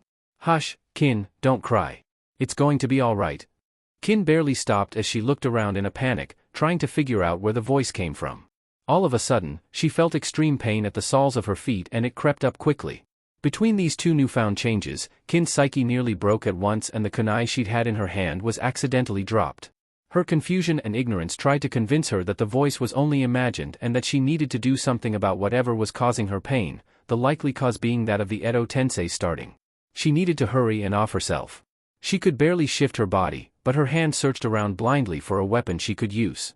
Unfortunately, with the way the coffin seemed to be tilting heads up, that is, head and top being upright, all of her weapons were now around her feet. God damn it. No, actually, don't focus on that. It's me, Minato. You know me as the Yondaime. Who? Kin screeched in a panic. There was a subtle vibe that suggested that Minato was wincing in pain from her sudden outburst. The what? As the pain grew worse, she really started to get more and more panicky and was trying to angle her legs to find some way of sliding a weapon back to her so that she could reach her hand halfway to reach it. The blindness, pain, lack of dexterity in the confined space and poor luck all worked against her, and being scared out of her wits wasn't helping either.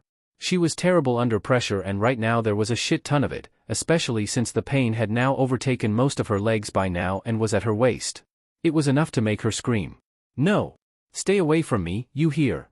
We've got less than a minute, Minato's disembodied voice said. Calm down and listen to me. I'm going to need your help. You're the yin in the relationship, so I need to know something. Did you use up all of your yin and yang release before ending up in this coffin? It's important. She couldn't form a coherent response amidst all of what was taking place. What's worse, the unbearable pain had reached her waist and was ever rising upwards. Had she seen the white flakes of ashes that were the cause, she would have gone insane. NN. No. Only. Some. It's sad to know you're in pain, he remarked. His tone was empathetic enough for her to believe him and in the passing of her life, still found him charismatic even though he was just a disembodied voice. I can feel it too from the seal on your neck. I only need you to know that my wife and I are looking out for both you and our son's best interests. A gamble, but, what are you doing? By now, Kin had remembered the cyanide pill that she'd gotten from the ANBU earlier, stored safely in a secret pocket embedded in her scarf. It was already by her lips, and Minato calmly asked her to stop. It got her attention remarkably well. In fact, she'd expected him to be more vocal about it. Don't go through with it. You don't fear death, but please consider what your sacrifice could bring about. My wife and I know of it very well. I would never harm my son, nor the woman he loves. The ashes came up to her chest and started to take over her arms. It took everything Kin had to keep from screaming out in pain, but the tears ran hard down her cheeks. It wasn't solely from the pain, but it was from the choice that she could tell was being presented to her. He didn't want her to kill herself because he wanted to be summoned, but he had to know that it shouldn't happen. Orochimaru controls the dead dash. True. I can't move or use any techniques until I get his tag implant, and if I do get them, I'll probably end up doing what he wants. The concentrated cyanide pill found her mouth at last. It was horribly bitter, but it paled in comparison of the painful ashes creeping up her chest, her throat. Should I stop it? I could, just swallow. But what if I did and made things worse? No, I should. It's better to die before dash. But do you remember when Orochimaru threatened to kill you if you didn't kill yourself? You retaliated by trying to stab him with the kunai instead. I'm sure that Naruto has had doubts about the incident that he hasn't raised, but I know the truth. Orochimaru did stab you and you did indeed die. Equals x equals x equals. So, which horse is going to win today, Naruto and II? He groaned loudly to express his displeasure. Stop calling me that. I'm not your big brother. Stop fighting it. You know that you're older than me by now with all that double living, and I'm not gonna argue about technicalities with you. There's a saying, you live but once. I guess that doesn't apply to you, am I right? I.M. remarked with a large smile on her face. Man, I wish I had it. I'd make a killing at the races. Nah, you don't. You don't want to end up living twice. Kin finally put down her bowl, having actually finished her ramen before Naruto did due to his being distracted by the woman. As she reached across the table for her boyfriend's bowl, she continued to look the older woman in the eyes with a mock-serious expression. Life would get pretty stale for you, I bet. Besides, don't you like watching midnight soaps? Huh? I.M. scratched her head. What's your point? Kin grinned slyly, despite her efforts to steal her significant other's food, failed when the boy remembered his food and finished it in a frenzy. Do you like spoilers, I.M.-san? No one likes spoilers. But for a talent like that, I doubt I'd care that much. Talent? Naruto grumbled as he put his hands on his head. Bawling for someone to lift this curse, you mean? The ramen chef gazed at him because of his strange reaction, but Kin luckily had an explanation ready to alleviate the woman's confusion. Imagine that your father got cancer. You'd be scared when you found that out, and you'd be absolutely terrified while you waited for it to happen and knowing you can't do a thing about it. The woman said that it was fair, but countered that good things should be doubled by the same reasoning. No. Good things aren't multiplied. Instead, imagine getting a surprise birthday party. I.M. puzzled it out. It would ruin the surprise. And I guess I wouldn't be as happy if that was the case. Exactly. That's why he thinks it's a curse. Turning to Naruto, Kin's expression grew humored. And Naruto-kun, don't say that cheesy crap that's running through your head right now. Naruto hesitated, before opening his mouth. I said don't dash. It's not so bad when I'm with Kin-chan. Oh? Kin's eyebrows lifted in astonishment. Thanks for not saying it. Life was really damn boring until Kin-chan came along, Naruto commented. Kin's eyes widened and she covered her face with her hands. Knowing why she was reacting so embarrassed, he still kept on as he turned fully to face her. You mess up my whole day from sunup until nighttime, and I love that. With you around, even when we're living twice, forever won't last long enough. Ah? I.M. gushed as she clapped her hands in happiness. That's so sweet. I guess it is kinda corny as she said it would be, but so sweet. Whoa. Wait a minute. Realizing that Naruto had referred to both himself and Kin as living twice and that the girl had been right about Naruto's comment, she stared at Kin incredulously. You got that future vision thing too? The blushing Kunoichi couldn't even muster a reply at first because of her intense blushing. Sure, Naruto-kun, she whispered just loud enough for the boy next to her to hear, and at the risk of sounding like a cheesy hypocrite, if and when we get through what's up ahead, the rest of our forever is going to be amazing. Equals x equals x equals. He heard a blood-curdling scream somewhere close by and distant just as everything was slowed down almost to a complete halt. Naruto had no weapons. He was out of balance and therefore unable to use the Vista Radial Zone.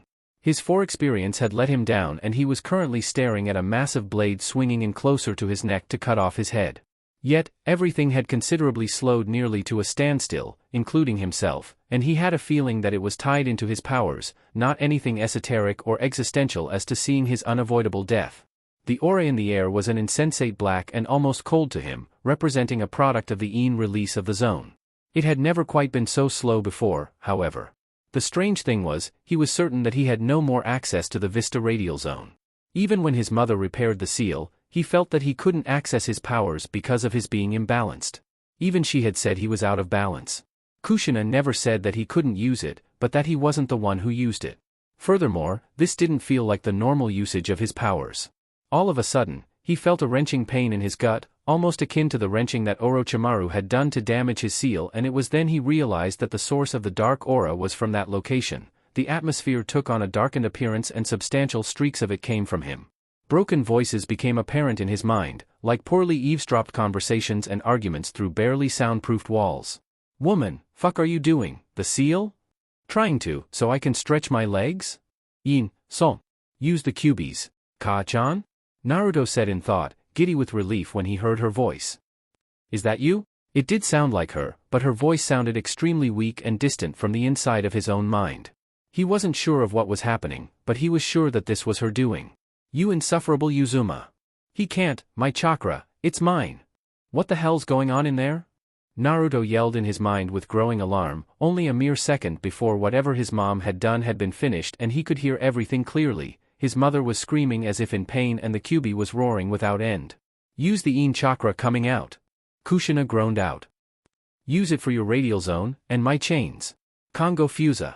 Adamantine sealing chains. All of a sudden, he felt an intense pain in his stomach, like something stabbing its way out. It was far more hurtful than the Yin chakra escaping him. He wordlessly endured it, wondering what the hell was happening to him now since it was coming from the location of his seal. Soon after, the things wove their way forwards and around him as if undeterred by the seeming time manipulation, and Naruto saw what they were. Chains? They were thin pale gold chains with a somewhat luminescent quality to it and equipped with metal barbs on every other link. They didn't move to defend him from the executioner's blade still on its course to his neck or to attack either of the two ninjas restraining and assailing him. They were so close to doing so, one hovered close to Haku's face, and the other was within reach of Zabuza's throat but did nothing further. They're not doing anything. He started to feel concerned again, because if this sluggish time phenomenon he was in was anything like his normal zone powers, then it could be limited because it would need reactivation. It was possible that his mother had activated it from inside the seal. He hoped they'd do something to save his neck. He has those Yin chains too. The Kyuubi rumbled in fury, aware of what was transpiring. Naruto's eyes widened when he heard the Kyuubi's words, but soon the Kyuubi laughed. Never mind. Kushina, those are your chains, aren't they? Probably. This was all her doing, her final attempt at saving her son. This was all she could do, and simply after summoning the chains, she'd reached her limit. This happenstance, however, had raised some awareness to her son, who had and could do nothing except stare down at the sword about a dozen inches from his neck and listen to all that transpired. Yin chains, he thought. The distraught boy hoped to hear his mother's voice again, and barely could. Go find your father? Kaacha? Is he going to be summoned? What do you mean? Akin to before, he felt a beacon, tiny in comparison to what she'd used to draw him into the seal earlier. It didn't work, and the boy panicked. Kaa-chan?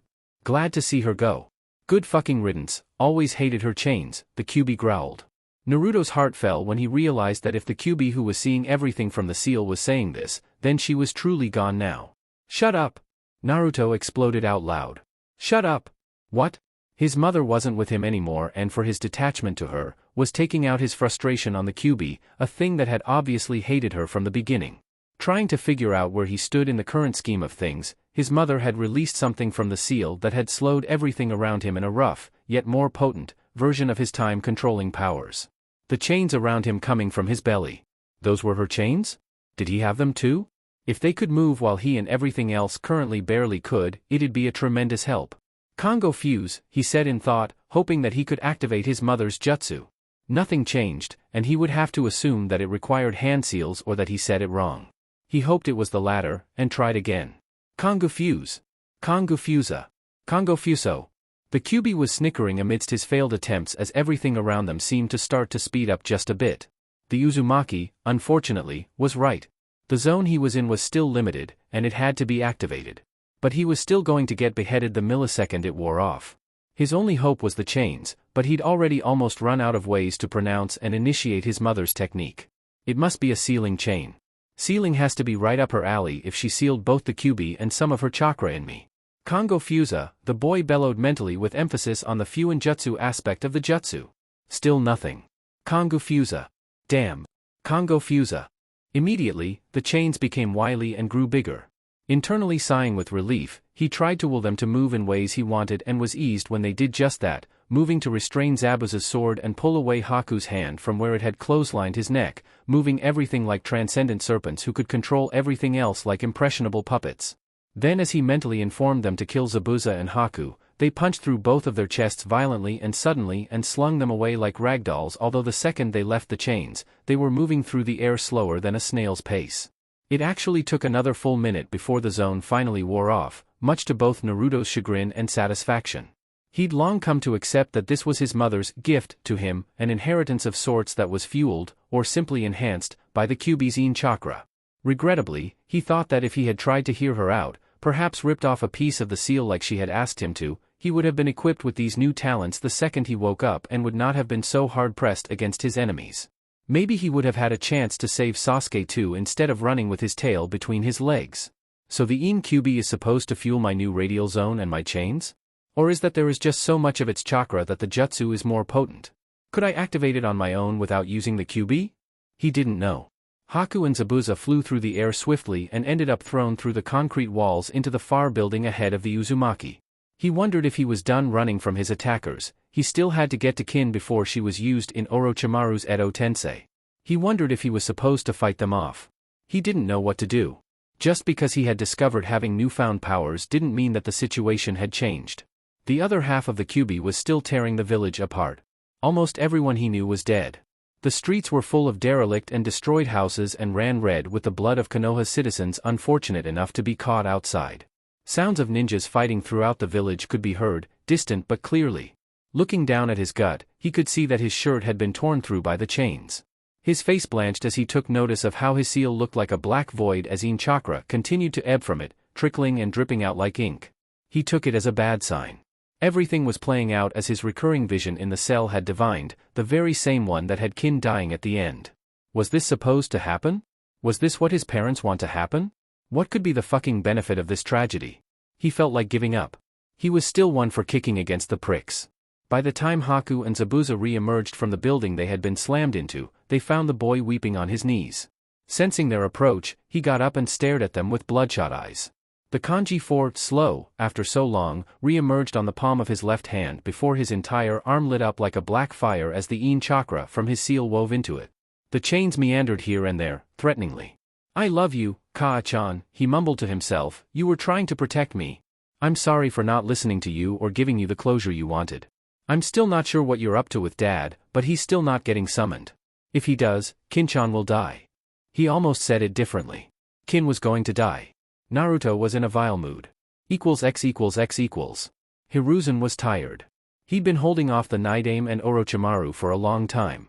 Despite Orochimaru's penchant for tricks, for the first time, his former student now boasted of heightened durability than ever before, so much so that he barely needed to use substitutions in the fight. On that matter, the Hokage knew that the fallen Sannin in the past wasn't easy to harm, and whenever a serious blow was about to be landed, it would turn out to be Kawarimi, a mud clone, or simply avoided. Now, he was weathering more attacks, and if there was anything Hiruzen hated more than an enemy who avoided hits, it was an enemy who endured what damage that eventually got to them and ended up none the worse for wear. It was more than likely due to the cause of the Shikatsumiyaku, a Kekai Genkai he himself hadn't seen in decades. To make things even worse, the barrier had been briefly released to admit the entrance of the first Hokage behind Sarutobi before resuming again, and he could tell that he was being penned in. No, this was a harbinger that things had long gone from bad to worse. The Shodaime was the one who had been sent after Jiraiya and his team. His favored student had failed, and had likely perished, and so would have been the fate of many other talented shinobi who were in his group. Desperation had long since set in and worsened with each new sign and loss. His stamina, chakra, and spirit waned. Hiruzen hadn't expected a fair fight to defend his village, but fighting juggernauts with larger reserves than his with immortality traits made him angry enough to grind his teeth. The Nidaime's water shockwave started to rip through his mud wall that he'd been using as cover to defend himself. It soon, at last, came to an end just as the wall fell apart and collapsed. It was just in time for Hiruzen to see a lone coffin rise up out of the ground in front of Orochimaru, who had been staying far behind the Nidaime who had maintained the overpowering offensive for the past hour. No! He started running in a headlong rush towards them, hoping to get to the jutsu casket before the technique was fully activated. Seeing the kanji for fourth on the front, he hastened even faster in his kamikaze efforts. His own chances would go from tiny to none if yet another Kage was reincarnated when he was already so badly outclassed. He had to stop it at all costs. Orochimaru, you bastard! The coffin had finally made it completely above ground, and the front toppled open. Around the bottom, a basic assortment of ninja tools like sanban, kunais, and shurikens fell out as a person stepped outside. As the figure did, they spat out a half-dissolved cyanide pill and looked around at the scene with a frown. The previous reincarnated Hokages fighting the Sandaime, the barrier erected to keep people from intervening, and the Kyuubi razing the village to the ground. Worst-case scenario, huh? This is expected, Minato said under his breath, just before Orochimaru inserted the tag into the back of his head. Gogo Rokuji, Part 1 of 2. 34. Too late to stop Orochimaru from implanting the seal, Hiruzen slid a stop but still didn't hesitate, still wanting to find some way from keeping things from rolling into the absolute worst scenario. albeit was clearer than it already was. The aged Kage swung his adamantine staff at the Yondame's head, hoping to destroy the talisman before it initiated its ill effects. In the second that the diamond-hard staff swung, Hiruzen thought of how he was going to die on the roof. Would he be decapitated by his student's sword? Skewered by a water spear? Pummeled by a woodjutsu perhaps? Or would he simply be slashed to ribbons in the blink of an eye from the Yondame? The man was hell with his kunais. Or what if he was Raisin Ganed? This was the man who had a flea on sight order. If his suspicions were rightly believed, then this man was the progenitor for what was probably the most powerful bloodline that Hiruzen had ever encountered. If Naruto's, possibly underdeveloped, Kekkei Genkai was any indication, the Yondame could foresee the future and control time around him, be it by speeding things up, slowing things down or bringing things to a standstill. There was also the matter of him being vastly superior to others simply due to his natural speed and reflexes, and if that wasn't enough, he had mastered the Flying Thunder God technique. Then again, this was already the worst-case scenario. The village was in ruins, the Kyuubi was making razing it to the ground, and that meant that Jiraiya and his team were dead. They were possibly the only other people equipped in dealing with it, and among the most elite shinobis he had in the village. More so to the point, Naruto had perished if he had lost the Kyuubi, and so was Kin since she was used in the sacrifice. Jiraiya had also failed to kill them both before they became forfeited. Then there was the Shodame and Naidame. Even worse, their controller, Orochimaru. For the first time, though briefly, Hiruzen feared that the village was over, that the will of fire would be no more. The moment it took for the adamantine staff to smash into the Yondame's head ended. Minato smiled. "Don't worry," he said as he rested his hand on Hiruzen's shoulder from behind, drawing the older man's shock as his staff passed through nothing but thin air. "Everything is going to be just fine." The Hokage, still not turning around, only stared ahead in astonishment as Orochimaru's hands fell off at the wrists, sliced off as if with a hot knife, then so was his throat as was slit halfway through, almost to his cervical spine. Blood spurted freely from all of his wounds before the man toppled. With a few glances here and there, the same effect had happened to the other two reincarnated Hokages as multiple slice wounds suddenly became etched into their bodies, as well as deep triple-pronged stabs into their heads. Minato's briefly tossed kunai fell back into his waiting hand, the blade edge glinting without even a trace that he'd all but butchered 3 Kage-level shinobis. Hiruzen finally turned to face the Yondame, his face still betraying his surprise, awe, and confusion. "How did you do all of that?" No, that wasn't the question he meant to ask. He damn well knew what this should-be successor was capable of, especially given that he suspected the man of having time manipulation abilities. What he couldn't understand was how he was able to resist Orochimaru's technique. "It was easy, once I had Kinchan's assistance," Minato said with a smile, an amicable one that was almost enough to completely reverse Sarutobi's mood on the situation.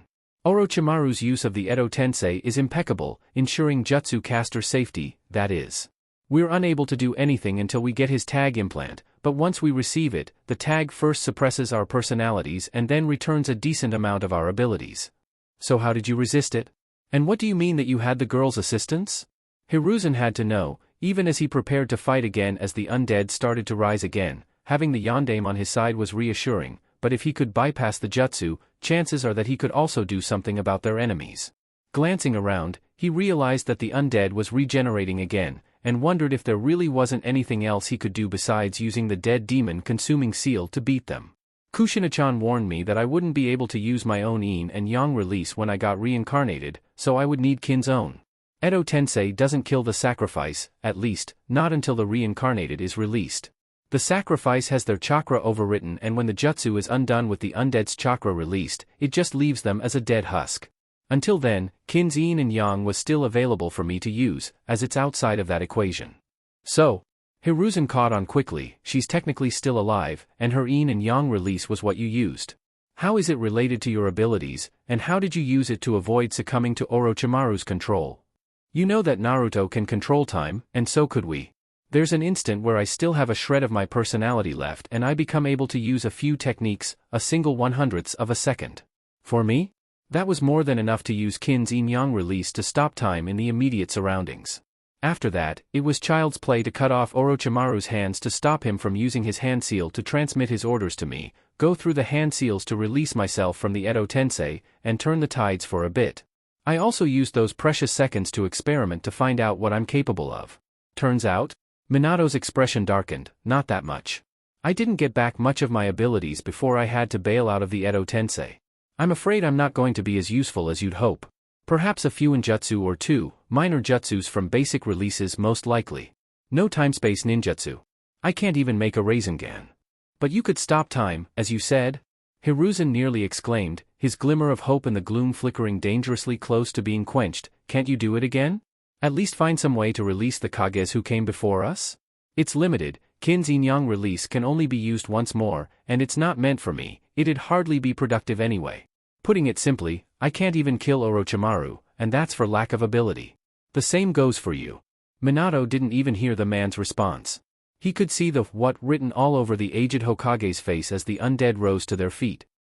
My wife and I, we're selflessly selfish. We have no problem sacrificing ourselves for the greater good, but we're selfish when we ask others to do the same. Hiruzen felt lost. We all have different powers. Some could see the distant future, some could change it, both for themselves and others in the short and long term. My wife saw what would happen today, and it only took her 5 minutes to come to a solution. If I sealed the Kyuubi and we ended up in swapped graves, Orochimaru would fail to summon me because I would be in the death god's stomach, and accidentally summon her instead. However, she wouldn't be able to react fast enough to circumvent the Edo Tensei as I could. However, if I were allowed to die normally and be resurrected by the Hibi, I'd be able to help overturn the troubles of today. And how can you? Hiruzen demanded, feeling miffed at his fellow Kage's somewhat cryptic answers. You just said that you weren't able to do much. Right then and there, the undead charged at them, resuming their stance on destroying their rival combatants. Hi, I did say that I can't do much, Minato stated as he readied his kunai and prepared to use body flickers. He needed to stall until Naruto arrived. His son was traveling with the other half of the key to victory. The man hoped he would arrive soon, as the day was starting to grow late. The major weakness of our time abilities? The death god. Time can beat anything, rots all things and heals them as well. However, the only thing that it cannot beat is the Shinigami itself. The gears turned in the professor's mind. He didn't want to, but he was beginning to understand. This was even more clear in his mind as Orochimaru seemingly started to recover from his grievous wounds and started to stir. He could never beat his former student, his bones couldn't be broken or cut without the sheerest effort, sure, but as long as he had his bone Kekai, he would always reform his frame. As long as he has that cursed seal on the body he's in, he could regenerate maimed flesh with Senjutsu chakra healing. He was unstoppable, save for the ultimate sealing jutsu. One of Kushina-chan's last words to me, the future belongs to the young, and it has no place for legends. Somehow, despite hearing those words which should have been counterproductive for one such as he, Hiruzen felt a little better. After all, Orochimaru wasn't exactly young either. X equals X equals. Haku stared at the boy before her, wondering why there were chains extending out of his stomach area. She could barely comprehend what had happened. 1 second, Naruto was about to be killed by both herself and Zabuza. The next, they had holes in their chests and sent flying into a house. Said holes weren't regenerating as fast as they normally would've. Naruto-kun, what are those? The chains, I mean? Naruto didn't take his eyes off of them. Behind him and steadily approaching was Gaara, and he leaped to one side on top of a building to keep everyone in view, both on the left and the right. My Kaa-chan's gift. I think they used to be hers. A smile graced the Yuki's features, letting her know she was pleased with the situation. Naruto was still leery, though, as he still didn't know how to get rid of the reincarnated. They should have died just now. He'd have to immobilize them or escape. The latter would have been favorable, as he needed to stop his father from being summoned and killing Qin. I'm glad you found the power and will to beat us. But is it enough to defeat us? That was the very question that he was just asking himself. He could use his powers to immobilize them, but they were now so advanced that it restricted his own movements, save for his chains. That could be changed with training, maybe, but that obviously wasn't going to happen now. For now, they might still not know where he was going, and if he were able to trick them, then they could be diverted while he himself went to the stadium. About to form the cross-hand seal, he paused. Since his new powers were coming out of his seal, did that mean that clones would still be created normally, or would they look just like he did now, chains and black arm? If they didn't, then the subterfuge would fail. He'd be the only distinct one. He hesitated. He supposed that he would have to rely on his chains. To him, they seemed able to piston out at a great range, and he still didn't have an idea on what length limit they had. They also had a lot of willful strength, made clear by how hard they flung his enemies. Should he just throw them as hard as he could in one direction, then flee in the next? No, if he did that, then they'd just simply chase after him again. That was when he got an idea. He'd have to wait for an opening, though. Good thing he could slow time in his vicinity to a near standstill, he could make all the enemy vulnerabilities he needed. However, they'd all need to be close together, because he couldn't risk any of them escaping his Vista radial zone. I know our first meeting was a tragedy, Haku said, but I'm glad we met, Naruto-kun. The boy's eyes widened. You are? You don't know how we should have met, you didn't go through it. From my side, I could only describe what we did, while we were fighting. That's true, she confessed as she bared 3 senbon from her fingers, settling into a stance. I was unhappy for a long time before we encountered one another. You saw 2 futures that morning, one where we became friends and one where I had to be killed because I otherwise would have ended up helping my master to kill you and your team. In my mind, I'm not sure. I can't be sure if I can see her, or even imagine it, but I believe that the other Haku who you were supposed to meet is happy. Alternate timelines were something that had crossed Naruto's mind before, but he hadn't dwelled on it. The more important time to him was the waking present, the one that he lived in and the one he could alter. It's foolish of me, I admit. She knows nothing of me or the struggles we face here. Though I suffered, what you said reassured me that there must be another version of myself who chose differently. I took that feeling to the grave, and it's still with me. The feeling of knowing that there's possibly another me who is happy. Suffering, Naruto thought to himself as they all dashed towards him, she wants me to put her back to rest.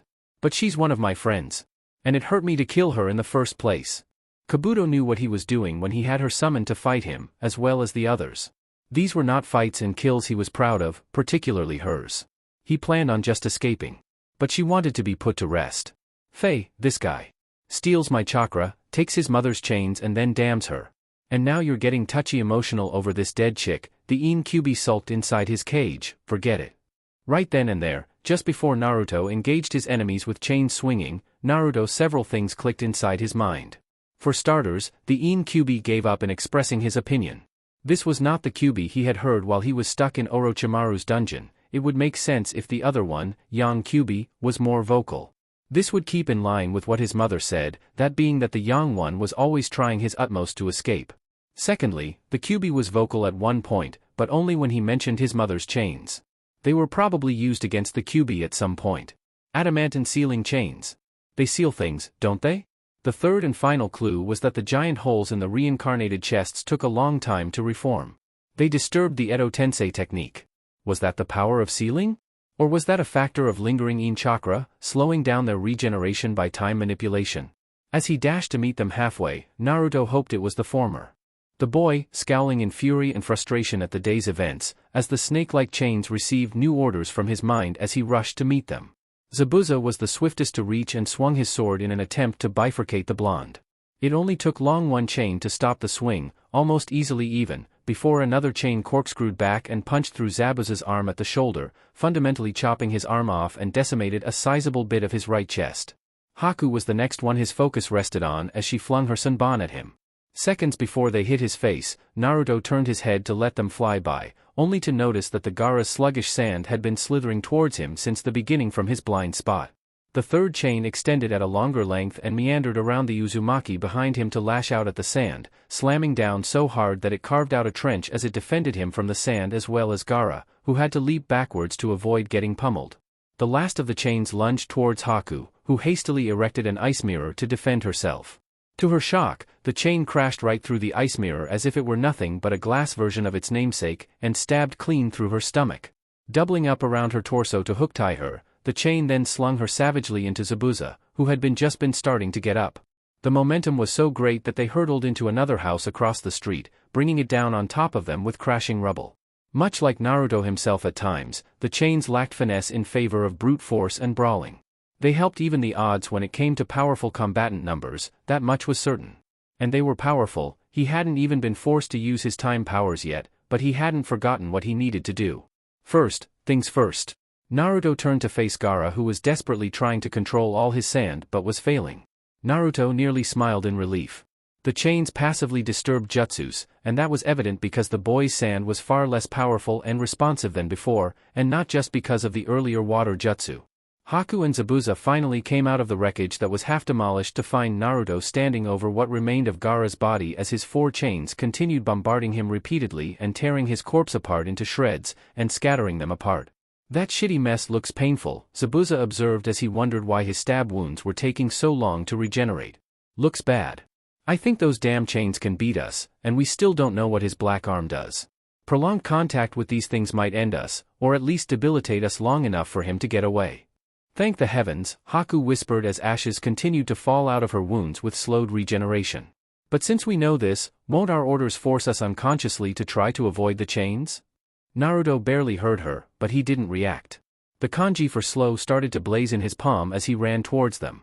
Suddenly becoming aware that he was about to use some sort of trump, Haku grabbed her master's arm and held on as best as she could, doing her utmost to resist the jutsu that was enabling her to fight. Her free hand twitched as if it wanted her to perform hand seals to use Hayaton. Try to stay still, Zabuza-sama. It'll soon be over. Zabuza grumbled heatedly under his breath. He was unable to use any more jutsus without one of his hands, and all he had left was his sword that the Uzumaki could overpower at seemingly any convenience because of his chains. He really didn't have any way to fight back anyway. His still uninjured left hand gripped his sword as he looked down at the child he'd taken under his wing all those years ago. For a brief moment, he saw the orphan he'd first met, alone and cold and likely would have died before the winter passed. Not for the first time, he wondered how things would have played out if he hadn't allowed her to accompany him. So, the other Haku? He didn't believe her delusions, but the swordsman felt like he could use some of the reassurance she supposedly had. Maybe her beliefs would include him too. You believe she's happy? I know she is, Haku said with a small smile as she finally succumbed to the Edo Tensei and formed a wall of ice mirrors to defend them, but it did little to deter the Uzumaki. He came bursting through, and ice shattered and rained over the duo. Haku noticed that there was a tear in the boy's eye in the few seconds before Naruto's time manipulation was initiated and his chains ripped into them. I'll see you later. X equals X equals. Minato emotionlessly sliced through the Nidame's water wall with his kunai and cut through the undead's throat once he breached inside. His speedy body flicker took him just past the reincarnated, and the Yondaime used his momentum to pull on the man's arm and hurl him into the barrier, causing the man's body to burst into flames. Say, Tobirama-san. I'm not sure if you can understand me, but I'd like to let you know that I'm a fan of some of your techniques. They're all very versatile. Is this really the time for compliments? Hiruzen thought to himself as he let loose a fiery katon, Karyu Enden, fire release, fire dragon flame bullet, that blazed white-hot at both Orochimaru and the Shodaime. Though both enemies endeavored to dodge, Minato worked in tandem with the aged Kage and flanked around them both. His direction implied that he was originally targeting the founder of Konoha, only for Orochimaru to be taken unawares when his hands got cut off at the wrists again as the Yondaime used a shunshin to get to him first. Blood spurted from his stumps, and before he could do anything to properly react, his Achilles tendons got cut clean through. Not wasting any time, he performed a perfect shunshin that brought him to the Shodaime in a near instant and sliced out his eyes with a deep gash. In the same breath, the Shodaime's hands were cut off just as he was about to use a Mokuton jutsu. Hiruzen's eyes widened at the man's speed. Even his normal speed and his shunshins were legendary in their own right. By sheer speed alone, without access to the Hiraishin as he'd said, he basically defeated all of their enemies, that is, driven them to a mediocre defensive as they still couldn't be killed. Not for the first time that day, Sarutobi felt his age, unable to have accomplished the same. He was hesitant and stalling, not knowing that Minato himself was doing the same thing for another reason, avoiding the only true way to finish off the reincarnated, which was sealing them. The same went for Orochimaru. Minato couldn't cut right through the man's neck because of his hardened spine, and the undead regenerated from everything as did he from using Senjutsu chakra from his own cursed seal. You thought that you could win just by having a strong body and the Kages for insurance, but the strongest body still has some of the most debilitating weaknesses, Minato stated as he glanced back at Orochimaru, who was seething about being on the defensive ever since the Namikaze had shown up. Your bones might be harder than steel, but your body also needs muscles and tendons to function. There's also the matter of joints that have spaces wide enough for me to cut clean through. The Yondaime's expression was blank as he executed a quick body flicker to get to the Sandaime's side before re-entering his stance with his triple-pronged kunai. The vulnerabilities in your Edo Tensei is laughable from my standpoint too. When you kill the personalities, it just makes their movements robotic and easier to predict. Orochimaru, it's a pity we haven't even sparred seriously before, but given what I'm currently doing, you winning is about as remote as seeing snow in Hai no Kuni. You were actually nominated? This was a sore topic for Orochimaru, who hated being reminded that he failed to secure the Hokage's seat all those years ago. By now, he had realized that the dead blonde was constantly cutting his hands off to prevent him from performing any jutsus. Before he could consider growing bones to protect his joints as well, Minato clicked his tongue. Looking at your face, I can tell that you're thinking of doing something stupid. If you grow your bones into your joints, you wouldn't be able to move your fingers to form any hand seals dojutsus. Besides, you'd be a statue. Invulnerable as far as a metal statue would be, but not exactly doing anything else. The man's expression grew cold. Regardless of your next move, I'm going to delight in making you suffer every bit as much as you've made my son did. Both him and his Ine. Get ready, I'm going to be cutting through your knees and eyes next. Orochimaru's response was to pull on chakra from his own cursed seal in order to heal his wounds. He was doing a lot of that now, and it was a perishable commodity that he hadn't expected to fall back on. While doing so, he realized that he wasn't all that surprised to see the Yondaime behave like this. Breaking free of the Edo Tensei was surprising, true, but how he behaved as if he was expecting to be summoned and fighting him on this very day. That had to be tied into clairvoyance, something that he discovered Naruto had, the man's own son. You knew that you were going to be summoned today, didn't you? Internally, the Sannin was in a panic. He'd been prepared to kill the Sandaime, but the Yondaime was a whole other can of worms. Of course, the Yondaime could whittle at them all day long with just his kunai and he'd never really get anywhere, but this would be a self-made war of attrition with a man that was untouchable. He dealt severe psychological harm to his teacher, sure, what with bringing ruin to his village and killing so many of his shinobis, but this fight was already out of his favor since he was running out of healing chakra. Little strokes fell great oaks, and if he lost his healing, he'd just be surrendering himself to the man's knife and what else that Hiruzen could still dish out. Orochimaru considered running away, and Hiruzen spotted the telltale sign on his face that was reminiscent to the countenance years prior when he let his student escape. To let a nearly invincible enemy such as his present student to escape wouldn't be enough to let the village heal. Knowing him, he'd constantly bleed its sides like a poorly hunted wounded animal until it finally died. And what of the Kyuubi still rampaging? The two Kages next to each had avoided speaking to one another to avoid spoiling their trump and final endgames, Hiruzen more so than Minato. Right now, one was concentrated on trying to drive Orochimaru to the point of escape so that he could drop the barrier. The other wasn't willing to actually let that happen. Hiruzen could see that his student was about to flee, and felt duty-bound to stop his student at all costs. Even if it meant the dead consuming seal. There was no dodging the issue anymore.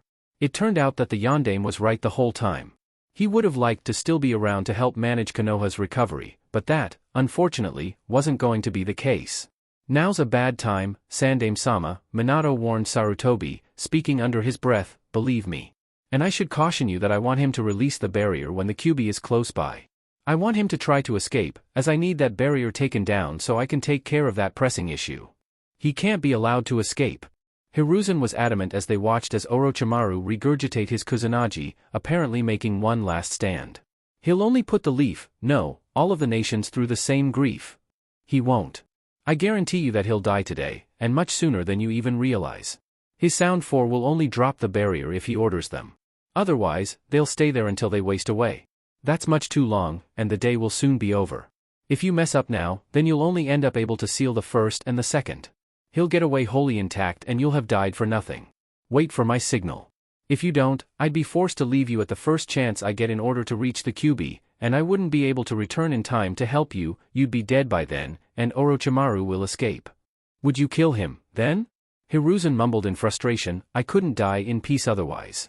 I believe that I can use the Reaper Death Seal, as the only requirement would be my soul, a little chakra and some willpower. But I meant it as a way to fully release myself from the Edo Tensei. 2 seals would be unorthodox.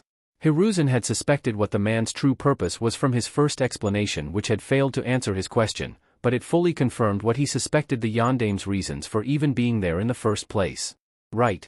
He hadn't given as much thought to the Kyuubi that was raising the village as much as the man who'd caused its return. His mind, having gotten better with age and wisdom from past experiences, thought back to everything he knew about the Biju. Reports, fights, encounters. He thought of how it seemed smaller now than it was the night it first appeared. He then thought of one other thing. Naruto's alive, isn't he? And it's no coincidence that that kin was the sacrifice to bring you back, you knew it would happen, planned accordingly. Obvious from how you used her release. Minato nodded, seeing that the man was coming to terms. Finally, the man ruminated on Naruto's full recounts from his jailing inside the hideout.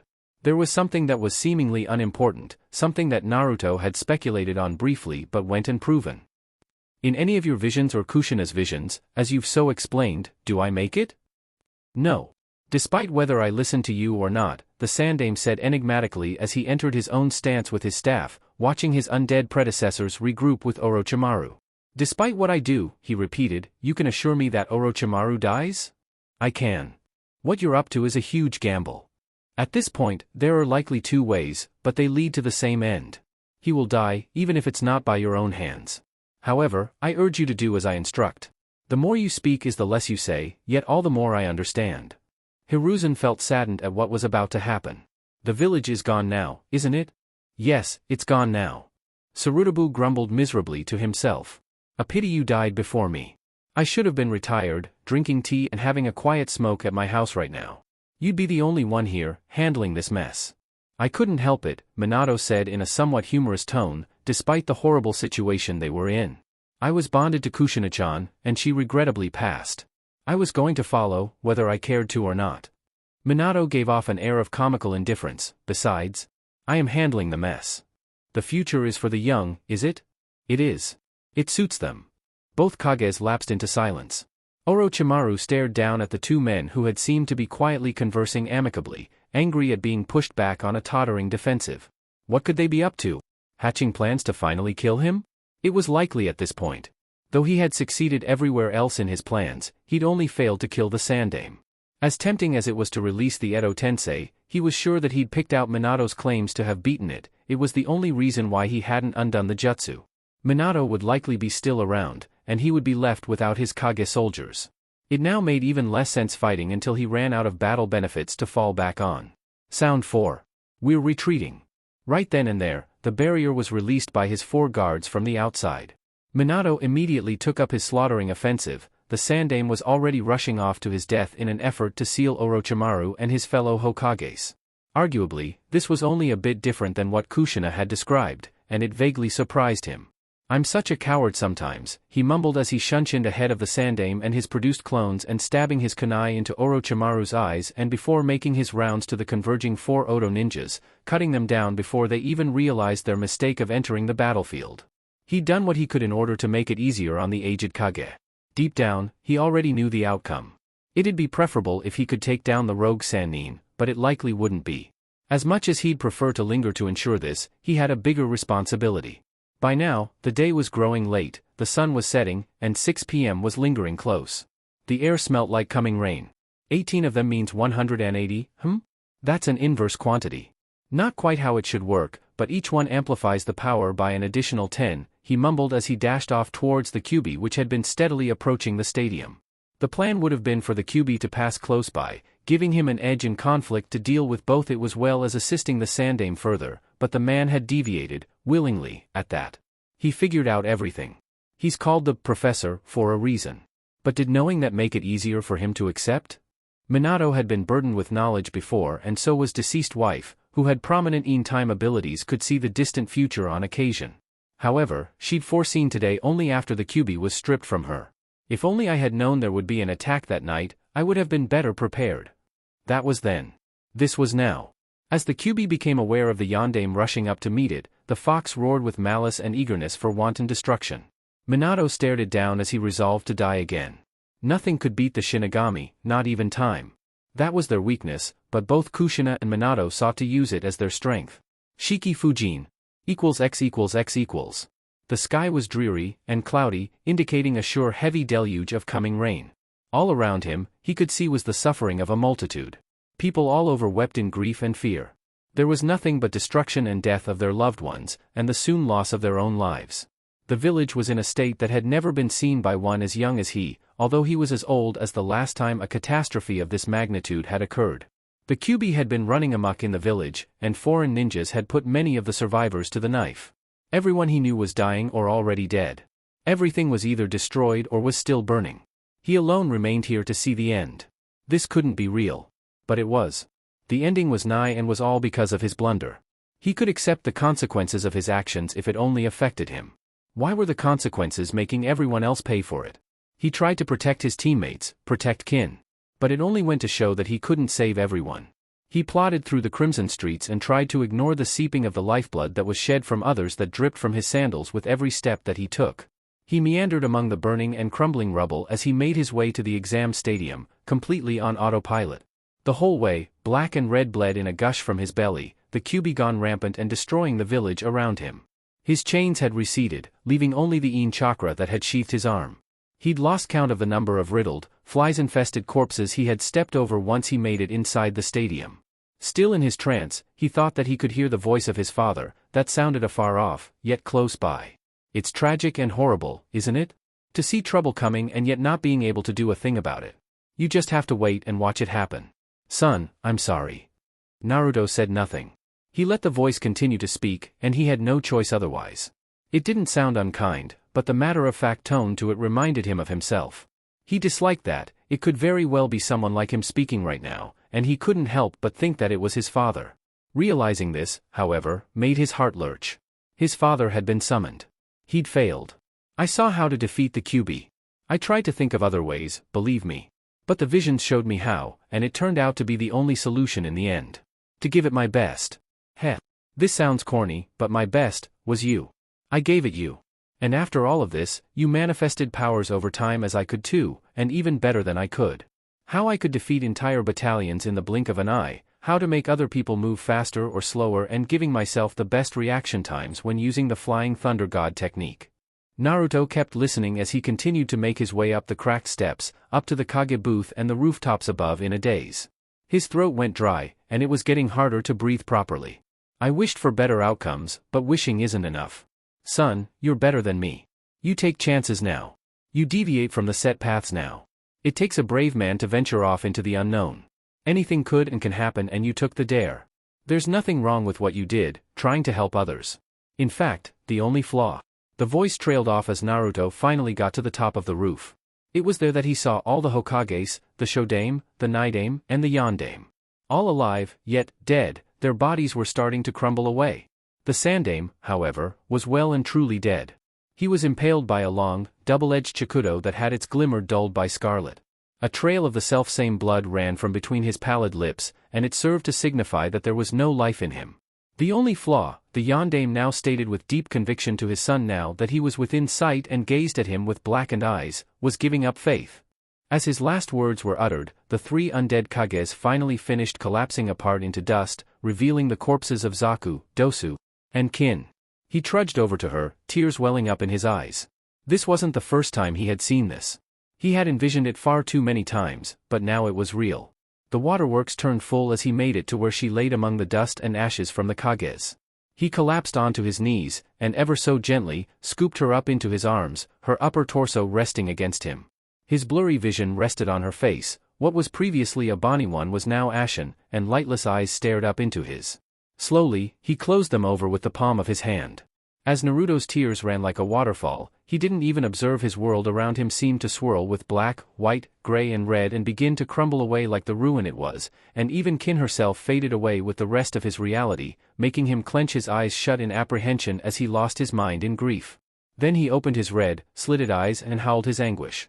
Tears ran down his face and dripped off his chin, pattering against her face. Without his notice, his own crying had started to wash off the Edo Tensei ashes from her face, revealing lines there on her cheeks. Through his hazy vision, the boy noticed it, and it was eerily reminiscent to the time when she'd used a transformation to imitate his whisker marks. The rains that threatened to break overhead finally did, and came down in sheets. They came and washed away all of the dead's ashes. Her other cheek was revealed to be the same, and the boy's disbelief brought his mind back from its breaking point. His tails had already started to grow out, one by one, and the exact same was happening to the girl he loved. For every tail he sprouted, she mirrored it. By the time their fourth tails started to emerge, her stomach began to glow with a bright luminescence, a lily white that spread to her right arm like a blazing white fire, an antithesis to his own midnight one. Almost afraid now, he tentatively touched her white right arm with his black one. There was a brief shock as he felt a Vistal radial zone being activated, a gray one that was heavily tinged with red. It reminded him of the time he thought she'd been killed by Orochimaru in the hideout, and he didn't know what to expect. Kin's color rushed back into her face, and her eyes exploded open, revealing red cubified slits for pupils. Naruto was equal parts shocked and relieved and confused as she started to gasp for breath and got up, staring at both of their tails in awe. Said tails continued to form, however, and their bodies became marred and covered with the caustic dark red chakra. As their features became completely covered as they stood, their consciousness remained, and Naruto could only silently wonder how she became a Jinchuriki like him. From her perspective, Kin's mind finally grasped how she'd been right about the both of them forming a complete yin and yang circle. Furthermore, their lives did revolve around each other, for better or worse. They had always had different personalities, but now, they had different focal points. They were both now Jinchurikis, one housing the yin Kyuubi, the other being the host of the yang Kyuubi.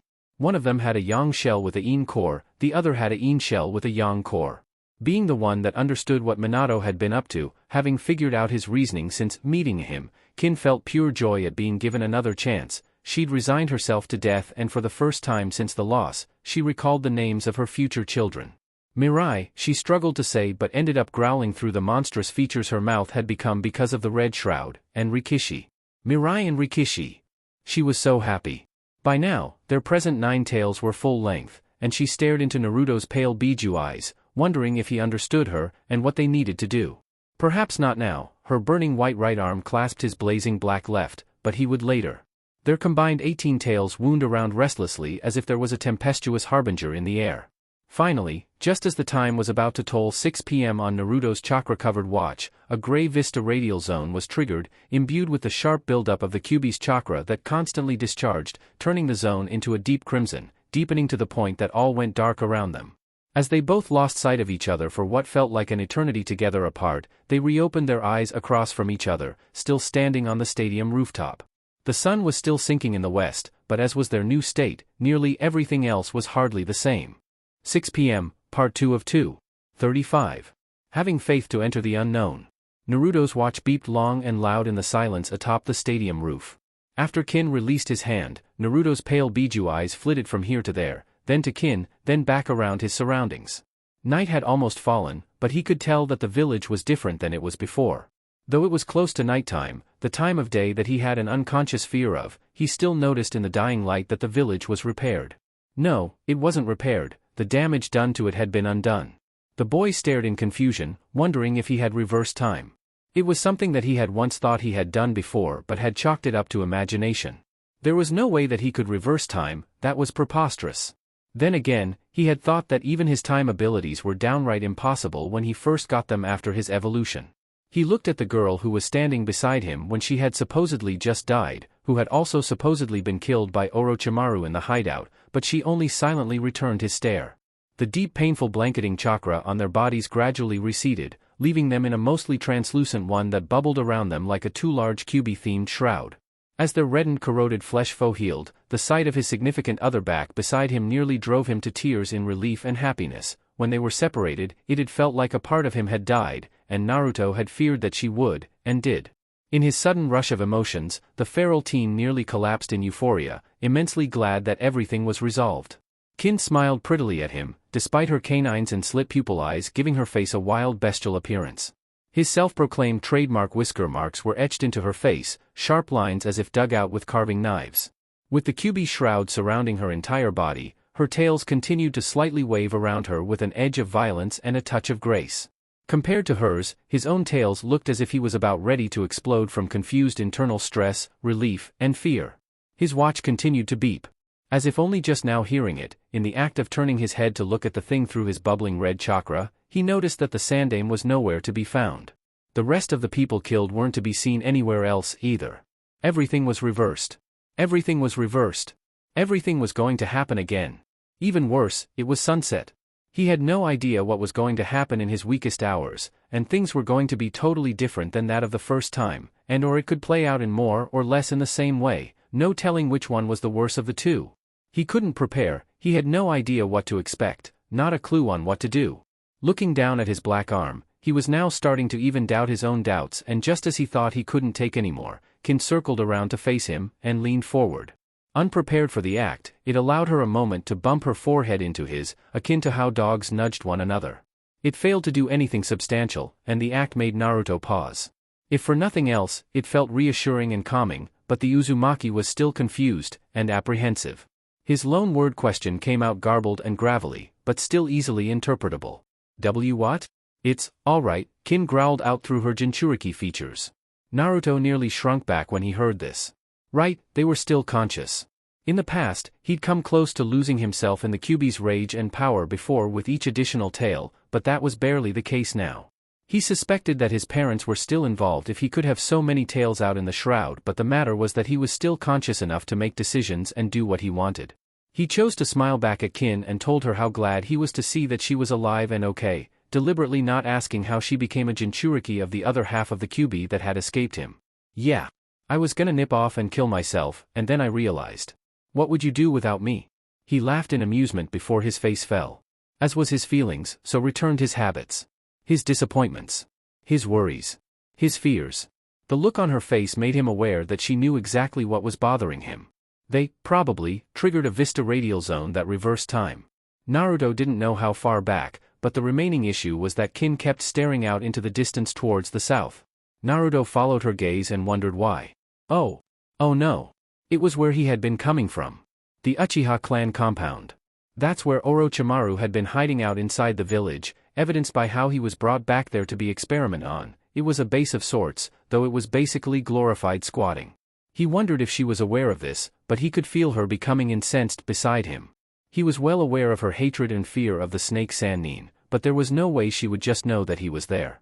She somehow knew, and at this point, someone could have let it slip, even his own father. Who knew what had been happening to her when they got separated? We're going after Orochimaru and finishing this. Right now. She was becoming tense. Wilder. Her hostile emotions started to affect him by proximity, and he understood that it was through the same sense of knowing how the other felt that had told her what was bothering him. He was afraid of Orochimaru too. Even more so, he was afraid of doing anything without having knowledge of the future. It cost him too much. He lost his teacher to Mizuki because he didn't know what to expect. He killed one of his first friends because he failed to follow instructions. He didn't follow his vision in the forest in the Chunin exams and gotten caught and tortured by Orochimaru. He was forced to watch as Kin was killed in front of him. Only today, everyone he knew got killed, most of them died close enough for him to smell their blood, others got murdered right before his eyes. It was sunset. He had no visions as reference. He didn't know what to expect, and he was afraid. Faith, he used to have so much of it. He tried to grow out of his comfort zone, but he came to realize that he had far more to lose than to gain in doing so. He wanted to be the one to always make the best decisions. He'd thrown that into the face of his teachers and friends and everyone else who had insisted that it was impossible. Yet, all he had done since then was prove them right over and over and over again. He was so tired of it. He was afraid. He was afraid of not knowing. He was afraid of doing anything without it. Despite how they were questionable at times, looking out for his best interests, they had never caused anything bad to him. And to think that he was supposed to be the proactive one in the relationship, Kin was the one who wanted to go forward into a clash with the fallen Sannin? His intelligence was starting to ebb away from him. Visions are not the future, Kin rumbled through her long canines as she slowly got on all fours, beginning to behave like the monster she appeared to be. They're a forecast. We make the future by following them. Naruto stared at the girl, not quite understanding, but her already demonically influenced speech through her cubified form continued to deteriorate as if she was losing her intelligence. Mistakes are a part of growing, Naruto-kun. If you didn't make these mistakes, we wouldn't be together, a lot of people would be dead and so would we, there would have been no coming back. Some vision selfish, good for one of us, not for others. You didn't do the Rurung thing, you sacrificed your best future, trying to help everyone else. The girl next to him then belted out a roaring scream at the top of her lungs, so loud with chakra lacing that she caused a small shockwave to ripple visibly through the air. Without even realizing it, Naruto unconsciously started to echo her, as if they were mirrors of one another, though his roar wasn't nearly as stirring as hers. With the barest of his intelligence remaining before it started to grow again, the Uzumaki grasped what she was saying, discovering that she was right. He was a coward, jarred by fear of doing the wrong things. He had done the wrong things. Bad things. He'd been looking out for everyone's best interests. He might have lost his Chunin teacher, but it helped prepare him for the bloody battlefield that the ninja world turned out to be. He might have lost Haku, but everyone in Wave was still alive. There was even a goddamn bridge up there that embodied his beliefs in having faith in one's own actions. The visions wanted him to abandon his team as distractions to escape Orochimaru, but he'd let them be the ones to escape instead. They wanted him to give up to Kabuto, yet all of his actions leading up to Konoha's D-Day had allowed his parents to engineer a complete workaround. The visions were self-absorbed and selfish sometimes, he knew that a long time ago. He ignored many of them, not even realizing that this was something his parents adored in him, what others appreciated and respected. Just as the first scouting shinobis arrived on the scene, Kin growled something that sounded like Orochimaru's name and bolted off the stadium roof, taking off towards the Uchiha clan compound that was clear on the other side of the village. He had to have faith in his actions and to keep going. He was human too, and he was allowed to make mistakes and learn from them. He wished that he didn't have it. Sometimes, it'd be easier to just live life without being told what to do, what to expect and what to avoid. Regardless, no one was perfect, even when they knew the future. He'd put unnecessary pressure on himself to subjecting himself to the visions as his sole guidance, and it was the worst thing he could have done. That killed his best quality. Faith. Faith to keep going when times got tough. Faith in people who wrought some of the biggest surprises in himself, people he hadn't expected could change or help him or become his friends, or even his lover. Faith in stepping off the so-called perfect path when it was only the perfect size for one person to travel. Faith in taking his life in new directions and persevering even when the regrets started to pile up. His parents admired it in him. Kin loved it in him. People believed in him, knowing that he could pull through. As his sanity almost fully returned, the nine-tailed Jinchuriki followed Kin and dashed off the edge and took a wild leap of faith into the unknown, tearing after her as they streaked to the Uchiha clan compound. Normally, by now, his day would be finished. Today, it was only just starting. X equals X equals. Jiraiya yawned widely as he stirred awake suddenly, only to find a sheet of paper with a radical selection of Fuinjutsu scribbled over it stuck to his face. He peeled it off his face gingerly in the realization that he had fallen asleep extremely early in the wee hours, slumped over his table, as he couldn't remember when he'd fallen asleep. Must have gotten 2 hours of sleep. It'll have to do. Still, it wasn't him to just rouse himself awake like that when he was exhausted. Something was happening that made him feel uneasy. He looked at the door leading out of the study. Might as well see how the kids are holding up. Picking up his cold cup of coffee, he channeled a little fire-natured chakra into the beverage to help warm it as he sauntered towards his door. Just as he pulled it open, he found one of his ANBUs who was about to knock on the door, and judging from the strange air coming from what should be one of the professionals of the shinobi force, the operative was nervous and confused. "Yeah? What's the issue?" Jiraiya asked just before he took a sip. "They're not here," the man almost exclaimed. "The both of them just disappeared a few minutes ago." Jiraiya nearly spat his drink and had to swallow the scalding liquid to clear his mouth for speaking. 1 second they were here, the next second, gone without a trace. "I can't find them anywhere. Rabbit's out sensing for them and still hasn't returned." "Disappeared? What do you mean, disappeared? Weren't you watching them? Were you slacking off?" He couldn't stop his anger from permeating his tone. These ANBUs were supposed to be the best at what they did, and these select few were some of the Hokage's most trusted? "No, we weren't," another one insisted as he entered the room via a shunshin. "They aren't anywhere about the property. But I just received word from a few comrades directly from Dragon Taicho, the third Hokage has passed on. He just collapsed in his office at the tower." "The fuck?" Jiraiya whispered tersely as if he expected the man to change his mind and tell him that he was just making a sick joke. "He's dead? The Sandaime? Dead?" The ANBU nodded. "That's right. He didn't have any sicknesses that any of us are aware of, and it appears to be natural causes. We might find out otherwise later, but that's not the strangest thing." And so, the hits kept coming. "You gonna tell me? It's night outside." "So?" The sun rose later than usual. "What time is it?" "A few minutes after 6 a.m. "It's what the clocks say, Jiraiya-sama," the ANBU said strangely and tiredly, as if job nonchalance and decorum wasn't enough anymore. He pulled off his horse mask so that Jiraiya could see his earnest face. It wasn't anyone he knew, but Jiraiya nearly gasped when he saw the man's face. It was completely twisted into shock and disbelief, and this was supposed to be a level of shinobi who weren't allowed to become disheveled. "I was posted outside when it happened. 1 second, the sun was rising in the east. All of a sudden, sir, the sun is about to set in the west. It's like we missed a day, or we went back a day. I don't know which, and I've exhausted every explanation. No genjutsus, no tricks, no subterfuge.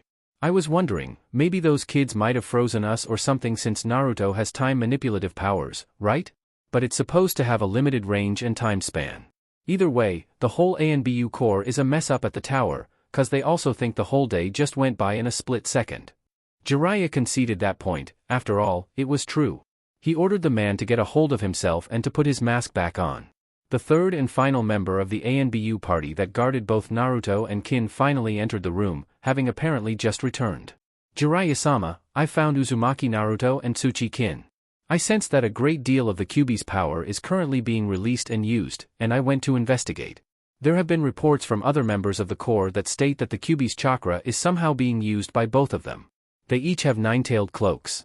Jiraiya was honestly completely flummoxed right now. His teacher, the Hokage of Konohagakure, was dead. They somehow missed a day, or even more. Who knew? Naruto and Kin suddenly disappeared a few minutes ago. The former was a huge risk to the village because of potentially releasing the creature sealed inside him. One thing at a time, Jiraiya repeated to himself again, but each of his goddamned worries seemed like insurmountable steps all on their own. Is the Kyuubi released, or not? I'm unsure. I'm reporting based on what I can sense and have learned about the situation from others who are pursuing them, the third ANBU replied. I did not follow them by trail, they're too fast. There is some good news, however. It's been confirmed that they've been traveling quickly towards the south. Consistently so. We can give chase and cut them off at a tangent. I can lead. Jiraiya paused for a moment. So many things were dropped into his lap. He was no talented sensor himself, as an elite few could boast, but he was good enough to get a feel of what was going on outside. He stepped out to see if he could sense the Kyuubi's particularly malevolent chakra was being used, and he could tell that it indeed was, and it was constantly in motion towards one specific direction, just as the man had said. It was so potent that his worries worsened even more than his confusion. His cup fell from his hand and smashed against the stone-paved path that led away from the building. And you said that they were both using the chakra? As if they were both Jinchurikis? Hi. Both levels seem evenly matched. Each has 9 tails too, sir. All right. I'll know for sure when we catch up to them. When we do, we'll take care of it. What of the Hokage? The second ANBU queried. Jiraiya noted him as the one who was close to losing his shit. It was understandable, and it was only his age and experience that kept the Sannin from crumbling. We'll mourn him later, as well as figure out his sudden passing. Our job right now is securing the Kyuubi. Both of these two runaways. Let's go. We can figure out everything else on the way. X equals X equals. She was just ahead of him, perhaps by a half-dozen meters or so, running like mad. Kin wasted some efforts in her four-footed dash, but she had more than enough to burn. Regardless, their streaking through the village did a large number on some of the infrastructures, particularly to some roofs when they both took the high ground to travel to avoid the befuddled civilians who mulled about below, confused as to how their day had come and gone so quickly. Naruto was somewhat used to the cloak and kept up most of his intelligence to back him, though Kin looked like she was turning into a literal beast, given how riled she was acting. I'm okay. Kin yelled, not turning back to look at him as they ran. I didn't ask you, Dash. You were going to. Kin shouted again. Just focus on running. Your dad told me that since Orochimaru and the rest will be hunkering down in sub-basements in the Uchiha compound, they won't sense us until we're right on top of them. So we find him and end him, right? They both ran out of roof and leaped off at the edge so powerfully that they easily shot over 100 meters as if the streets were nothing more than a valley hurdle to cross, getting to another line section of roofs. And all these ANBUs chasing us because we look like monsters are gonna help fight the Hibi-Ne? We're not monsters. Kin grunted as she misstepped in her mad dash but corrected herself before continuing her four-legged style run. Naruto was able to catch up to her regardless of her quick rectification, now neck and neck as their tails flagged behind them. I thought I explained to you what the difference between appearances and actions were. I obviously didn't expect to end up like you at the time, but my opinion hasn't changed. Naruto shook his head. Fast, but we're running on all fours like escaping animals, Kin-chan. Then there's the fact that every roof we ran on is probably gonna leak when the rainy season rolls around, he grumbled. As they continued to run and sometimes dodge ninja techniques meant to stop or slow them, Naruto suddenly called to mind something hilarious. Before he could tell it to Kin, she ruined it by asking one question, which also surprised him. Who the hell is Tora? What? He was thinking of mentioning the cat and frowned. I didn't say it yet. Wait, a cat? A cat that used to run away from her master? Named Tiger? That hardly makes any sense. Kin glanced at the boy next to her who was scrutinizing her. Sorry, I should have said something before. I think your dad gave me an ability to help me fight Orochimaru, must be how he's so strong. It's some kind of way to see a little into the immediate future. It's hard to control, cause it's like focusing on two different things at the same time. It's constantly coming into my head and it's giving me a serious headache. Nearly making my vision double, too. How far into the future dash? Constantly by 10? No, 12, maybe 15 or so seconds. I think I'm getting used to it, but damn, my head. The long-haired brunette blinked forcefully and winced. It hurts behind my eyes. And then it heals, and then it hurts, and then it heals, and then it hurts, shit. Maybe it's because you've got to get used to it, like my chains. That's what my mother gave me. I wonder how they pass it on? By giving us their chakra or something? Naruto became somber as he thought of how he'd initially brushed off his mother and wondered if she was alright. He brightened up in thought, wondering if she was back inside his seal. Your mom's probably not in the seal anymore, Kin said sadly, knowing what he was feeling because he would have told her in a short while, but I think your dad is. At least, I know he's got a construct in mind monitoring the seal on me. He's helping us both stay in control, so I'm betting that he probably has a chakra construct in yours too. Your dad mentioned that everything sealed by the Shiki Fujin doesn't get fixed with time reversal. The third is probably still dead. What was he trying to seal? Naruto wondered out loud. Orochimaru, probably, 'cause your dad was upset. The bastard got away. Shame. We've got to finish what he started, what we started, and what Orochi team started. We're gonna take him down, for good. How? Simple, the girl said as she glanced behind her and noted how her hair streamed out perfectly horizontally them because of her sheer speed. Most of the ANBUs hadn't exactly lagged behind, but she could tell that they were probably unsure and leery of fully intercepting them. It's a really simple solution. I'm gonna give the bastard a few gray hairs. Hey, let's see if we can pick up the pace even more. She lapsed silent after this, and after a minute of this, she glanced at him sideways. I don't know. Naruto grumbled heatedly. I hope that continuous vision or whatever you have can be turned off at will, 'cause it's annoying. Could you at least let me ask my questions? She grinned with malicious glee, and it disturbed the teen for as long as it lasted. What's with that smug look, Dash? It's not so nice when someone talks ahead of you, You just loved annoying me by finishing my sentences. How's karma taste? This is on a whole nother level, Naruto said with a sigh. Now, I kinda understand the silent treatment that you used to give me. I know, right? Her grin fell into something more cheery. I'll let you talk. Naruto studied her expression with interest. It almost felt forced, and tried to put it out of his mind. Perhaps it was tied into the question that he had wanted to ask her before he had gotten cut off. She obviously knew the question and wondered how it worked. Does the vision constantly update itself in your head whenever things change? Yeah. Does it tell you what to do? Like the 4 experience when we sleep? Not really. It shows me what's gonna happen and forecasts my likeliest actions. I'm telling you now and I'll tell you again, we always have a choice in what we do. If it's good, I'll do it. If it ain't, I'm not gonna follow through with it. It would be better if I could shut it off.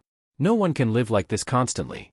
Kin looked down forlornly, and her fang-like canines made her look like a sad saber-toothed animal. I don't mean to sound ungrateful or insult your dad or anything, it's just the ability itself. It's kinda pissing me off. Seeing her glowing white arm and Naruto's opposite left that still hadn't faded, she wondered if it was tied into the yang Kyuubi. Maybe it's because of this state. I hope so. Naruto nodded somberly. I guess. It brought him back to his question and decided that he would ask it after all. Why did you scream back there? Back on the stadium roof? You started to act like you were losing yourself, but I've never even really roared like that before. I know the feeling, but it doesn't seem very Kyuubi angry, you know? I get the idea, but I don't actually know, Kin deadpanned. First day as a Jinchuriki? Duh. But I still don't know. It just came out. Like everything that was pent up for a long time just came out all at once. Actually crying for my dead mom. Sad that I haven't gotten to see my father for so long. I'm pissed at Orochimaru, so that's definitely in there. This succeeded in getting Naruto to laugh, and Kin smiled before going on. Relieved too. I was going through a memory crisis. I couldn't remember the names of my children, but it finally came back to me when you helped wake me up, or bring me back or whatever you did. Some bitchiness is in that mix too, on account of having to lecture you on something that you should know about already. I feel free, too. I felt like I was on cloud 9, too. I was all alone in that casket. I didn't know what was happening outside, and I was ready to kill myself. I was depressed, Naruto-kun, and I really missed you. Naruto perfectly understood. I was miserable without you too. I didn't know what had happened, and I was fighting through the village to get to you. It was right around here that I nearly got my head chopped off. 2 of Naruto's tails angled and seemed to point in a span of directions, and it was somewhere over there that I had to kill Haku, my friend, all over again. You roared like me too. You said you hadn't roared until today, so you meant that how you screamed like me. Scream is such an unmanly word, Naruto grumbled asininely as they did a small hop to clear over a rooftop clothesline before they bounded off the roof and landed on the ground at last. As soon as they landed, they took off like a shot again, maneuvering around the sparse number of civilians on street level. Some of the ANBUs followed them there, while many continued their pursuit on the rooftops. Their conversation was sparking something in him, and Naruto found himself crying. I was happy when I saw you get up. Yokata. I thought I lost you. I can't and I don't know what I'd do. Haven't ever felt this strongly about anything, and when I saw you just lying there, I think I snapped.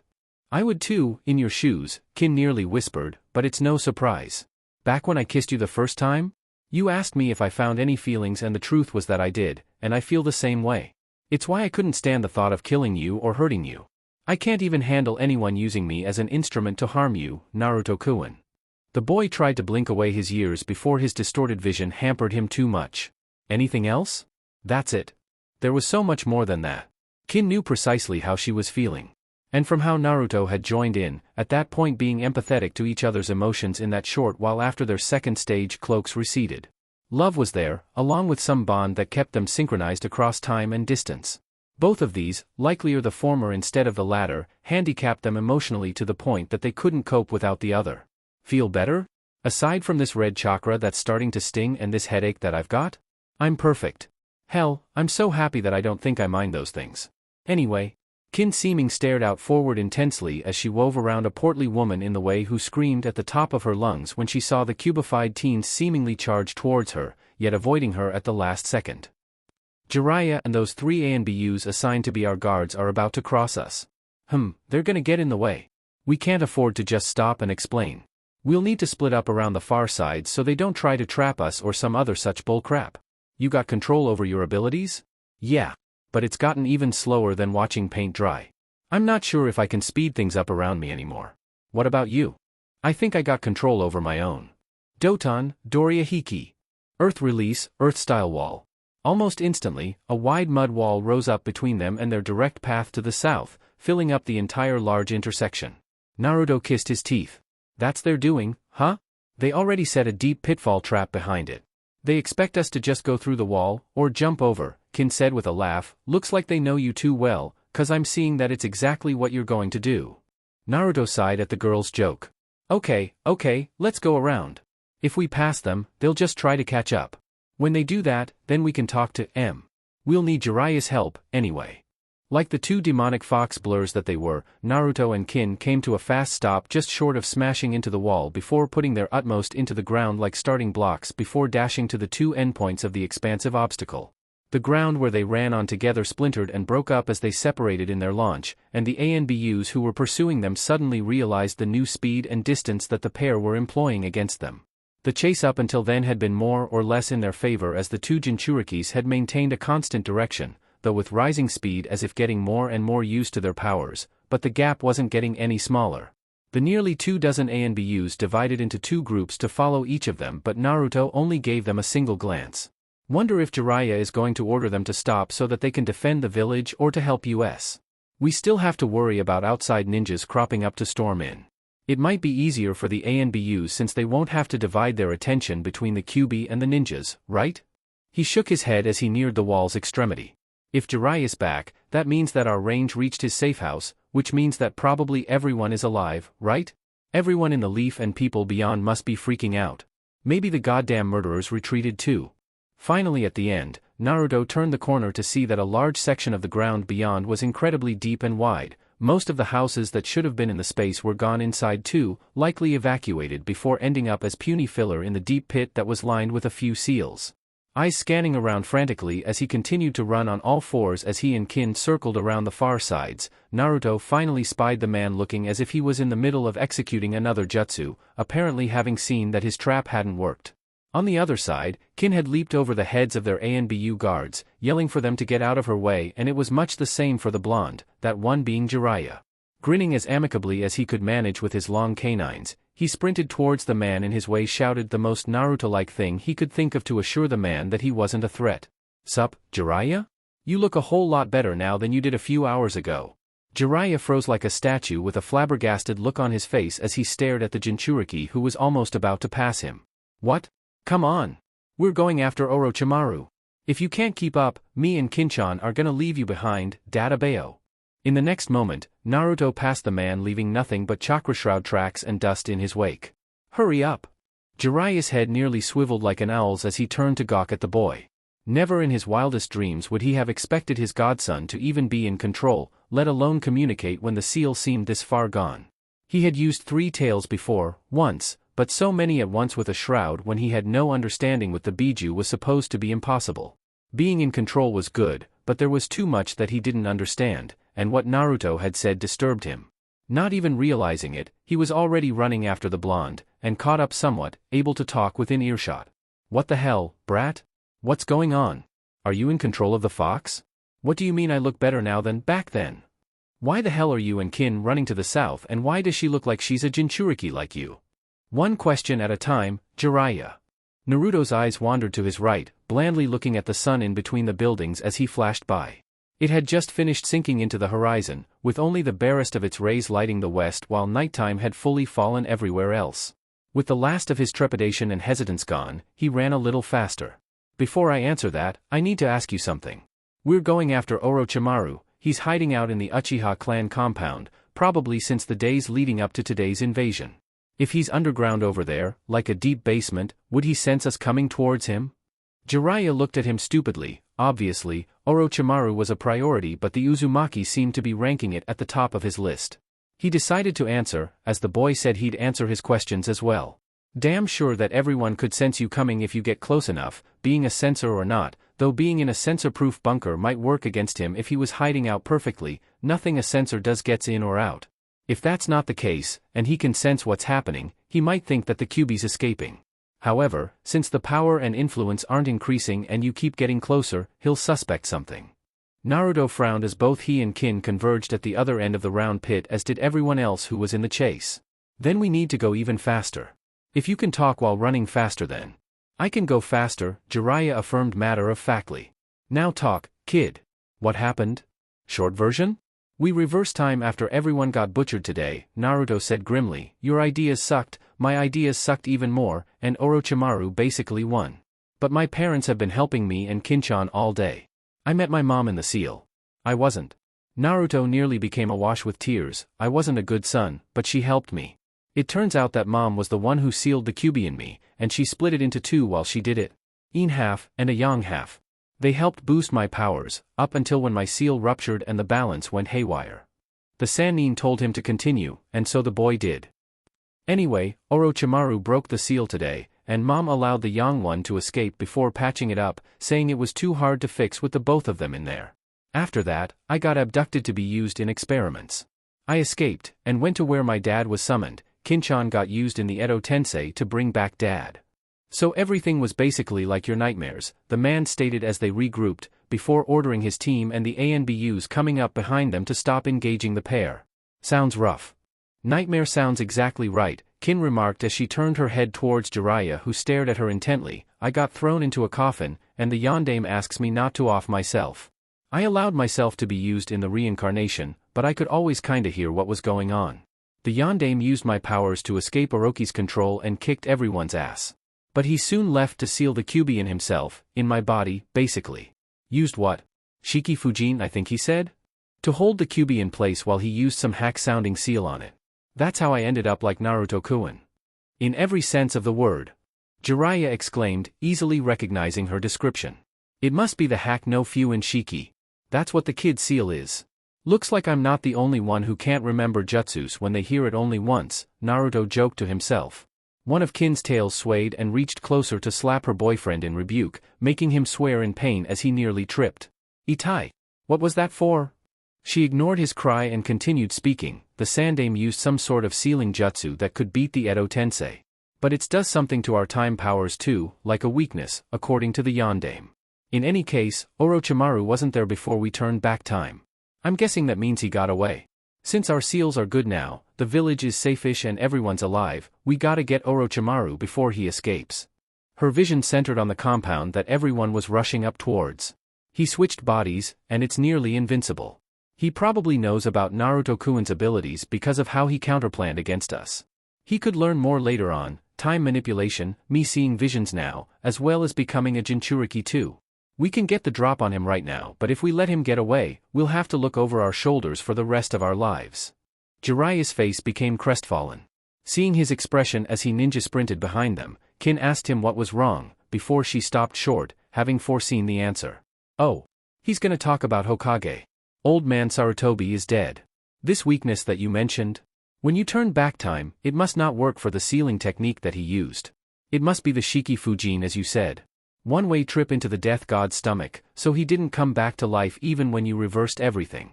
But if he was forced to use that jutsu and still failed, then my old teammate must be packing a lot of power. What can we do without resorting to using a Fuinjutsu like that? I don't know the hand seals for it, let alone the fact that suicide doesn't appeal to me right now, especially since the Hokage's passed. Don't worry. Orochimaru's got no way of planning against us now when we're both like this, and what we can do now, Naruto growled, sounding like the beast that resided in him. I can slow time down again, and it's even stronger than before, not to mention my mom's chains can disrupt even the Edo Tensei regeneration for a good while. Kinchan can constantly see ahead, too. Naruto grinned with a nasty smirk, eager to finally put an end to the day. We're gonna rip his fucking head off. Kin was in full agreement, though she knew that it wasn't going to play out like that. She looked around at the ANBUs backing them, plus Jiraiya who was rallying it in their support. They'd be a big help, but that wasn't going to even come close to what she could do. She'd be the one to end the man's life. Seeing the clan compound's doors coming up, she felt her bloodlust rise in anticipation and with a snarl, leaped forward and thrust a chakra arm out that smashed the gate into pieces that everyone bolted through. Everyone needs to do as I say. Got that? Most of everyone there glanced around uncomfortably at each other, including the battle-hardened ANBUs. They took some umbrage to what the girl said, but recalling that Naruto just said that she could constantly see ahead and knowing that a stronger Orochimaru and his goons were what they were up against, Jiraiya cautioned them that they'd take her orders as a de facto leader, but free to act as long as it loosely obeyed what she said. Alright, that's the best I can do. What's gonna happen, Tsuchi? Just keep following me. Gimme a second. Kin said heatedly before she leaped to a rooftop, strafing left. Everyone followed her and soon had to switch over as she angled back to the right, then left again. Why are we doing this? Horse asked the very question that everyone else had on their minds.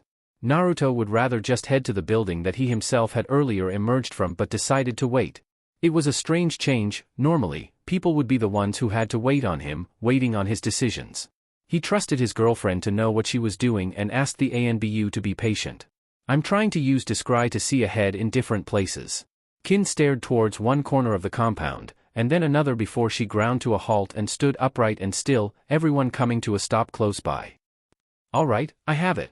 We've got some big-ass snakes used in a distraction getting summoned in that corner, she announced as she pointed towards a section at the distant edge of the compound. Orochimaru's gonna be in the far opposite corner, Kin warned as she then gestured to the building leftmost corner towards the back. He's going to try to escape. Then, we have Kabuto in the middle and he's backed up by the Sound 4. Kin thought furiously, seeing ahead that Naruto could handle Kabuto with his chains very easily, but the ANBUs fared off badly against the snakes. She'd have to switch around some of the setups. I'll take on the snakes. Looking back at everyone behind and beside her, she nearly outright barked her orders at everyone else who was her senior in rank and experience. ANBUs will fight the 4, and Jiraiya will take on Orochimaru with his team. Naruto-kun, you've got chains that can fight the Edo Tensei, you'll take on Kabuto team and then work your way through the 4 and back up Jiraiya. Just make sure you stall him until I get there to finish him off. No problem, Kinchan, Naruto said with a mock salute. To be able to slow time to near cessation? There'd be no problem. Just as she finished speaking, a trio of 3 massive snakes suddenly came into existence with a huge explosion of summoning smoke, hissing wildly with slavering jaws that dripped corrosive venom. Kin's white right arm seemed to glow brighter, yet the luminescence felt more threatening than innocent. Don't worry about them, she glowered as she dropped to all fours in a crouch, tensing her legs with growing power. They won't even last a minute. Jiraiya hadn't asked them to explain why their contradictory hands were pitch black and white, but it wasn't the time to make a query. It was probably some advanced form of their abilities, he guessed, evident from how easily the headstrong Uzumaki agreed to Kin's apparent confidence and her commands. Honestly, though, he was primarily troubled by the fact that Orochimaru was alive. What had he died for, then? As the girl leaped far off towards the summons like a pouncing animal, the sage turned and yelled at the ANBUs who had been silently watching. You heard her. Go. The group split into 3, and just as she predicted, everything happened with the same set of events, though it was tackled differently as she'd advised. With the bulk of the ANBUs fairly close by, Naruto decided to wait until he got closer to his target before using his Ien release to assure his success while negating friendly offenses on them. Said target stood in the middle of the street, still wearing that ever-smug expression on his face that the Jinchuriki despised. Naruto guessed that Kabuto had no idea that he could now beat him easily. With that, he wondered if Sasuke was here on his compound. He hoped not. He recalled how he had to leave him behind, but since it didn't happen, he couldn't pretend that it didn't happen. It happened, and he was going to take it out on Kabuto, who kidnapped him in the first place. He was also the one who had killed Sakura and couldn't be bothered to allow the dead to rest in peace. "You look good for a dead man." Naruto fumed as he charged at him. Spying the others, he glared at the Sound Four who had kept him miserable in his days in the cell. "I ain't caged anymore, you pricks. Get ready for a one-sided slaughter as soon as I'm done with your leader." "Someone's being foolish just because they acquired some extra power," Kabuto commented easily, not at all put off by the lad's cubified appearance. Edo Tensei granted him unlimited reserves and immortal regeneration, though the fact that it was nighttime when dawn should have been breaking warranted some concern and acute confusion. There was also the matter of Kin, who had just flown by overhead looking exactly like the boy before him. "You can't kill the dead." He ordered the four to use their cursed marks, seeing as they were outnumbered. It would have been nice to have Kimimaro around to help, but he simply wasn't around anymore. He dashed towards Naruto with his chakra scalpels, deciding that if he cut through the central point of Naruto's chakra network, he should either lose his cubified state or simply release the Kyuubi itself. Either was equally beneficial. Before he could even get close, Naruto adjusted his running to two-legged as one of his chakra arms elongated and reached forward to attack Kabuto. The silver-haired teen sidestepped and wound around it, as well as Naruto's other attempts to get closer. Little did he know that he was playing directly into Naruto's plans. Just as he used a body flicker to get closer to him, the white kanji for slow in the Uzumaki's palm lit up in stark contrast to his black arm. "Slow the fuck down, you bastard." Just as he wanted, Naruto created a vista radial zone that only just encompassed himself and Kabuto, who was but a few meters away from him, his chakra scalpel flaring. Naruto himself thought he wouldn't be able to move just like before, but he could, only just.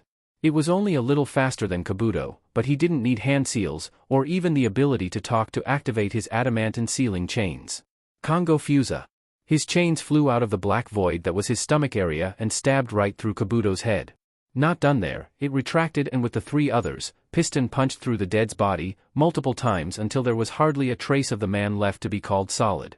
Willing his zone to subside, his chains shot straight up into the air, before coiling up together while falling down like a massive puck on a high striker carnival attraction. By the time it landed, it crashed into the ground, broke it down, kicking up huge amounts of dust in plumes. Some of it was actually the remaining ashes of Kabuto, and Naruto kissed his teeth. "Let's see you regenerate from that." "Minutes or hours. Either's good enough." Already on the move, he hastened over to where the Sound Four were fighting the ANBUs, who had some difficulty.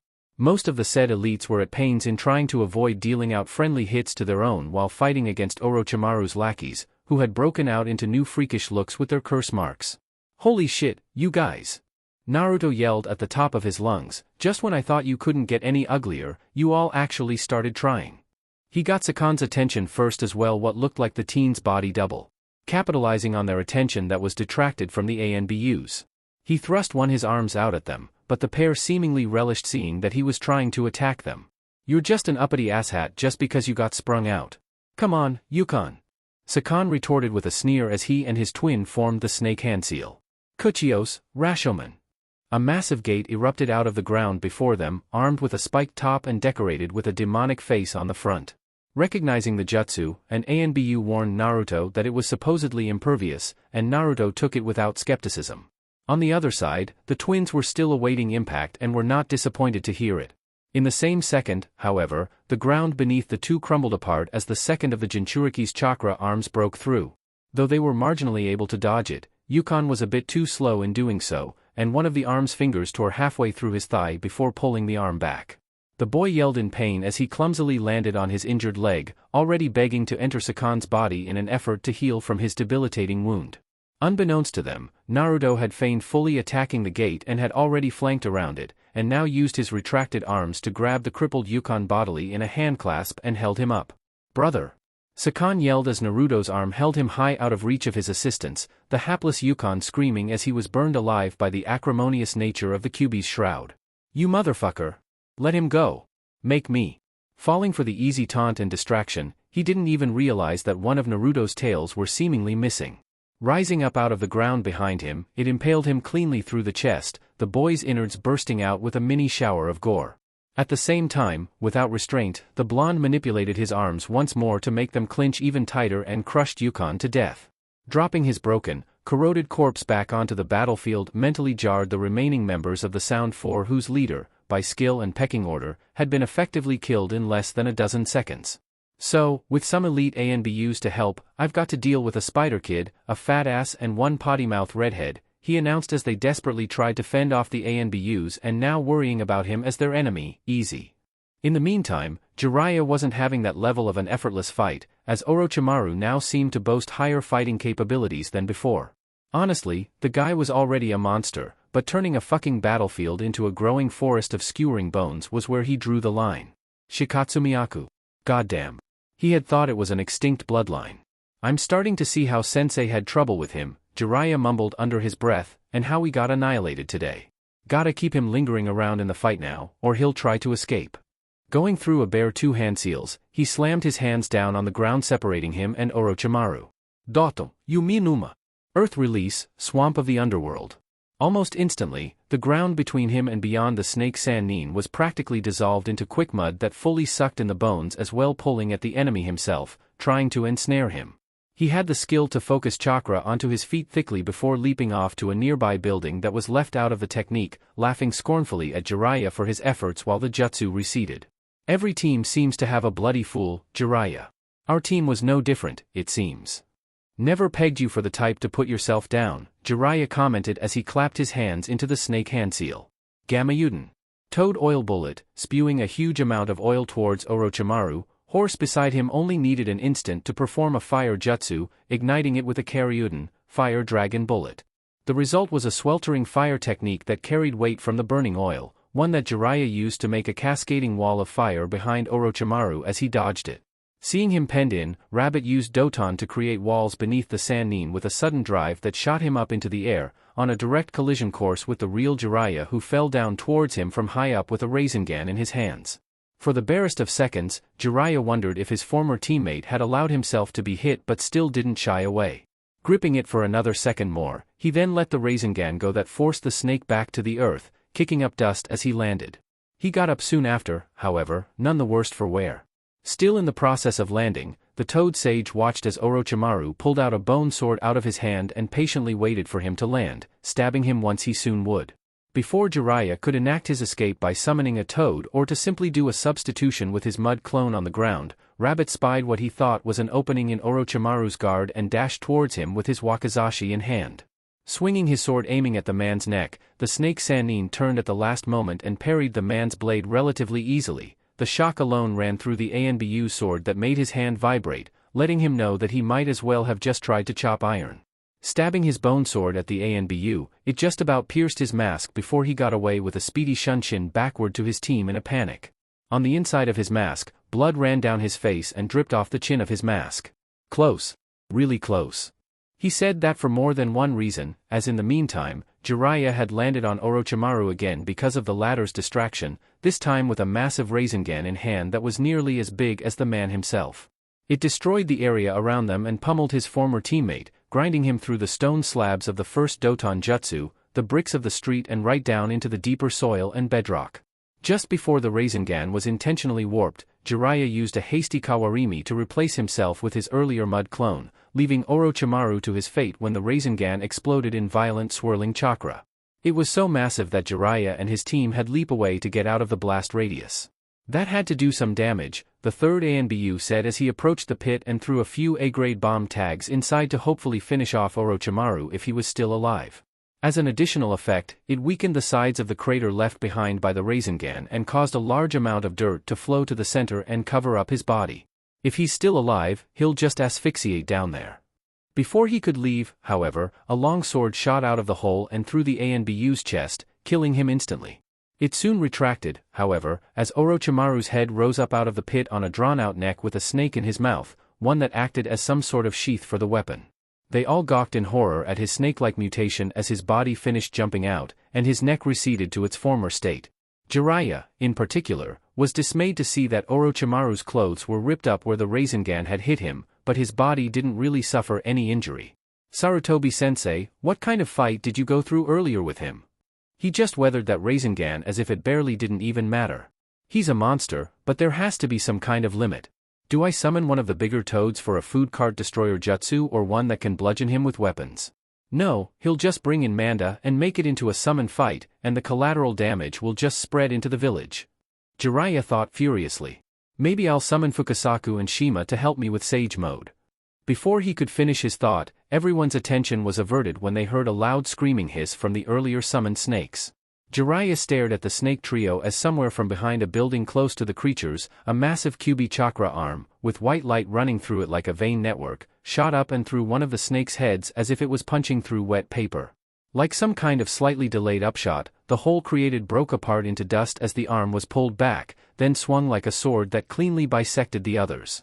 Their wounds rapidly turned into dust that went on to consume them to the rest of their bodies, annihilating them before they could even desummon themselves. Even Orochimaru was taken aback by the spectacle. It was just then that the Toad Sage realized that while Naruto had the most overall usefulness by slowing time and using chains, Kin was wielding some of the most dangerous powers in the current war theater.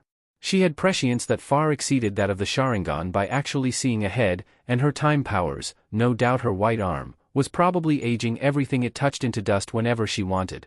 Since it was only just discovered and Orochimaru wasn't the wiser, Jiraiya had to refrain from smirking as he turned to face his enemy. They might not be able to use this newfound power again outside of being cubified, and since the time reversal wiped everyone's memories, he has no idea what they can do, aside from seeing the future. Kin's right, now's the best time to take Orochimaru down. We can still beat him. She can kill him. As she said, we need to stall him until she got here. No, she told that to Naruto. He's the one who's supposed to stall Orochi? Where the hell is he, anyhow? In the same second that he uttered the words, a chakra arm crashed through the spot that the snake Sannin had been in, had he not used a reflexive substitution with a mud clone. Oi, Orochimaru! Naruto yelled angrily as he ran in and ground to a halt close to Jiraiya and his team, standing in a hunched stance as his eyes darted around, searching for his enemy while retracting his arm. They're dead. Got any more surprises? This time, Jiraiya couldn't help but chuckle. The boy was going to live long. Speak of the devil and he will appear. He got the feeling that he was tempting Orochimaru to continue fighting by using whatever trumps he had, but surely, the only one that was left would be, the Edo Tensei. Kin did add that Naruto could fight it, but Orochimaru didn't know that yet. Knowing how Kushina's chains worked, he decided to allow it to happen. He himself didn't know of any quick ways to seal them, but he could surely wrangle something that could seal their bodies once they were immobilized by the chains, no problem. Right. Tempt Orochimaru to give everything he had into the fight instead of escaping like the slippery bastard he was. You've got a lot of nerve, child, especially when you're so close to releasing the Kyuubi, Orochimaru remarked nastily as he emerged on top of a building close to them. What perplexed the man, however, was how the brat seemed sane, so to speak, especially when the inner demon should have been on the brink of being released. Perhaps this state was meant to happen before then? And the day was ending when it should have only just started. That was the most disconcerting. Then there was also the fact that he had sensed two Kyuubi presences about. Probably clones. One killed my snakes and the real one is standing before me. As for what his arm had just done to the snakes, that strange black arm of his. I don't know what it does. Or, was it white? There was too much he didn't know. Why he was discovered, why it was night, why Naruto was like this and the strange abilities he was using. He had long decided to escape but was out of pawns to delay them. He did have the impure world reincarnation to fall back on. Well, he could always use them now and resummon them later, though it would spoil his planned method of attacking Hiruzen. Kin wasn't in an available casket, but Dosu and Zaku were already obtainable. Making up his mind to delay and carry out his egress, Orochimaru went through the hand seals that summoned the reincarnated to his location, having already been prepared. I was saving this for Hiruzen, Jiraiya, but I'll settle for you for now. One rat is as good as another. Gosh, Orochimaru, you're really humble. Jiraiya had to keep himself from laughing as he saw Naruto's black arm seem to burn blacker and ominously as if it was powering up, with the telltale feeling that another cubified presence was rapidly approaching. He looked down at Naruto, who met his eyes. You're stalling him, right? He whispered so low that only Naruto could hear, so stall him. It doesn't matter that much, anyway, because you can combat that jutsu, right? No matter what happens, just keep him stalled until Kin comes and fucking turns him into dust, understand? Jiraiya had never admitted it before, but he liked winning his fights more than some people usually did. It boosted his ego. Both the victory and the events leading up to it, knowing the Orochimaru was already beaten, was almost gratifying. Naruto's chakra arms continued to meander about, trying to catch up and attack Orochimaru, who kept dodging them until he primed the jutsu for activation. Kuchios, Edo Tensei. Just like that, 2 coffins rose up out of the ground. In the second that the lids fell open, Naruto's Ine release finally became available for activation, slowing everything down to a near standstill. At that moment, Orochimaru was smirking, the 2 ANBUs were taking up defensive stances, and Jiraiya was caught laughing raucously. Naruto had already unleashed his chains, originally intent on piercing holes straight through Orochimaru and the caskets to destroy what was within before the corpses were activated, only to understand why the Jiraiya's face looked so amused. Honestly, he felt like laughing too. The Edo Tensei had failed, only Dosu and Zaku were in the caskets, apparently unconscious. So that's why Old Man Hokage's still dead. He died to make sure that the first and second wouldn't come back to make our jobs harder. I guess, it was pretty noble of him, but he probably shouldn't have. At some point, we would have found some way to release them without Orochimaru, right? Instead, he refocused all of his chains on the miscreant, hoping to deal as much damage as he could before his zone wore off. They managed to punch through his midsection where bones were lacking and bashed him around with extreme prejudice, but no other lasting damage was dealt to him. Man, I can disrupt jutsus, but I thought that I'd be able to deal more damage to this guy. What did he do to his body to get so strong? Shit. Where the heck's Kinchan? He thought to himself impatiently as his chains unleashed a medley that finally broke one of Orochimaru's arms and a leg. She said that she could take care of him. His chains started to coil around Orochimaru, hoping to pull him apart like a wishbone, though it was clearly failing. How could he hurt him? Naruto-kun. The yell came from the girl who was sprinting towards him, halting just short of entering his zone. Can I get inside this and move? As a test, she poked one of her tails into the huge black bubble that was his time zone, but it slowed down as if it was moving through syrup once she did. You need to drop this so I can finish him off. If he could even talk, he would have told her to give him a second to fully trap Orochimaru. Given how he failed to fully bash the man around, it was obviously the real thing left to do. The only difficulty was that he wanted to ensure that the man didn't escape. If stop time paused brain processes, reverse time reverted it, slowed time made it sluggish, then how could they kill Orochimaru by accelerating time? His brain would accelerate, or he'd simply move fast enough to escape. What could he do? Right. The chains weren't affected by time. By the time the Ine zone subsided, it was revealed to have Orochimaru completely tied with the chains, coiled around his body like the very same thing that the man himself was likened to. Their chakra-disruptive properties negated his ability to perform jutsus, and he hadn't even prepared a kawarimi as he didn't expect to get caught or injured. His arrogance had costed him dearly. It was failure after failure as he tried to muscle his way out with increased usage of his senjutsu chakra from the curse mark he had, as well as strengthening his bones further. He couldn't do anything against the insufferable chain he was restrained inside. There was so much pressure from the twisting chains that he couldn't even twitch, and his steel-hard bones were starting to cave in bit by bit, rupturing his organs. For the first time, everyone was now hearing Orochimaru's screams and curses as he demanded to be released. The chains lengthened out of Naruto's seal to get their quarry closer to Kin, all while Naruto warned everyone to get away from Kin. So, just like that? Jiraiya asked in expectation. If I can slow time to a near stop, I don't even want to know what would happen if she made a zone that sped things up. Kin-chan? Are we far enough out of the way? Kin didn't answer, as she glared poisonously at the snake Sannin, who was trapped inside the balled-up, crisscrossing chains, so much so that not even a single part of the man was visible, save for a tiny hole which he could see the girl through. She almost wanted to relish seeing him suffer more, but it wasn't the time for it and didn't want to potentially risk his escape. After so long in his service, she had finally gotten the strength to break out of his service and defeat him, one of the worst and most powerful people in the elemental nations. She'd avenge herself and everyone else he'd ever antagonized, hurt, killed, backstabbed, or simply just made miserable. Imagine, she said with an air of impending violence, you're going to get killed by your most pathetic soldier. Kin, the man hissed, glaring at the girl. What are you doing? Time can heal anything, Kin growled as her arm readied up with even more yang release than she'd ever used up until now, and it rots everything. As if only now understanding, Orochimaru's brain went into overdrive, trying to think of a way to escape the horrible predicament he was in. This was not to be, however, as a wholly black kanji emerged in her palm, stark against the white that was her entire arm. Fast! There was an erupting vista radial zone, one tiny and concentrated that encompassed Kin and Orochimaru, who was trapped inside the chains. Orochimaru screamed for a long second as he was utterly killed in an instant, aged into dust. Kin kept up her zone for another few seconds before it faded, everyone watching in breathless anticipation.